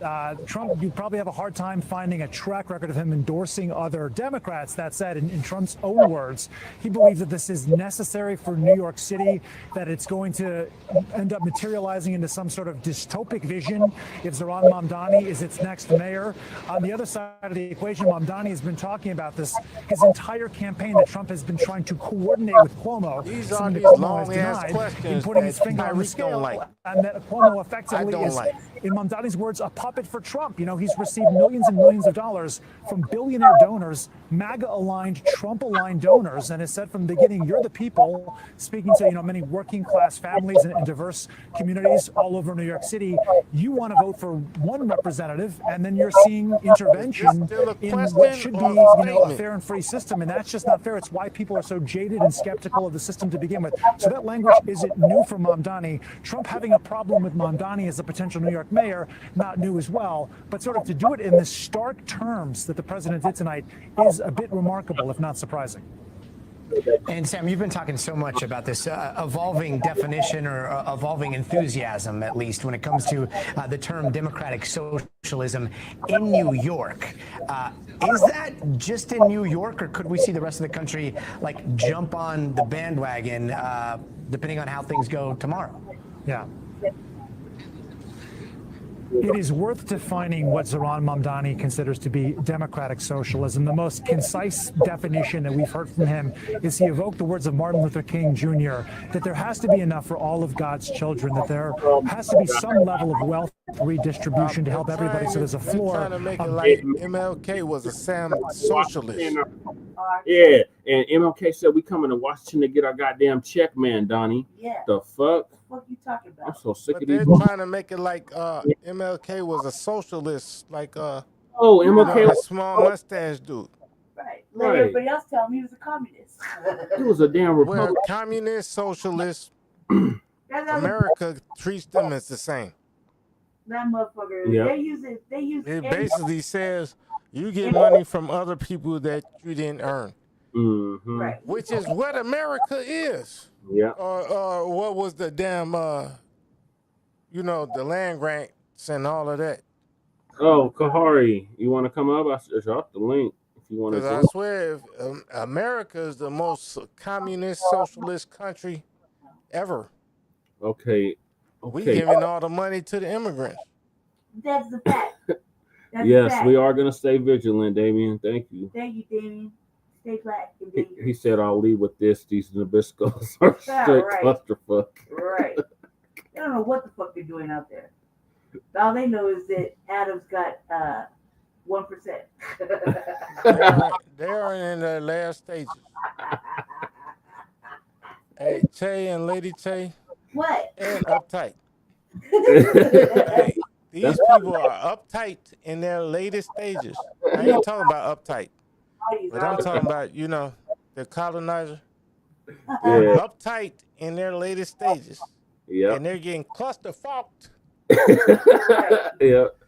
You get me? They're getting cluster-fucked. Uh-huh. Right. Immediately, right there. How is he in the polls right In now? they boochies. They said he was at 45%. Oh, like that's a lot. The tides could change at any given point. They said Mandani's at 45%. What's Cuomo at? Cuomo's at 20-some%. Cool. See what I say? What did you start out at? He was kind of behind Cuomo, right? Yeah. Yeah. And then They're over there smoking your base boy, rocks. I think it said he was at like 20 or 15%. The only reason I think he should do it is because he knows the people know the motherfucking way around. The damn guardian angel dude. Yeah, that's the only reason. And he's like, he's with it, like Swaba, and he whatever. didn't take no pictures with black people. He wasn't pandering with the blacks, right? Yeah. No, he had nothing but white people. Every time I see that motherfucker, there are white people. Mhm. And one black person just probably just Oh, you know what? Somebody did that shit in Tariq shit. Talking about, let me challenge you on TikTok. Stupid. Talking about because he just came here. Man, this chick challenged it with her fake African wig. You know what I'm saying? Oh my God. Because you know how our wigs, how our girls' wigs be. Right. Like if she put her shit on, it's gonna be glued in the front and everything. It's gonna look like natural hair. Right. Right. I mean, This girl had one of them mop tops on. And it's going to be thoroughly brushed out. She had a Timu wig on. Yeah, Timu wig, right? Oh, that's So she challenged. So she's on TikTok. I didn't know what this is, but she challenged him. She challenged Tyreek Yeah. to a battle. Uh-huh. Why Tyreek got 30,000 and she had 18? I'm talking about it was that bad. And she was just looking like, how the fuck Tyreek got, like, this shit was just going from 100 to 500 to, you know what I'm saying? They got the 12,000. And she just looking like, I only got 2. God damn. What a Like, shame. who is you talking to? Right. What was You talking to FBA.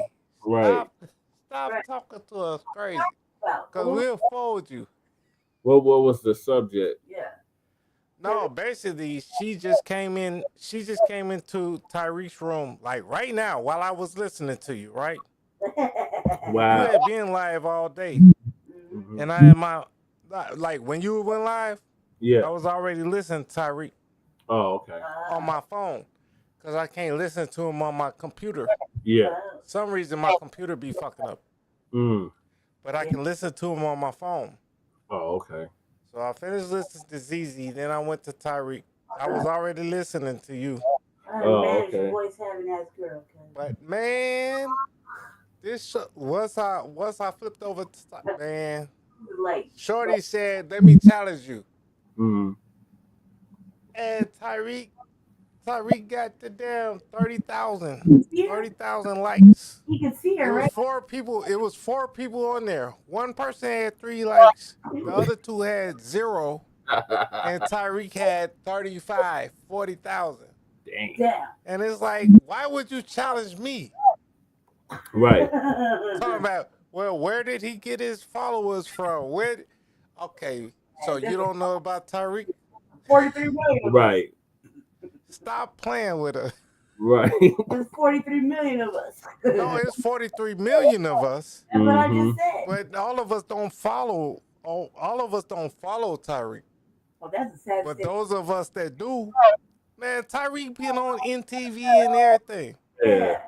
Man, come on. Like those of us that rock with Tyreek. All the way. He was on Conan O'Brien too. Man, he gave. Yeah, Saturday. The Late Show or whatever. Yeah, the Late Show. Mm-hmm. Man, MTV like for seasons. He was on BET too. BET is MTV. So what do you call it? Dusty and shit? No, man, like don't try me. Basically, just like don't try me. Yeah, Mac, he been going off on everything. Like, well, how you go? Hey, Che, Mm-hmm. how I'm gonna show up to Colorado and act like I'm better than you? Right. Same way, how you gonna show up to Chicago and act like you better than me? Right. Well, I'm just going with my energy, and that's also automatically better because Now we got our energy. Yes, I agree. I'm an April 1st. But we all yes. Well, I'm an April Fool too. But that don't mean I get to come to Colorado and be an April Fool. Right. On your April Fool birthday. Right. Man, you should see I be testing motherfucking temperatures left and right. I saw the twins. They had, ZZ. Yeah. She had a stream with her sister today. Yeah, what's her birthday? Yeah. I said, whose birthday was it? Yeah. No, I asked them both whose birthday was it, because they twins. Yeah, they're twins, so it's both. I said, whose birthday is it? Who's twin? The twin. Twin of who? No, acting like I said, which one of your birthdays is it? Yeah. ZZ has I'm acting stupid. Like, that girl got a managed voice too? I don't know. I'm serious. She's like, man. Hey, ZZ, is that your birthday or is it your twin birthday? Right. I don't know. Like, I'm just playing dumb. She got that extra managed voice. I can't do it. I'm like, I got some little delicate girl voice. I'm like, man, these voices are hard. I can tell they voices apart. I can tell them apart though. I didn't even know the bride had a twin. Well, congratulations. Oh wow. No, they first video with viral. talking about how I love black men. Oh, I had no idea. Yeah, ZZ, the A twins. I had no idea. Yeah, like right when they was about like 19 or 20, man, we love black men. Hey, look, this is why we love black men. And they went through a whole list of why they love black men. That's right. That's what's up. That's what the A twins did. That's how I knew ZZ. You know what I'm Look, saying?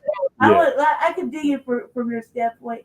I guess I learned about her through the culture. I was like the first sub. Yeah, she was the on first sub. culture, I was the second one. right? And so I learned about her there. What do you mean, first cut, second? When they started for the culture. Oh yeah. Afro- Oh no, I was already fucking with ZZ and her sister way before then. Yeah, I didn't know nothing about the sister. I didn't know nothing about her. Yeah, I didn't find out about her until Afro Elite. Yeah, real shit. And so I could dig what you're saying. I could dig it. Yeah, no, I found out Afro Elite through ZZ.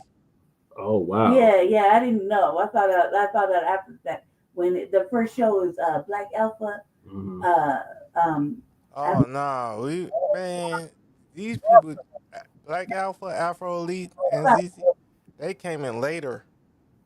Yeah, way later. I learned about Afro Elite through TBA. Exactly. Yep. Yeah, exactly. I was like, man, TBA. And I've met Afro Elite in person. Yeah, y'all pretty much Yeah, neighbors. this thing's pretty tall. But kind of, because he's from Chicago, but he's actually from the burbs out here where I'm from. Yeah, Olympia Fields. I'm kind of. Man, you ain't have to say all that. No, I can suspect. So he looks like he got a good upbringing. So No, but he from out here, like one of the next suburbs around me. Yeah. Oh, okay. I ain't gonna call him out just because you called me out, Jesse. Man. No. Right. No, you was trying to flex that one time. I was like, oh my god. No, I always be flexing Olympia Fields, but damn, you ain't got to flex it when I ain't flexing it. Jeez. Dude, I'm at a point. There's a lot of suburbs to Chicago. All right. Y'all got a gang of suburbs.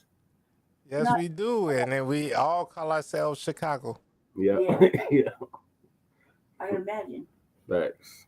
I don't like the Twitter spaces that they do with Afro Elite, and I can't dig that BS shit. Why? Well, for a lot of reasons. You name one or two. Oh my God, she's just always so like the last time I heard a Twitter space, ZZ got on there and she said hi to her, right? And old girl totally ignored her for like 8, 9, 10 minutes. Didn't say shit to her. She was like, hey, blah, blah, blah, like trying to be, when she came in, and everybody heard that BX ignored. But she's always so like, like. You said BS ignores ZZ? Yeah. Oh, they cool. I don't like that shit at all. Cause when as women, you know what I mean? You come in with a nice. Okay, well that's how y'all women do. No, like seriously, like a sister, like I do it all the time. Just I'll be like, I holler at the sister, just say hi, whatever, give her a compliment, right? I go, hey, how you doing? Blah blah blah, right? Just sociable. I'm just a good motherfucker like that, right? And I felt like she came in. She said hi to Afro Elite. Said hi to everybody. She said hi to old girl, right? Old girl went radio fucking silent for like 10 minutes, 8-10 minutes. Didn't acknowledge her. Didn't say hi back. Didn't acknowledge her presence. None of that. I was like, that's fucked up, because that was some fucked up shit in my opinion. But the other thing that really bothers me is that she's always with a hard correction. You mean like a hard correction, like it's almost it's not intimidating, it's obnoxious. You know what I mean? Granted, you may know this and you may know that, but there's no reason for you to be obnoxious about this shit. That's how I see it. That's my opinion. That's only because I can't deal with that type of I get you. You know what I mean? Even if a caller is a tether, right? Or embarrassed by where they come from or whatever, but because he be putting up with a lot of shit, right? There's no reason to be extra I forgot obnoxious. the patience of a saint. Like, I don't know how. Man, the patience of a saint, like for real. hold on. I would say this, right? So it was way back in the day with Cerulean and shit. Yeah. Hey, this motherfucker said Cerulean got the patience of a python. Damn. Like you just sit up in the tree for 3-4 days and just wait for somebody to walk up under you. Yeah. And then you just pop on him and choke him out. Yeah. Like you got the patience of a python. Yeah. Like, I don't know how he be dealing with some of them callers. Like he had that call in yesterday, and some of the people that called in, I was like, oh hell no. I think Jesse was trying to call in, so he's like, God damn, man. Callers come in. Man, I swear to God. Nobody knows how to Okay, while I was listening to you all earlier, right? Yeah. I'm watching Tyreek shit. They did Tyreek bad. Motherfuckers jump on the camera pleasuring themselves. Oh, hell no. That's what TBA be doing. He's like, man, you gonna put on a shirt and you get yourself together. Like, but TikTok, I don't think you can view the camera before you let them on. Yeah. Like you can't hear on stream. Like, hey, Che, right? If I cut my camera on, right? Yeah. Okay, let me cut my camera on, right? But you ain't letting me in the stream. Yeah. I was seeing from you gotta let me in the stream. Right. Remember when that happened to me on the You get me? Yeah. Man, like what the hell? I can't just get up. I can't just get up and do my thing. Remember what happened to me? Like you gotta see who the hell I am first. Right. Yeah, somebody did that to me. Old white ass motherfucker doing that. And I made that shit. I put it on the camera like, oh yeah, I clowned it for 2 motherfucking hours straight. 2 motherfucking hours straight. I clowned it that. This motherfucker's name was Blacc, y'all. Oh my god, that motherfucker was like just so white. Didn't I tell you Mac will be out here? Shout out to Mac. Yeah, shout out to Mac. I told you, I shouted out Twin, and then I told you Mac will be over here later. Man, I know. The question of the night was, should I shoot my colonizer? Let me finish this clip, y'all. Twins in the building. Yep. You know, he's been in the building since day. Yeah, he's been in the building, holding it down. Dignity, in his words. Now, as far as what we're seeing on the popular level here, NBC News had some really fascinating, eye-opening new data that shows that on the whole, people are still negative about the term socialism. 18% nationwide that were polled said that they had a negative viewpoint of socialism. I should say 49% associated it negatively, 18% positively. But when you dig down, right, so that's like a -20, -25. When you dig down to the Democratic Party, though, the numbers flip. It's 35% in favor of socialism, 20% with a negative view of socialism.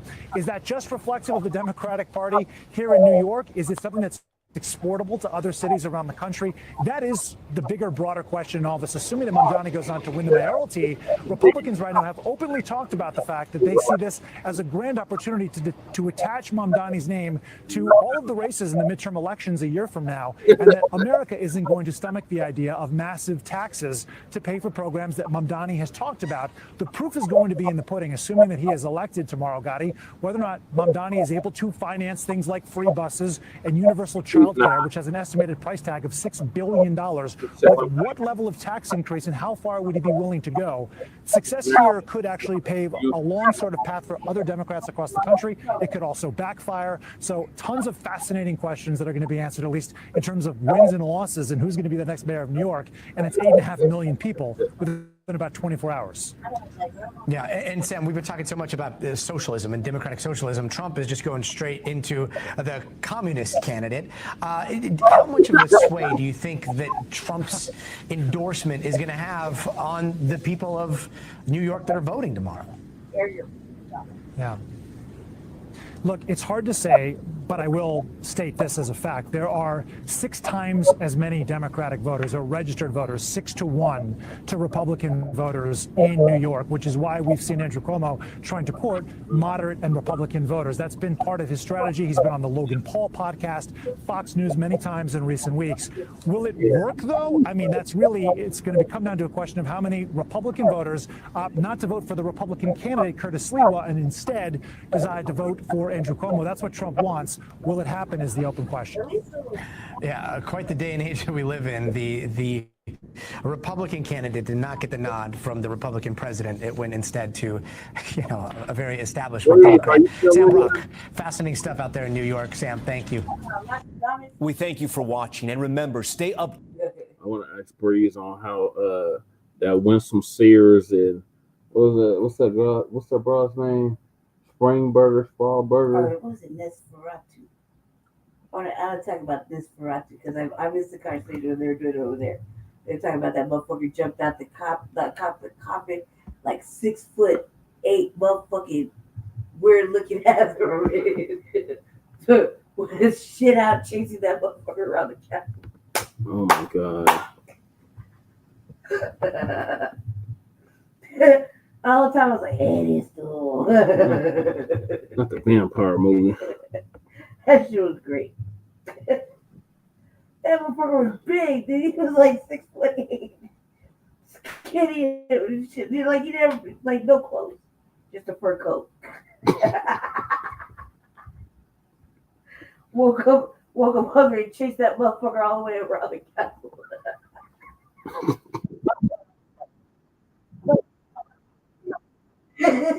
Oh god. All right, so we got a damn election going on too. I ain't voting on none of this shit. We got school board. You would run too if you saw a 6'8" white motherfucker in a fur coat with his shit all out.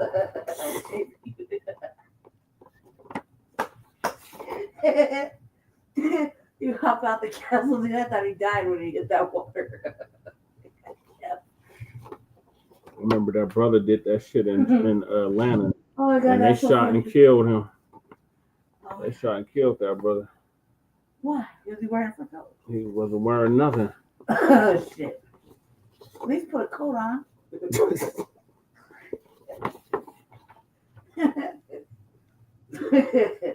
Oh man. So me and Lady Che got our ballots, and they're fucking empty. Right. Oh man. Ain't nothing tangible on this shit. Oh god, man. I was almost positive if they would have let I was so positive. It was like no to this, no to that. They defunded the police by like $14 million for fucking illegal immigrants. To help the illegals. To help the illegals. In a shutdown based on illegals. I was like, this is an utter failure. Usually I'd be in full support of defunding the police, Right. but not I was like, Lord knows how much I hate the police. I mean, Lord really knows. I mean, God, it's so ugly how I hate the police. The murdering old fucking subpar. I was like, I pray that none of you need them to protect your property. I was like, they don't have nobody to answer the fucking 911 calls. They took the fucking choppers. They stripped them of their $14 million. They said it was 9, but then they told the truth. It was $14 million. I was like, I pray none of you need them. Like, that shit's going to affect the jail, everything. That's going to affect everything. The police don't commit no crimes. They ain't coming. Motherfucker got up here snitching like a motherfucker. Snitching. He said, I call the police at least 4 times a day. I was like, God damn. And they didn't correct that. They didn't tell that motherfucker don't address the council as a whole. No, because it's on one that say something when it comes to us. Listen to this snitching ass shit. This motherfucker got up on city council snitching his ass off. Snitching his ass off. He said he actively calls 4 times a day, snitching on where they're at in directing this to his building. He's like, they're in the alley, they're in front of the building. Like, God damn, cuz let a motherfucker live. Put him at the bottom and then go back. And then Tony Frey, Tony, if you'll accept the promotion. So, how are you? Can you hear me? Yes, go ahead. Perfect. Thank you. First of all, thank you for having this public comment. I've enjoyed being a part of it. Of having a place in my RNO, the West Colfax Association of Neighbors. I'd also like to thank, in addition to Councilwoman Jamie Torres for being such a fantastic councilwoman herself. She listens to us and Why did we're you very, say very just the grateful council for as a her input. whole? Yeah. Not my fault. Over Everybody's a goddamn night owl, Lady Che. it's kind of catch me, man. That's what okay. Recording in progress. Within our mobile group, which has about 250 individuals within the neighborhood, safety comes up as three times the engagement as any other interest. So it's one that's a hot topic. Not only that, it's quite visible some of the amount of things that we see that make us feel unsafe. For example, bus shelters, alleys, public drug use, things that is a concern, and any staffing that may be inhibited or not within the 2026 policing budget could have a way of impacting that. I have just received an email that we are projected to be by the end of 2025 at 98% staff capacity. So the mayor sent out an email talking about it. The fucking police. Oh my God. Somebody leaked all the information and the city council was mad about it. I was like, but it's not true. Y'all for gaslighting lying asses crying and shit. Oh my God. Clerk and recorder was the worst. Mm-hmm. That was for And so it really doesn't feel like we're anywhere close to that. On police, which is it's several times a week, complaining about roughly the same things, asking for help, seeing visible drug use, drug deals in the same places all the time, and 98% does not feel like anywhere that we're close to.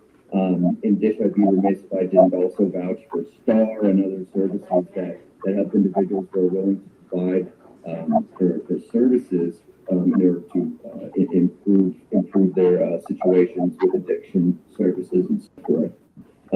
So, in summary, I sent everybody on my council a letter from our safety committee, which voted to advocate for the police, advocate for proper replenishment to the extent that we need more policing in our communities, including West Colfax. I appreciate you all for listening to me this evening. Thank you so much. Thank you. Next up, Shut up, snitch. That's what I was like. I was like, God damn, snitch is a fucking epidemic around this shit. Right. I was like, let a motherfucker walk down at least, let him live past the building at least.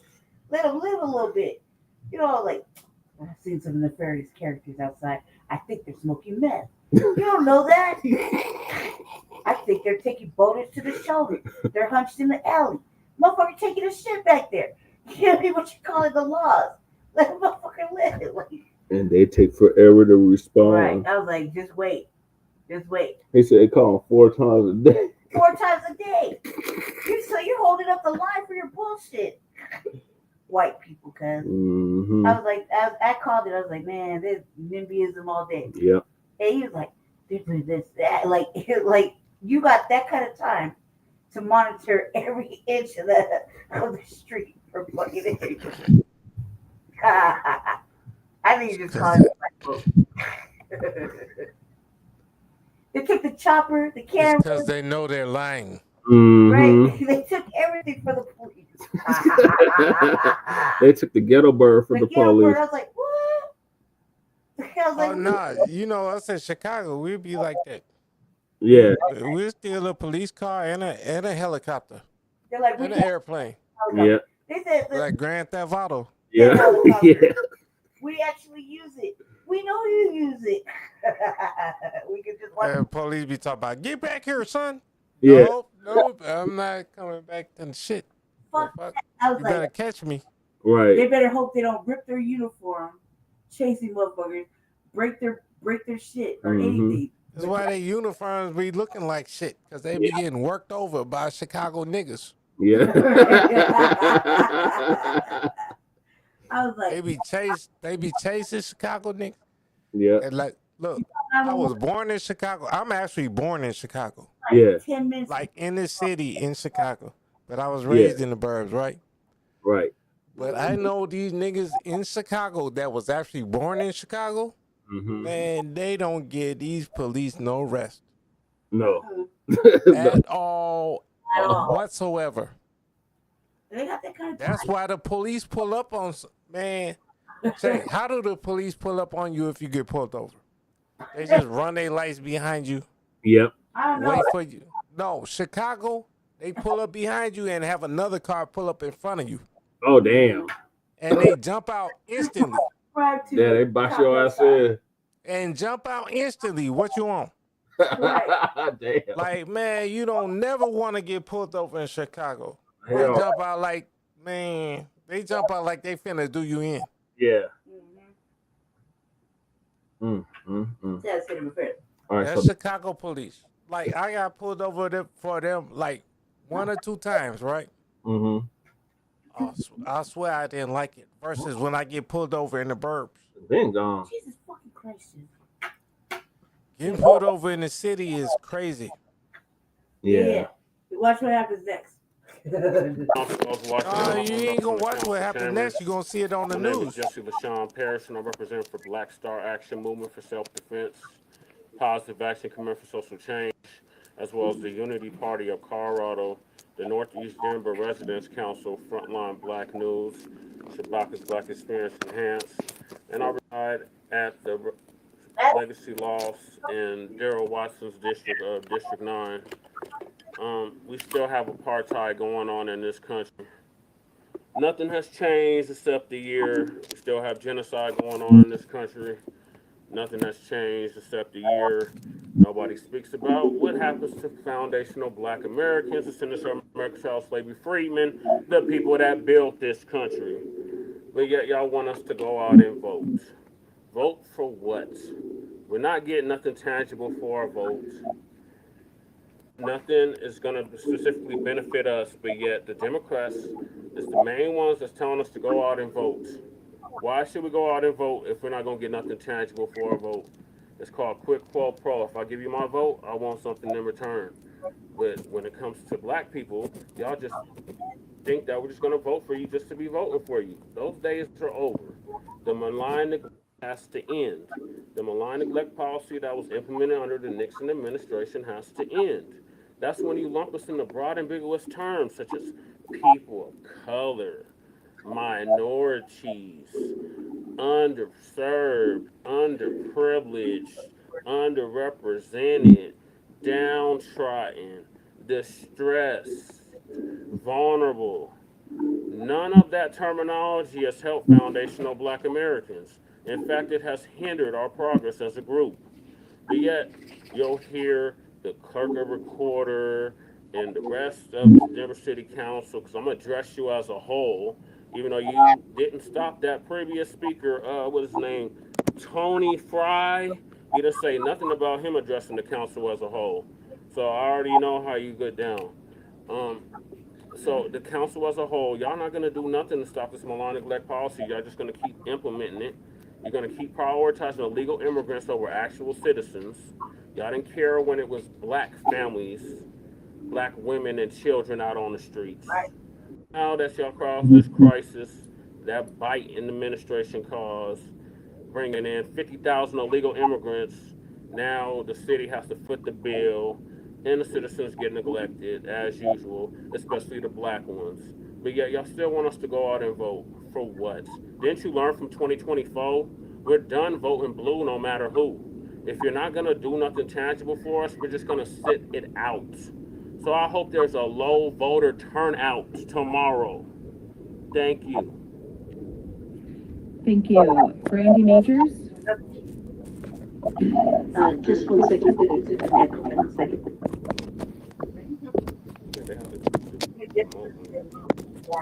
No, but I have to wait for them to demote me. Go ahead.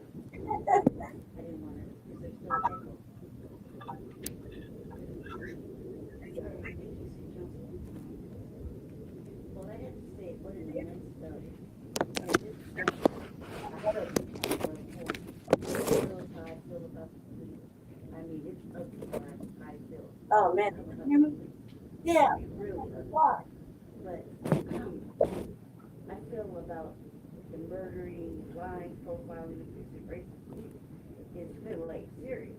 Except for the chief and the sheriff, they're the only ones that have the exception here. You're funding the police by $9 million. No choppers, no supplies, no recruits, and yet you expect them to, perform, provide mediocre, subpar things like they do it. $9 million for you that this city council continues to cater to. For some the legal immigrant family pandered for all of this. For the 200 million deficit or something like that. Where Black actual citizens have to stay and plead to get anything. This is anti-Black racism in housing in all 9 areas. Oh man, y'all can hear it. Terrible. And all too in the middle of a shutdown. That these all cause for illegal immigrants, right? Housing them, giving them Medicaid, food stamps, all the goodies that we got to beg for. You gave it to them, and you get them all. You subject yourself to the mayor and the will. Now you're defunding the police, which is kind of exciting, but then at the same time, I pray that none of you actually need them, because as mediocre as they have been, you're going to have to wait for 911 like everybody else. And they may not come to protect you and your property. Right? They may not come. This is like an epic failure. And if anything passes, it'll be because Paul Lopez made it happen. Nothing should pass. Nothing on that ballot should pass. And we'll see the will of the people actually say no. There's nothing tangible about anything. If you want us to vote, it's over. There's nothing there. The will of the people will say something. There'll be a low turnout rate, no, all across the board. And then when it comes time to play political musical chairs, all of you have to go. That's the will of the people. Thank you. Have a good night. I couldn't hear this. What's that? Man, I could that's sad. I feel like they did that on purpose. I feel like that was on purpose. Like they intentionally turned that shit down. Because they can control shit over there on their pedals, right? Mm-hmm. It is loud as hell up in this house when we were doing city council. And all he did was put his shit on mute, and I was talking on the phone, right? Mm-hmm. We were in the same room. No mic, nothing. I mean, like I was pretty loud because I was reading what I was saying. And they have control over that shit. They intentionally, I feel like it's not conspiracy because obviously it's whatever, right? They turned that shit down so you couldn't hear it. Even though I have a little girly voice, I was saying some shit about the fucking police. He was snitching, crew. That's what he was saying. Oh my god, it was horrible. I told the fucking elections division guy, if anything passes, it's because that dude fixed it. Mm-hmm. You know what I mean? Like, it's real shit. We've been going in on that motherfucker since the mayoral campaign. Mm-hmm. Because he did that. Yep. He did that.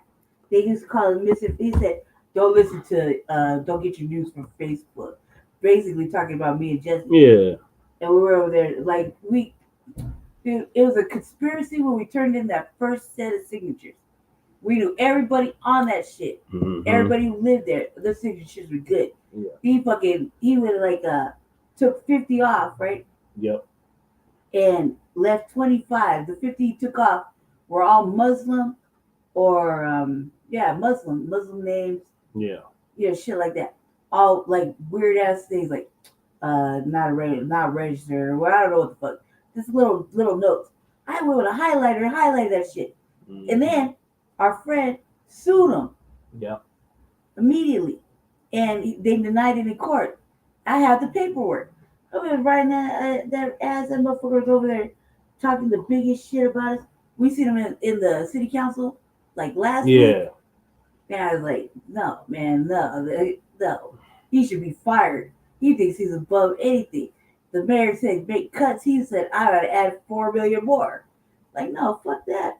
For some machines, he's like, we're only gonna have five boxes. Yep. And then they bought Dominion. Dominion is headed here. Right, is here. Right, and then that the jet, whatever the fuck her name is, she met the motherfucking codes to the motherfucking machines out. Yeah, Jennifer. And because she's white, they were like, we need to, you need to the fucking secretary. quit. Nah, that bitch said no. She wasn't gonna give up her job even though she fucked up epically. She gave all the passcodes to all the fucking machines and everybody go and do whatever, fix it however they want. You know what I mean? So I'm like, no. I've been advocating for that motherfucker's firing for a minute. Yeah. For a long time. So, and see what I'm saying? This time we actually made him so fucking upset that he looked like he was gonna bust a tear. Yeah, he did. He started stuttering and everything. I was like, yeah, we did a good job. Let me see if I can show y'all him stuttering. Oh my god, yeah. So watch when you play the Roderick, I bet he comes up live. Oh my god. Watch you, I bet. That damn coon. That motherfucking old safe ass motherfucker. Acting like we always act like we're the problem. You don't want to hear this coonery? That shit didn't happen. Good evening. My name is Robert Marshall, CEO of Fresh Start Denver, and board member at Sewell, board member at Sewell Elementary School in Green Valley Ranch. And as often, my goal is to promote positive vibes and positive energy. And I noticed that when I was younger, I got into crime without the situations that the whole nation is facing today. So I can only imagine the crime rate, the spike that we're about to see in crime rate due to people, ordinary citizens needing to eat and cutting the food stamp benefits from 42 million families is just outrageous. I've never in my life heard of such a thing. The federal government, we pay our taxes, and that usually is a place where if you need help, you can get help. You didn't used to have to question whether or not the federal government would be there to help its own citizens, its own taxpayers. So my concern is the crime rate that I just feel like is going to spike in the Denver area. And as always, I extend my personal services and my own experience as a convicted felon who has a pardon from the state board of pardons and paroles in Atlanta, Georgia. So I know what it takes I know how easy it is to fail yourself and find yourself in a place that you ordinarily wouldn't be in. So I'm concerned that a lot of citizens will be there. I also know what it takes to get out of that trap and to get yourself back on track. And like I said, I have a full pardon, and I've worked with countless youth, countless adults in the juvenile system as well as the prison system. And I want to make sure that council as a whole know that I'm here. So in a district that has those opportunities to work with individuals facing those situations or issues or coming away from those situations and issues, please consider me. And as always, as a graduate of the Excel Center, I would like to ask y'all to take a little time to visit. It is a beautiful place where adults are going back to school to earn their high school diploma, as I did. And thank y'all for being there and being of service. I appreciate your hard work. And it's hard to lead.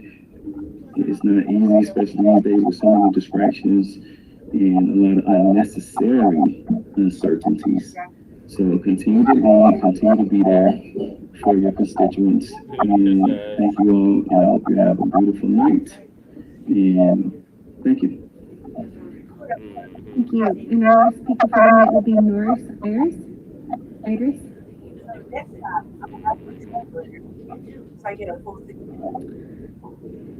Good evening. My name is Nora Idris. I've lived here practically my whole life. Growing up, I spent summers in Washington Park. I would start every new year. You see how clear everybody came? except for me. Washington Park is the whitest, most racist fucking park in Denver. And yeah, right. There were whole race riots Right. in that motherfucking park. Right. I was like, talking man. about that shit like it's just the bee's knees or something. I don't know why. Motherfuckers just get caught fucking in that park. Gay fucking in that park. I was like, ew. Okay. When Biden won, that whole park turned up with rainbows and emojis, and that's all they were celebrating when Biden won was trannies and gays. I remember watching that show and I was like, "The fuck is this?" Yeah, Right, so really this shit. This is our local news. Man, you see that Shadow Betty? That shit pissed me off right there. It was so good, my little speech. I'll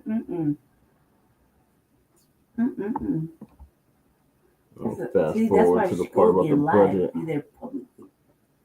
Yeah. Oh, you don't got shit to say. I'm gonna ask for a translator. I got a whole 6 minutes. So not only is it election time, it's budget time.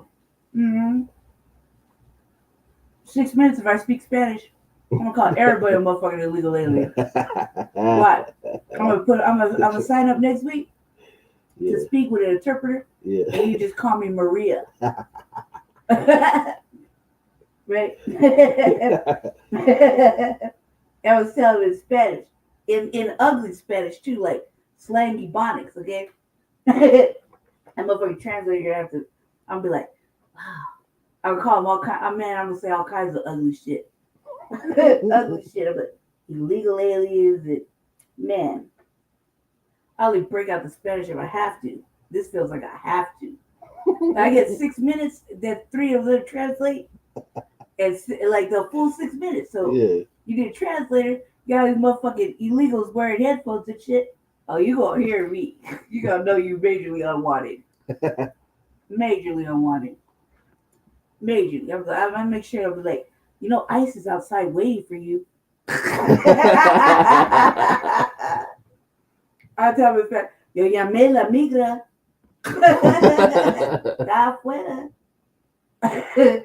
Di por tú y tu hijos. They brought them kids, them motherfucking activists, tokenizing people by making them bring their kids to the raid. Yeah. I called that out too. So the Denver City Council is considering slashing the police department. They didn't consider it, they did it. They did it. The Denver City Council is considering slashing the police department's budget as it wrestles with a $200 million deficit. 9 News reporter Spencer Soysher is here. And Spencer, this is a back and forth between progressive council members and the mayor.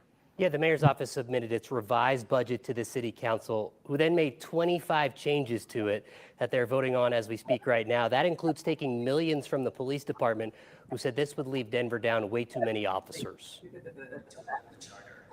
Almost ironically, we've been accused of defunding the police since 2019, and we never did. About a half decade after the defund the police movement, the Denver City Council really is talking about it, to an extent at least. It's not targeted at any police misconduct, but more so where to allocate money in a budget crisis. At least 5 council members believe more money in the current budget needs to be spent housing the homeless. The only difference between now and 2 years ago is that the mayor has decided to move on from the moral imperative to keep children sheltered. I have not. Councilmember Sarah Parody and Serena Gonzalez Gutierrez's plan to divert $9 million from the police budget to homeless housing services failed. This is not what my residents want. Mayor Mike Johnston's office said it's ridiculous to think the mayor isn't taking homelessness seriously. And the police department said the plan would crush efforts to outpace retirements with new recruits. We need at least 2 full academies just to barely outpace that attrition. But with budget problems in August, the city laid off 170 workers and eliminated more than 650 positions.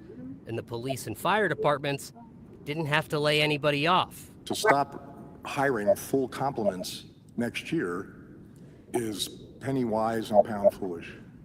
And so I can't support this. In various amendments, council members proposed taking a total of $14 million from the police though the proponents of those plans said they'd withdraw some of them if other plans passed. But the largest defunding, that $9 million, failed. Don't tell me what your values are.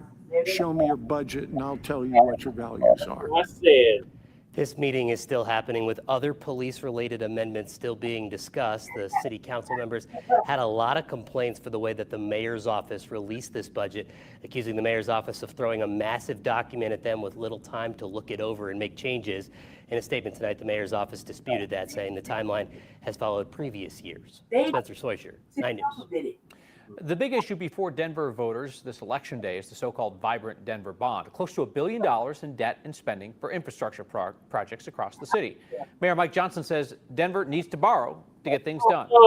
The fact that we can still pay off this debt without new taxes helps, but there are some folks who just in this economy we know are nervous. What if people voted this down and they vote down the next one, they vote down the next one, eventually there would be a tax decrease. Yeah, in about 17 years. So I just had our CFO run that for us. It's about 17 years of current debt payments we have already structured before. And then after that, it would take a change of the city charter to reduce the mill levy. So it would take a great deal of council plus public action plus 17 years before it. So it would be no more bonds for 17 years. We could entertain the chance to do that. But for now, I think people care most about making sure these things get up and built more quickly. There is no organized, well-funded opposition to this year's bond proposal. Bonds in Denver historically have been approved by voters, with the recent exception of former Mayor Hancock's failed attempt to build a new arena at the National Western Complex.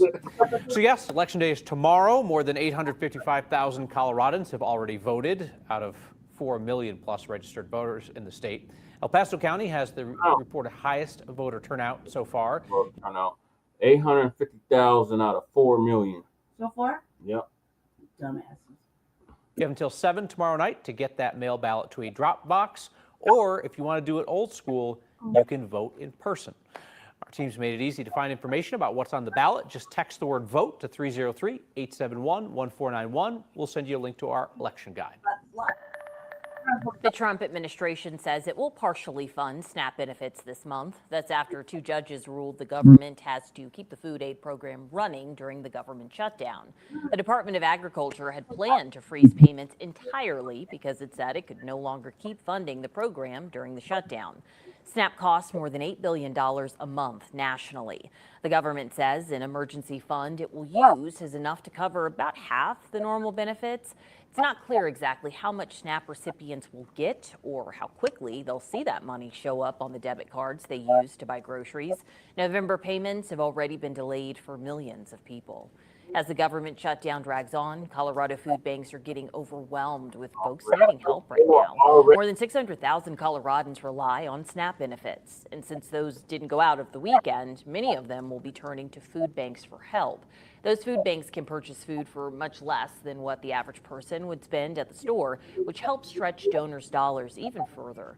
Food Bank of the Rockies says those donations are needed now more than ever. Right now, Food Bank of the Rockies is seeing upwards of 20% more people at our food distributions. We're seeing historic highs, and we're bracing for an even larger surge.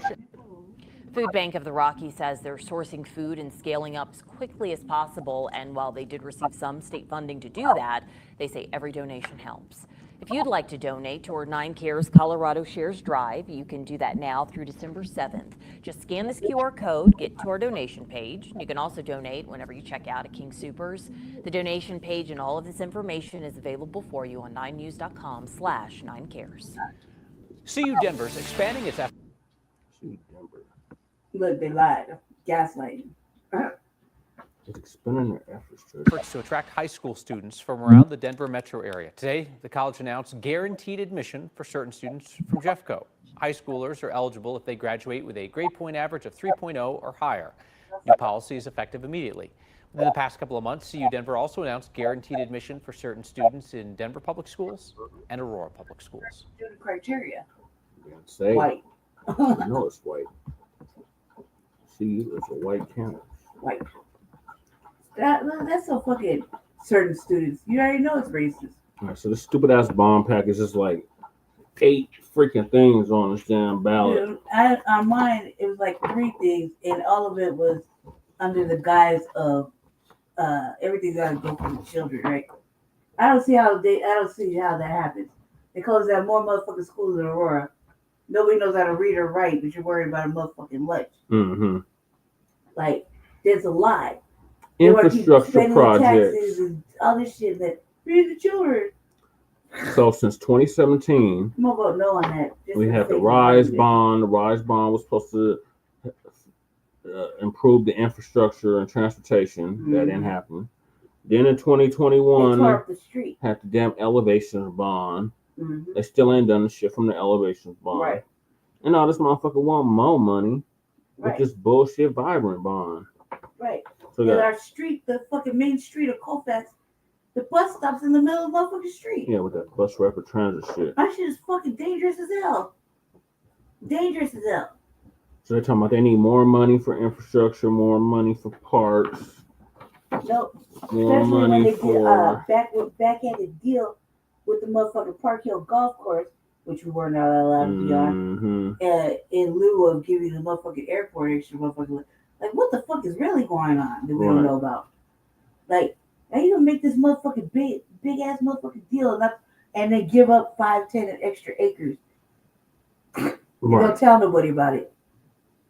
What? More money for ambiguous, salacious, and lacking transparency and honesty. And that motherfucker's guilty of it. He's a liar. You don't take a lawyer to Congress to lie and shit. Yeah, we had to fund this motherfucker. We funded that. What right? Was it $4 million?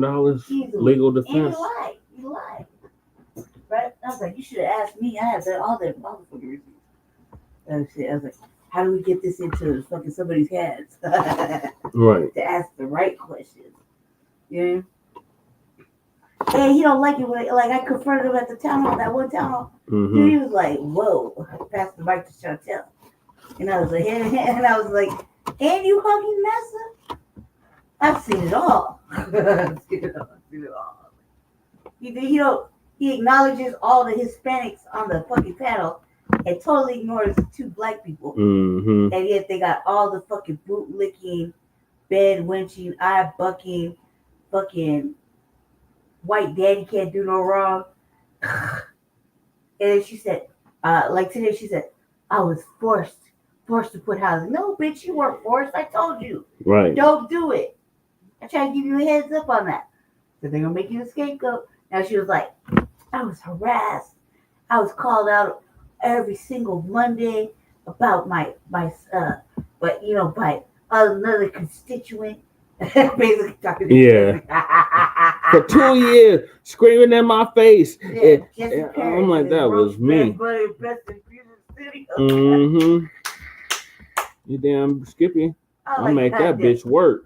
Right. I was like, she's never gonna like you. Like, and then me, on top of that, every town hall I see that broad, I give her the fucking business. I was like, no, you're not gonna gaslight. You're lying. That's a lie. I'm surprised they kicked us out when we were at the college. Right. So we got there immediately. All the white people turned around. Mm-hmm. Only Dr. Yvonne and Lamone looked at us like, yeah. Like, eat this meat pocket and give her this business. Right. Yeah, it was so hard to find that fucking town hall. Right. Like, you over there hiding in the Yep, gotta catch them all like Pokemon. What college is that? That was old Johnson and Wells. Oh yeah. Yeah. Yeah, they were all in there. I just went to steal pens.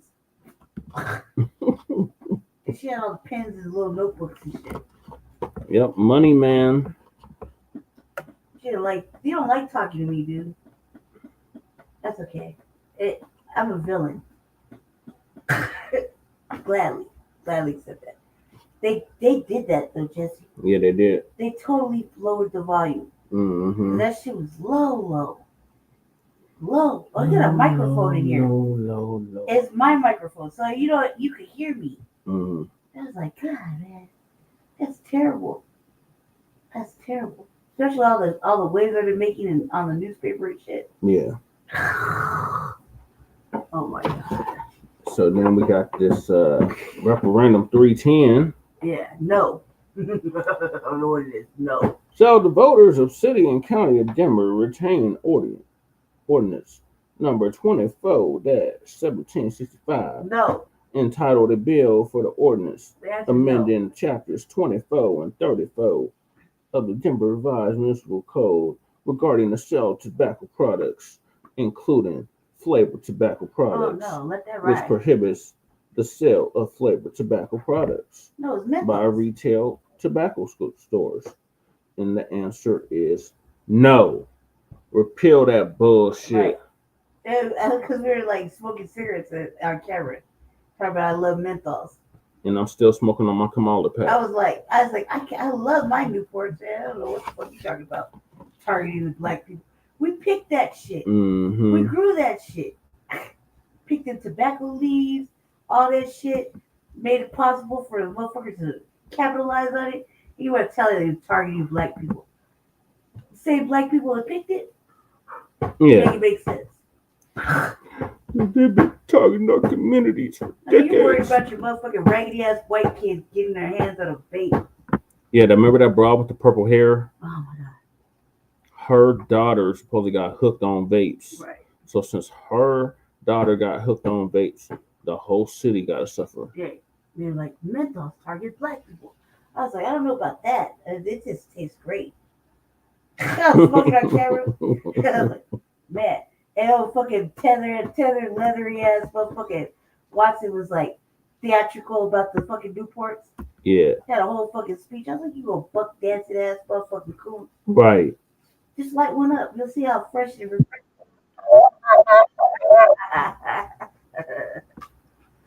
He said no. You know they don't talk like this when they're in front of us. Mm-mm. Oh, buck dancing ass Watson was like, yes, Miss Majors, you're absolutely correct. We should do that. And we got to see But then in his. front of council, like, Patricia says, He got a town hall on Wednesday.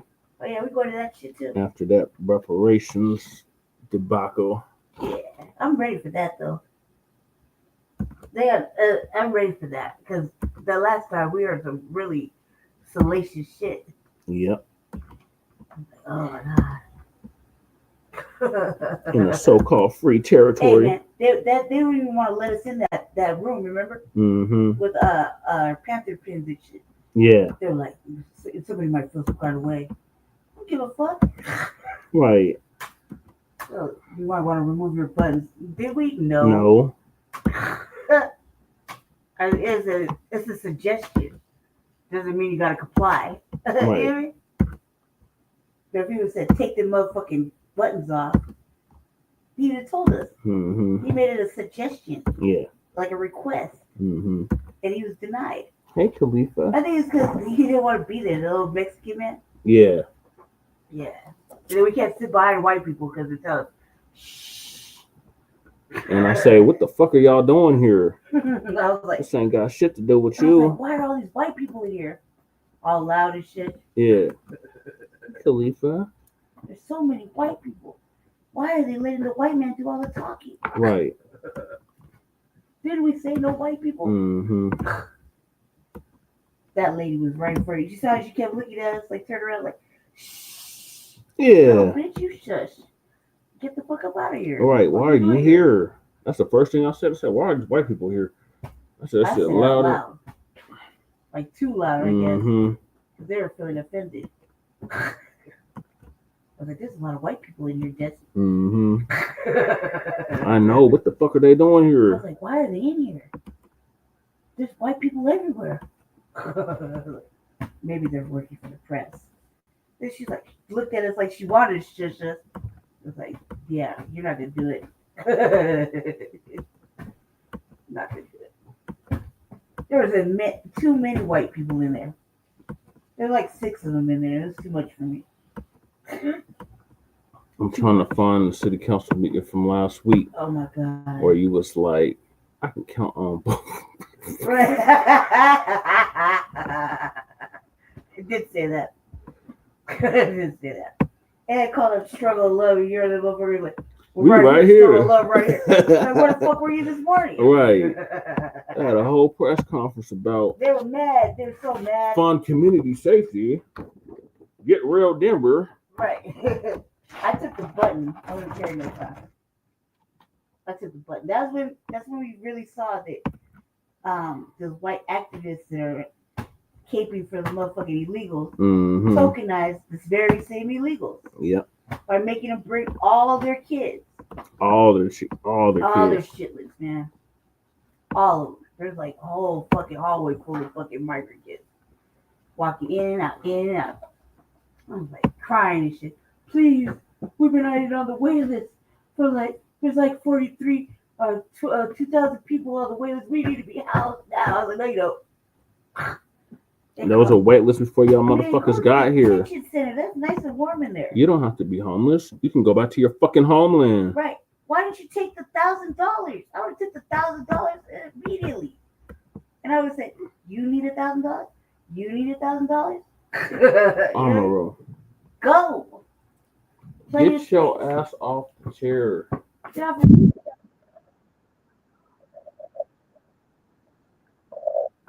Told you, Jesse, they might try to come for me like that, right? Yeah. I was like, I could use a vacation in a tropical place. Listen to this one. Like, we got one more for y'all, and then we're gonna wrap it up. So let me check. Gotta do the RBA. I want to, but you're probably gonna just make me get off the fucking internet. I'm going to sleep. Right. Like for real, for real. Always messing with us, exactly, Matt. Mm-hmm. Yep, that's her fault. Mm-hmm.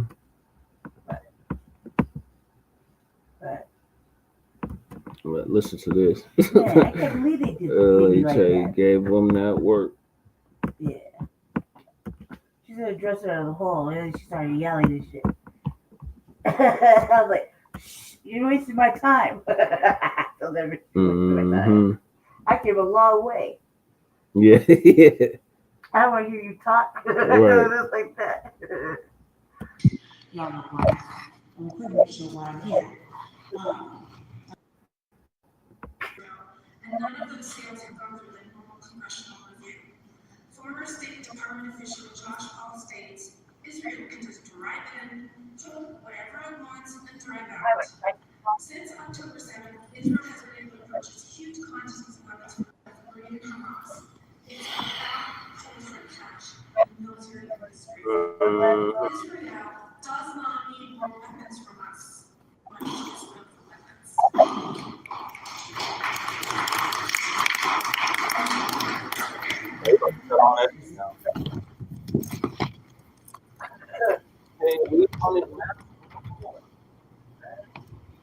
Okay. I'm gonna get her a live. Oh, yeah. Sorry. It's on 4.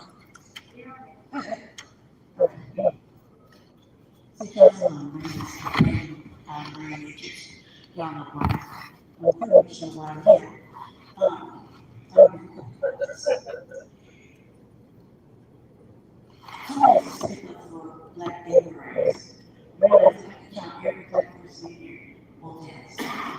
crazy, very dangerous. And our community needs to show up more into these spaces.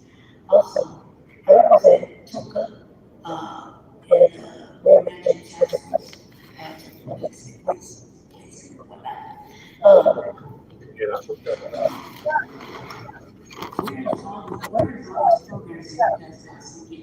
Willing to use 501 seats like struggle and love service.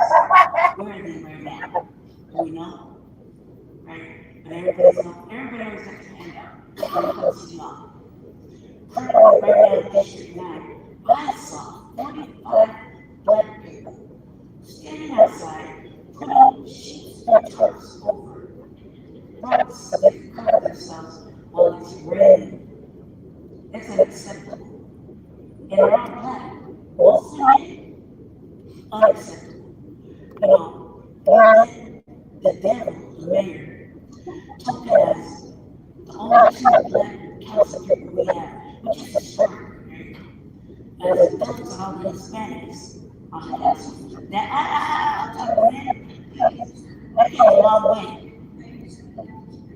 And I speak to you as a whole. This is a whole. There are 2. There's all these, like, what I'm saying, I apologize. I apologize. Yeah, if she was white, you wouldn't be interrupting her, but continue. No, you wouldn't. No, you wouldn't. No, you wouldn't. I've been attending this for 10 years. I know what y'all do. So don't play with me. Yeah, that's not right. You can't call up the district. Okay. Oh my God.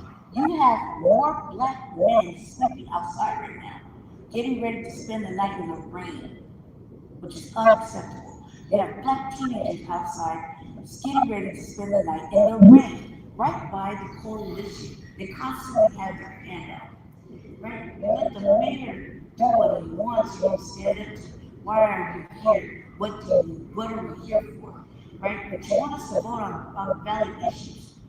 These democratic valid issues have no tangibles for any black Democrat. That is the truth. There's no tangibles to be voted for. It's going to be a very low turnout rate. You're welcome.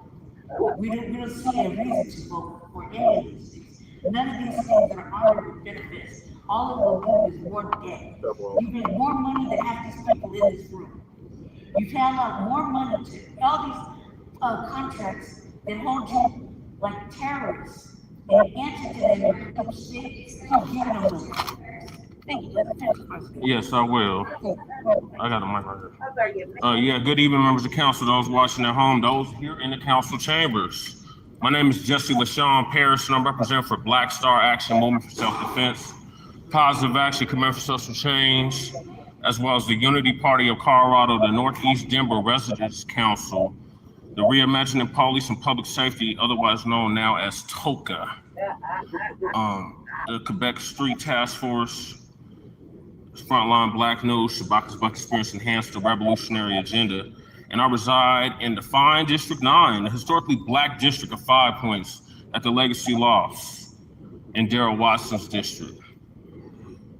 As my spouse alluded to, nothing that y'all are proposing is going to benefit Black Americans, foundational Black Americans, the people that built this country, the people that are still being genocided in this country. I keep talking about genocide, but y'all want to address that elephant in the room, which is anti-Black hatred and racism that has yet to be addressed and probably will never be addressed, but yet y'all want us to go out and vote. Vote for what? We're not getting nothing tangible for a vote. You say representation matters. What good is representation if it don't have our best interests in mind? If it's just gonna toe the Democratic Party's line. The Democrat Party is not our friends, Black people. Listen very close. Past 60 years, they have not done nothing tangible for us, but yet they still want us to go out and vote blue no matter who. For what? So now we got the orange men in office and everybody's freaking out because, oh my God, now you have to struggle. Oh, now you have to experience what Black people have experienced for the past 400 years in this country. Welcome to the club. Mayor Johnson got to go. He done prioritized everybody over actual citizens, including illegal immigrants. They are illegal immigrants. They came here illegally. They broke the law, and they need to be addressed as such. They should not be catered to and pampered. And now we're $2 million in debt as a result of this madness. But yet, you know, you can't blame me for it. I ran for mayor. Y'all didn't want me for mayor. You wanted the rich white boy from Aspen. So that's what you get. So, salute, Breeze. So, Mayor Johnson's budget is no good. Nothing that he's doing is no good. It's not helping Black people at all. Black people are being displaced, gentrified as usual, made unhoused. I said they're unhoused, but they're still part of the community. Everybody uses my terminology, but never want to give me credit for it. We see you, we hear you, and we know you're not going to do a damn thing for us. So if it was up to me, I would say recall Mayor Johnson now before 2027, but more than likely you're not gonna do it. So we gotta deal with this fool until 2027. And then you'll put another pre-picked candidate that's gonna get Bloomberg's money again. You know, the reason why he's the mayor is because Bloomberg gave him $6 million.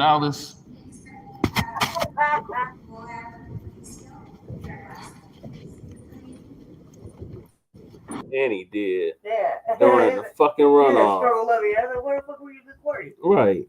We had a whole press conference. They never answered the email. Mm-hmm. And they went, well, here, yeah, right, cuz whatever. Oh, let me play that. They would even look at me. They would not look at me when I said that shit. I was Mm-hmm. like, I said it. I meant it. Where the fuck were you? We were there. We managed to go early. That sister said she emailed him, asked him twice. Yeah, Kim. No response. You know what I mean? I was like, hey, you weren't even responding, but you want to talk about, you know, the community, black people, blah, blah, blah. It's only black when it's convenient. Mm-hmm. Then the last one was the best, Jizzy. We did the last little, because we were like the last people speak. Yeah. That was the best one. They snitched on us. They literally called. Yeah, got a phone call. They're like, "What are you, Brandy, doing?" People are asking, "Is that how Toka represents itself?" I was like, "Be lucky a motherfucking black nationalist is over here fucking give you that motherfucking work." Right. You're welcome. Separatists, yeah, you're welcome. I'm just lined up.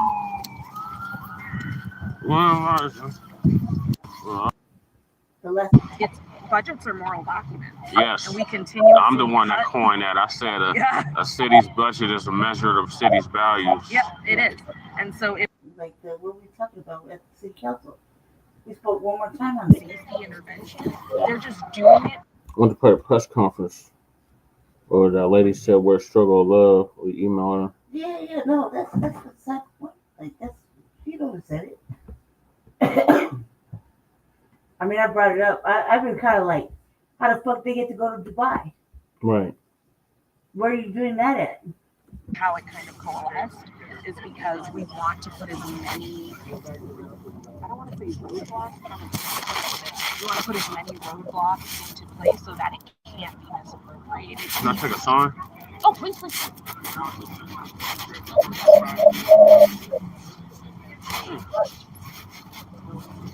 Right, because there is that risk that they continue to give money to things that don't work, or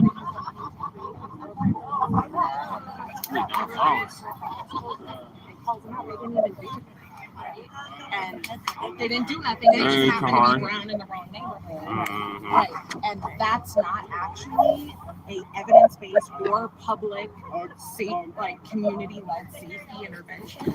They're just doing it because I don't know why they're doing it, but they're doing it and it doesn't work. We don't believe it works, but what does work is what Lifeline is doing. Right. We know that. What does work is what the Roseanne Center is doing. We know that. So they should have a funding stream because they exist in Denver, serving Denver people. Denver refers to them. If you call Denver 211, they'll say, go to the blue bench. But Denver doesn't want to pay blue bench for all those people that they're going to serve one way or the other. They shouldn't just have random grants that they have to apply for to stay afloat. They should have money directly from the people who are referring to them, which is the city of Denver. Denver can't be in charge of that money because we know what they do.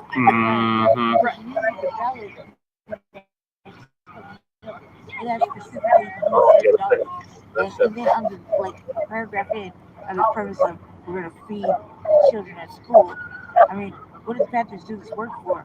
Not to be consistently taxed with under the purpose of making your taxes go for the children when they can't even read or write and do math. Like, come on, man. Like, these are the basics. You know what I mean? It really is. The basics. And then they have nowhere to go. So not only are you creating illiteracy, you're creating poverty. You're creating we're creating an ignorant society that can't help itself. They can't, like, what if I lose everything? Like, internet. They won't even check on your transcripts. And when they come, I don't know if it's again, right? I don't know if it's Trump cut it. Trump cut the Job Corps. I have a person who with the Job Corps. You know, before I got kicked out of it. It's not my fault. I believe strongly in that because I was a kid under the system of ward of the state. So I can see what that led me to do, which is nefarious activity, because nobody cared enough to say, and come to this after school program, work out, do little like cardio, whatever, work out their frustrations, don't go fighting, don't go stealing, don't go selling drugs, don't do this, don't do that. we don't even tell the children that they're just out there, just with no guidance. Yeah. Well, and a large part of it is because as the budget, right, Colorado's in a $1 billion budget. Yeah. So the first thing to get cut, and that's a little bit of what Senator Gonzalez was talking about, is that the first, budgets are moral documents. Yes. And we continue I'm the one that coined that. I said a city's budget is a measure of city's values. Yep, it is. And so if we continue to let the city make those decisions, they're going to continue to cut the services. If we don't take some money from them, which is what this ask is. We're taking money from you, we're going to put it over here so that it can be used for what you say you want, because you continue to increase, like, right, DPD, they got 15% raises this year. Wow, they had to lay off all those people. And there's still crimes happening that they don't want to solve. Well, and cops don't prevent crime. No, they don't. They come after harm. They come after the fact, right. They come after the fact. Right. This is Kim. This is the Hey, campaign Kim. coordinator. I'm Jesse. Hi, Jesse. I met you before, Kim. Of course. Hi. Yes. No. You guys are at every city council meeting? Yes. For the past 10 years. You could use some words towards this. Yes. Well, we signed up to speak. And usually the Chief Thomas has been. You all have been too. You like him, dude. Yeah. Is your puppy friendly? Oh, Yeah, she's friendly. Yeah, I didn't want to pet without asking. You can pet her. Yeah, she wanted to pet her. Yeah, they Her were. name's they were Aquarius. wondering about the specific structure, She's a so good that girl. to ensure that the city isn't continuing to Yeah, flood. that's good. Yeah, so Kim is the expert here on. No, we're not just saying here, ONS, here's another $5 million to go down a toilet. No, we're doing a third-party intermediary, so it'd be like like the Latino Coalition, somebody who's not even connected to the city, that will actually get all of the funding and then put it out to community. We really want to make sure that Our black nonprofits is getting what they need. everybody else has to work. Like Struggle of Love, YASPA.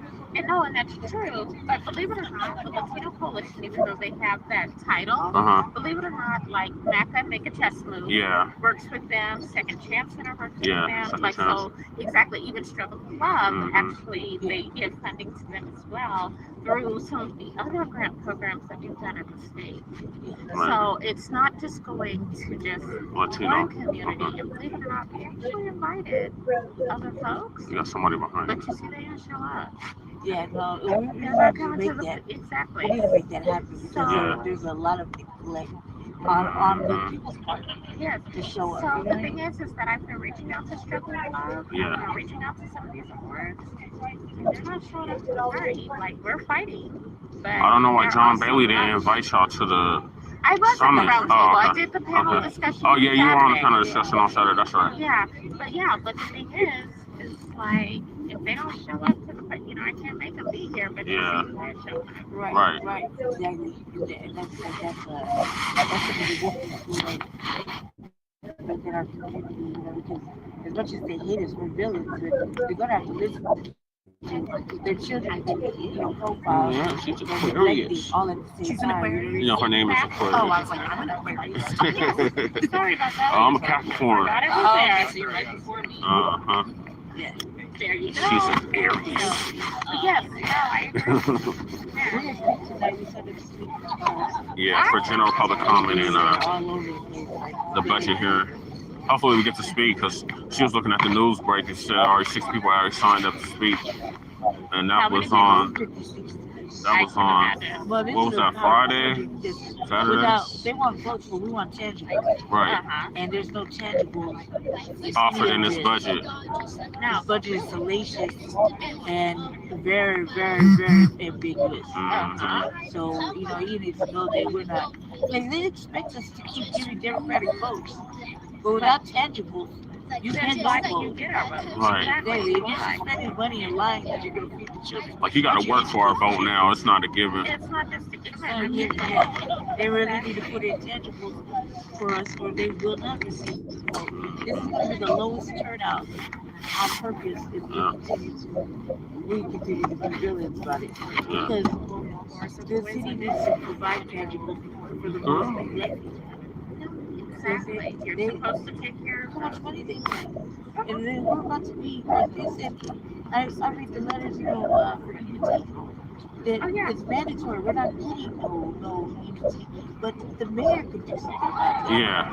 If the governor could do it, California. if the governor could ask for 10 million, why can't he do the right thing instead of putting money into these vanity projects? Exactly. Right. Because the amount of money that was spent to take 16th Street Right. to 16th Street is atrocious. It is. It is. It is. Very much so. And he want to pass another bond package, and we still ain't got the projects done from 2017 The first bond. and from the elevation bond. Yeah, they're doing like what you call a contract terrorism, I think. Yeah. Where they hold the city council hostage and approve their contracts. And that means that the city council was put in place based on the pandering is that doesn't have And so no, that's the next project. So let me go say hello to some folks. Okay, Kim. Thank you for talking to us. And I'll see you all tonight. Okay. Right. The sister said what she did, and I would try to, as villainous as I am, and the sister said what she said, and I would have acted on it. Mm-hmm. You know what I mean? I call that struggle of love like a motherfucker. The struggle of love right here. I was like, well, where were you this morning? Right. You know what I mean? Like out loud, okay, loud. That motherfucker just shook. I was like, I don't give a fuck. I said what I said. If I said it, I meant it. Right. As simple as that. And then the white girl after that. But the whole thing is the second part of that city council meeting, we waited for like the end of it, and we're like the last people to speak. I thought that was intentional. Oh yeah, it definitely was intentional. And I was like, again, like, let them have it. Let me find it. Yeah, let them have it. And then it's like, so when they see me, it's always an ugly affair. You know what I mean? Like, they don't like talking. They don't like letting me talk at all. And it's clear when they do it on the Zoom meetings. Because when I said, yeah, they did that shit on purpose. They kept me out of it for like 3 months. Mm-hmm. You know what I mean? I'm like banned from the cultural center altogether for saying buck breaking. And it sounded like this motherfucker was buck broken. I said, he was.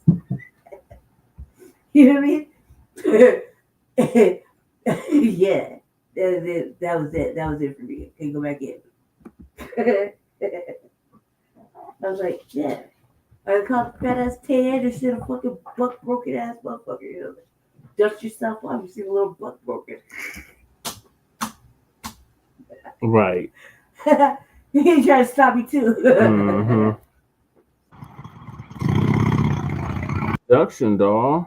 He muted you. You muted me, yeah. Oh, punk ass Jeff Ford. Oh, hoe ass. But that was wearing a straight hoe.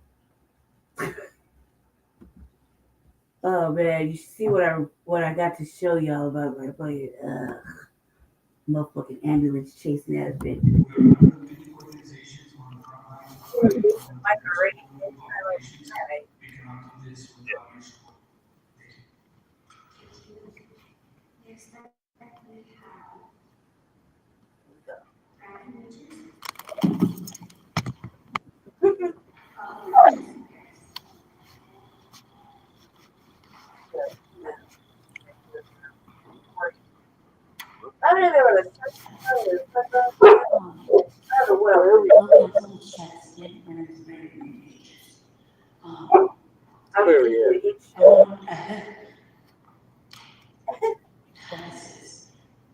Let's go ahead and reject this budget because it's salacious.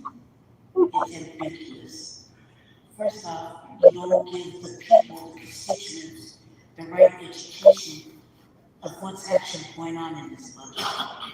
The mayor is making backdoor deals without council's permission. Look at the Park Hill Airport scenario. That is quite disrespectful. Right there. 20 extra acres is very well, but the people don't know what's going on. You have to read about it. Your investigative news media like CBS. Great job. We don't know what's going on in our city, but yet you want to hear from us only for you to agree with the devil. Now, We want community-led, safety projects funded, because these are needs. We can obviously take care of ourselves. Tonight, you guys are gonna go home and lay down in your warm beds and eat a nice meal, maybe watch TV. You're gonna be inside. You have all these people outside right now in the rain. No. I think what it is that you like watching black people beg for you to take care of them, for you to do the right things. We put you in place. Just as easy as you got here, it's as easy as you can get on. Now, the clerk in the corner office, I don't think he should get any more money. He's always asking for more. He thinks he's above everything. And we all know, we see it. The mayor has been recalled to let someone else do the job. Because it's capable. You know it, we know it. And this is embarrassing. This is sad. Do you not care about your constituents? Each of you has a House representative. Each district has a representative. And you're not making plans for any of this. You had 30 days to figure out what you're going to do with your constituents and how you're going to feed them when they run out of staff. All of those people already got a letter saying that we're not going to have it. What's the options when you live in a food desert? In these districts, 8 and 9 especially, they put all the housing in these districts on purpose so they can stay go to gas, only to take away the shelters. They're not conditioned right. And this is not on you, it's on them. It is their job to represent us. We come here and beg you to do the right thing. Yes, good evening, members of council, those watching at home, those in the council chambers. My name is Justin LaShawn Parrish, and I'm representing for Black Star Action Movement for Self-Defense, Positive Action Committee for Social Change, as well as the Unity Party of Colorado, the Northeast Denver Residents Council, Frontline Black News, Shabaka's Black Experience Enhanced the Revolutionary Agenda, and I reside in District 9, the fine District 9, Darrell Washington's district, historically Black district of 5 points. At the Legacy Loss, I'm thoroughly and utterly appalled by both this budget and some of the testimony I've heard today. This budget is complete insult to all of our intelligence, and it is not a measure of the city's values, or is it a measure of the city's values? Because I'm the one that said that budget is a measure of a city's values. I said that back in like 2016. And we can clearly see where this budget, where city's priorities lie. More policing people that are down and out, downtrodden, but nobody had a problem with it when it was just Black people that was being arrested, ticketed, and harassed. I didn't see none of y'all trying to take an unhoused neighbor home. But now you want to try to take illegal immigrants home and play the violin for us like we're supposed to feel pity or something. This crisis was going on before the migrant invasion, and it's still going to continue to go on. We've been beating the drum about this for over a decade. It's falling on deaf ears, just like it's doing tonight. We got council members looking each and every way, not paying attention to nothing I'm saying or anybody else is saying. But you work for us. We're the ones that voted you in. Not the illegal immigrants. Remember, they can't vote. They're not citizens. But you seem to want to prioritize them over actual citizens, over actual people that built this country, in this city, in this state. It is shameful and appalling. This budget, I'm like beyond myself with this budget. Also, fund STAR. And give the credit where credit's due. There wouldn't be no STAR if it wasn't for people like me and Mary Ann Thompson and Janet Van Locke. Remember, it was supposed to be a pilot program. Y'all still are funding it like it's still a pilot program. Do better, Denver. You said 7 years ago we could do better. You're not doing better. You're doing worse. And ultimately, the citizens are the ones that are suffering, not so much the illegal immigrants that have a homeland they can go back to. We don't have that luxury. Because the kids are fucking homeland. Right. This is what is it? Xenophobic.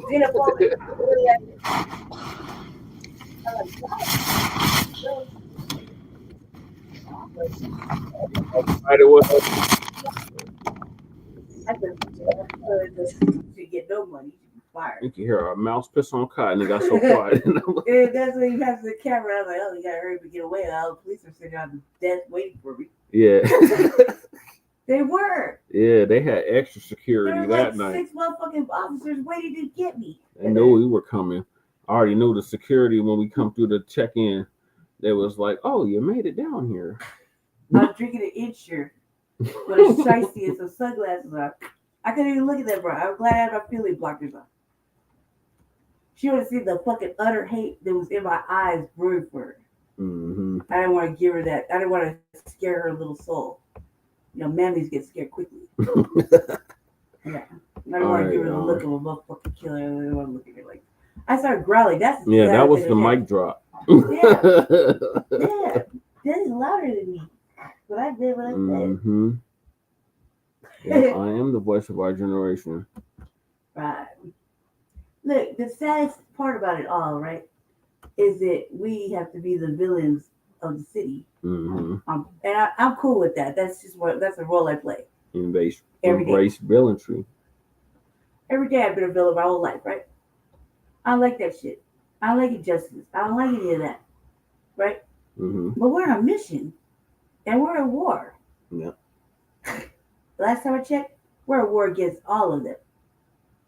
All of them. All they do is lie, overspend, overwolf, and underproduce. You know what I mean? And then they put out that shit. They because of the work we did last week, they threw together a whole new budget. Yeah. And that's how the defunding of the police happened. Mm-hmm. You're welcome. I was like, as much as I'm for it, it's for the wrong reasons. Yeah. Not for no illegal immigrants. Do you fucking, you know what I mean? Defund the police. You're supposed to defund the police because they kill black people. Right. Simple as that. Easy and plain. You know what I mean? They kill black people and they don't solve no crimes. Mm-hmm. You know what I mean? Real shit. Real shit. So that's why they're supposed to get defunded. Plain. Not for no motherfucking illegal immigrants that they hid all over the fucking city in nice ass apartments better than mine. And they get to like look down their nose and shit. Yeah, fuck you, cuz.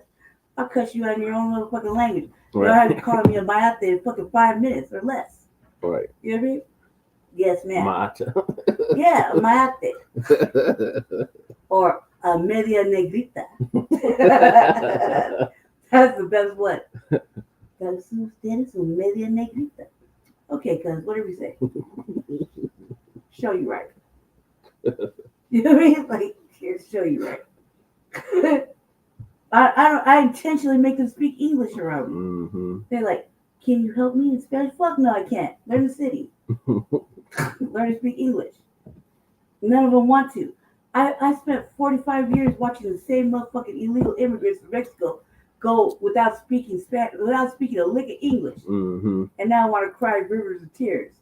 Yeah. Talk about, oh, they got my mother. I give 2 fucks about your mother. Go sit with her if it's that important to you. Right.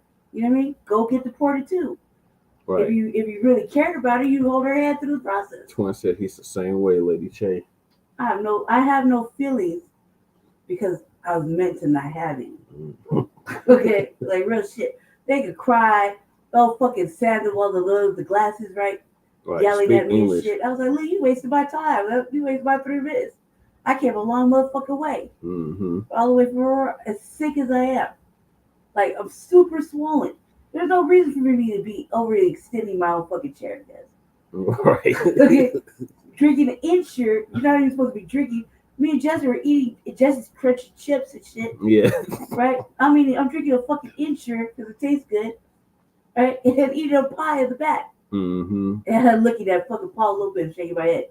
He looking at me. I'm looking at him like, I'm trying to get you fired. And I really meant it. Oh, God, dude. If they would have said no to that motherfucker, he was crying. He was crying. He was stuttering and everything. Mm-hmm. I was like, I feel accomplished making him almost cry. All right. You almost cried, We cuz. just hit the 6-hour mark. I don't care. Crew, are you still with us or did you pass out? Probably over there tending to his cheetah. Did he pass out? All right, well, appreciate everybody that tapped in with us. I like when he goes to the liquor store, the gas station. Yeah. And shit. The lion's trying to raise him up. Yeah. You can't fuck with him, dude. Like, what you reaching for? You scared? Yeah. Say you scared. What you reaching for? Yeah. I was waiting for this motherfucker to open the store. Right. That was the best trip to the gas station ever. Yeah. Hey, twin, can you go give me an iguana? You know, like the ones that get shot and fall off the trees and shit? Like a big one, and send it to me? Oh my God. For real. For real, send it to me. I'll pay the shipping. Oh my God. Right? I'm gonna call him Edgar. Hell no. For real, so my brother can have a pet. You know, he had an iguana, and somebody murdered He him. said he had it in iguana. He did, and somebody murdered him in the family. No, twin said he had one too. Like, you know, they're just falling out the trees over there, playing dead and shit. He said B1 family gets your rest, Che. I'm gonna try. Yeah, right. He's gotta take me home. He in the morning. said you would have loved her. Her name was Rex. See, I like iguanas that watch TV and shit and follow a motherfucker all over the house. I want one like that so my brother can have a pet. Yeah. He didn't give me a hard time about, can't afford another pet, sister. Mm-hmm. God, why are you just bringing all these pets around? God, first the cats and now you got a dog. You know it's gonna get cold now. You know you got a bad heart. You know you're not gonna want to do that. I was like, like, yeah, right. The dog loves me. Aquarius. She threw her broken leash in. She so did. She said, "Nigga, it's time to walk me." She took that motherfucker off the sink and throw it at me. She took off this broken ass leash and threw it at me too. I was like, The collar. Right. She took the collar off too and threw it at Lady Che. I was like, okay, so you don't like it no more. Cool. Cool. We living a new life. You got this blue collar. It's fancy. I can dig it. You want this old ugly shit off? All right. Let's play tug with it. She didn't want to get down. All right then. Yeah, he said you got to keep your apartment hot, Lady Che. No. If you want an iguana. Oh well, yeah, it stays hot now. Before it had no electricity or no heat. I don't know what's going on downstairs, but that should be my house be like a hot like the tropics in here. Khalifa, get the hell. They haven't fixed the heater, so I don't know what the fuck is going on. We managed to get the electricity down 11. Oh no, the bill's 30. No, it's 11. You don't have any more. It's 11. $11. I don't know where you're getting 38, but it's 11. You don't tell me, I tell you, bitch. Take this $11. Don't judge me by my muffin purchase. He said his iguana got lost in his house for 2 months. Yep, that's how my brother's died. Into hibernation on the top bunk bed. Yep. Under clothes. Yep. That's how my brothers died. One of my step fucking siblings. Then my father married this bitch and she had some blood ass motherfucking ugly ass children with her. Oh God, that bitch was ugly. Man, and every time she looked at me, she wanted to say something to me. And every time I was ready to get down with the get down. She wouldn't go outside. They had to call the laws on her. Like literally, she said, I know Muay Thai. I took that as a motherfucking threat, went to the kitchen and grabbed a knife. Like, I don't do this. And then I went outside and threw rocks at her car and told her to come outside. You went James Brown on her. I don't know karate, but I know crazy. That's a threat. I'm from East LA. That's a motherfucking threat. You know I only know how to street fight. I'll choke you out, bitch. What the fuck you talking about? I use twine. Bitch, keep fucking with me. Right? I went outside with a butter knife. Because my father made me take out the bread knife and put it back. That's the same thing they got my boy Paul Charles killed by DPD. Right. I threw rocks at her window. I kicked that motherfucking shit. I was like, come on, bitch. He had a butter knife and the DPD shot and killed him. Yeah, dude, man, I'm dangerous with a motherfucking butter knife, dude. They're sharp. Got the little edges and shit. It's all about how you do it, baby. It's all about how you do it. And honestly, you can't really stop anybody with the intent that they're gonna end you because I felt scared. That's right, Mac. Don't play with Lady Shay. He knows, dude. They know, because trust me, just the other day, like 2 weeks ago, this bitch was over. I thought we were gonna have an educated debate. I said I hate white people. She said white people love black people. I said since when? Yeah, and she just took it to a whole new level and trying to stare me down with danger in her eyes, like I was supposed to feel intimidated. I was like, bitch, I was taught not to fear no hoe. I fear no bitch, because you can get it, but in 2 hours, I'm kicking it. She kept fucking with me. I was like, all right, gotta get out the machete. That bitch trade up so quick. She literally put her phone in her back pocket and walked out. I was like, look, I got it out. I put the rings up. I got the thing out. I was like, I'm gonna go pee, and then we gonna get on the floor. That's where I try the best. And you asked for it, bitch. It's gonna go down. Right? You don't pull me nowhere. Trust me. You keep fucking with me. Now you can have it. I didn't even unsheath it, but that motherfucker's big, right? I was like, I got the thing on me, cuz it's whatever.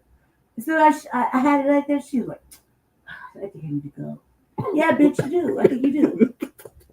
Oh, scary ass witch. Why you gonna fuck with a motherfucker like me? You old able-bodied witch. You think I like have bitch in my system? Not in my pedigree. Right. No. And I would never get beat up by no weird ass bitch. Dude, I was like, you're a mulatto too. She's like, I have a white mother and I love her. I said, oh man, I have a white mother too and I hate that bitch. But fucking, she's a villain. No, you got the wrong idea. You just don't understand. She's your mother. No, she ain't. We don't know that. We don't know that. She's a racist. All white people love black people. Weird. They love calling the police on them. They love snitching. They love putting them under the jail. They love getting them killed. They love spitting on them. They love putting blackface on. Since when? Oh, fuck it. I thought we were going to have a fucking real debate. I was working about racism. Yeah, like my little conversation, a debate. I was like, did we do time together? You look like we did together. She did. She looked like, we got down in the jail together, like, bitch. What are you talking to? Bitch. Like that. I was like, did I give you that work? I asked her. I said, did we fight a couple times? Look like, I think we had fought. You look like somebody I fight with. Yeah, I was like, did we do time together? Where? Arapahoe County? Denver? Try to figure it out. I'm pretty sure we did. I'm pretty sure we ran into each other in the jail.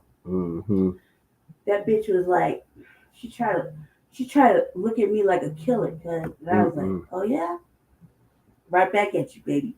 Right back at you. I thought she thought, cause I was in a chair and shit, I was laughing and giggling, singing Rick James, that I was a fucking sucker. I was like some punk ass fucking pussy ass bitch. No, I was ready by looks. Right. My daddy a bare knuckle boxer, dude. That's like my brother's father. All I know is that's all I saw was motherfucking bare knuckles and fucking he can slap you out your Nikes. You know what I mean? I was like, okay, bitch.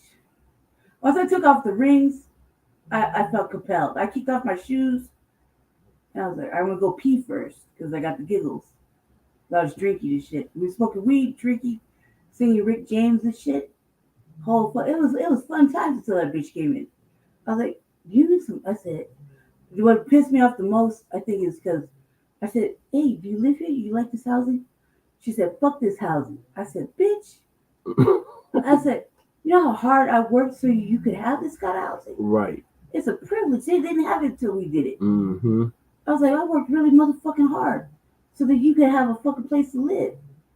And then that's when it went all the way left. I was like, yo, raggedy ass bitch. All right, cuz you think I'm a fucking sick. Let me go pee first. Then we go get down with the get down. by the time OG came back, and his bitch was like, she pulled out the shit. That bitch left so quick. I was like, you a pussy fly, bitch. You staring at me like you a killer. I get that energy for real. And you gonna leave? I felt compelled to chase her down. Mm-hmm. Like, where you going, bitch? I thought we were gonna fight. I told her, I said, when she left, I said, don't go and tell on me now. Like that. And they go tell on me now because we gonna hold hands in the backseat of the chopper. I like that. I was like, we gonna hold hands in booking. We gonna hold hands during dress out. We gonna hold hands in the pod. We gonna fight all day. I'm gonna tell everybody you got herpes. Right? I said, we gonna fight so much, they're gonna have to segregate us. I said, then when I get out, we're gonna fight some more. I said, I'm gonna make sure that every bitch in there whoops your ass. Like that. I was like, we're gonna hold hands all the way through it, bitch. All the way through it. Don't go call the laws now. Don't go tell on me now. Like that. I said, just like that. She left so quick. You know the doors are heavy. Mm-hmm. So when she left, the door was like slammed shut. Yeah. I was like, should have slammed the door on me too. You should ruin my Rick James duet. Oh, God. All right, y'all. We're gonna end the show now. Thank y'all for tapping in to season 5, episode 50, part 3 of the Frontline Black News. Appreciate everybody that tapped in. Shout out to Twin. Shout out to Mac. Shout out to Breeze. Yeah, Breeze. Shout out to Angelica. Yeah. Angelic Atlanta. Yeah. Who else tapped in with us? Crew. Raymundo. You know he took a nap. Yeah, Crew is knocked out. Yeah. That's an April 10th activity.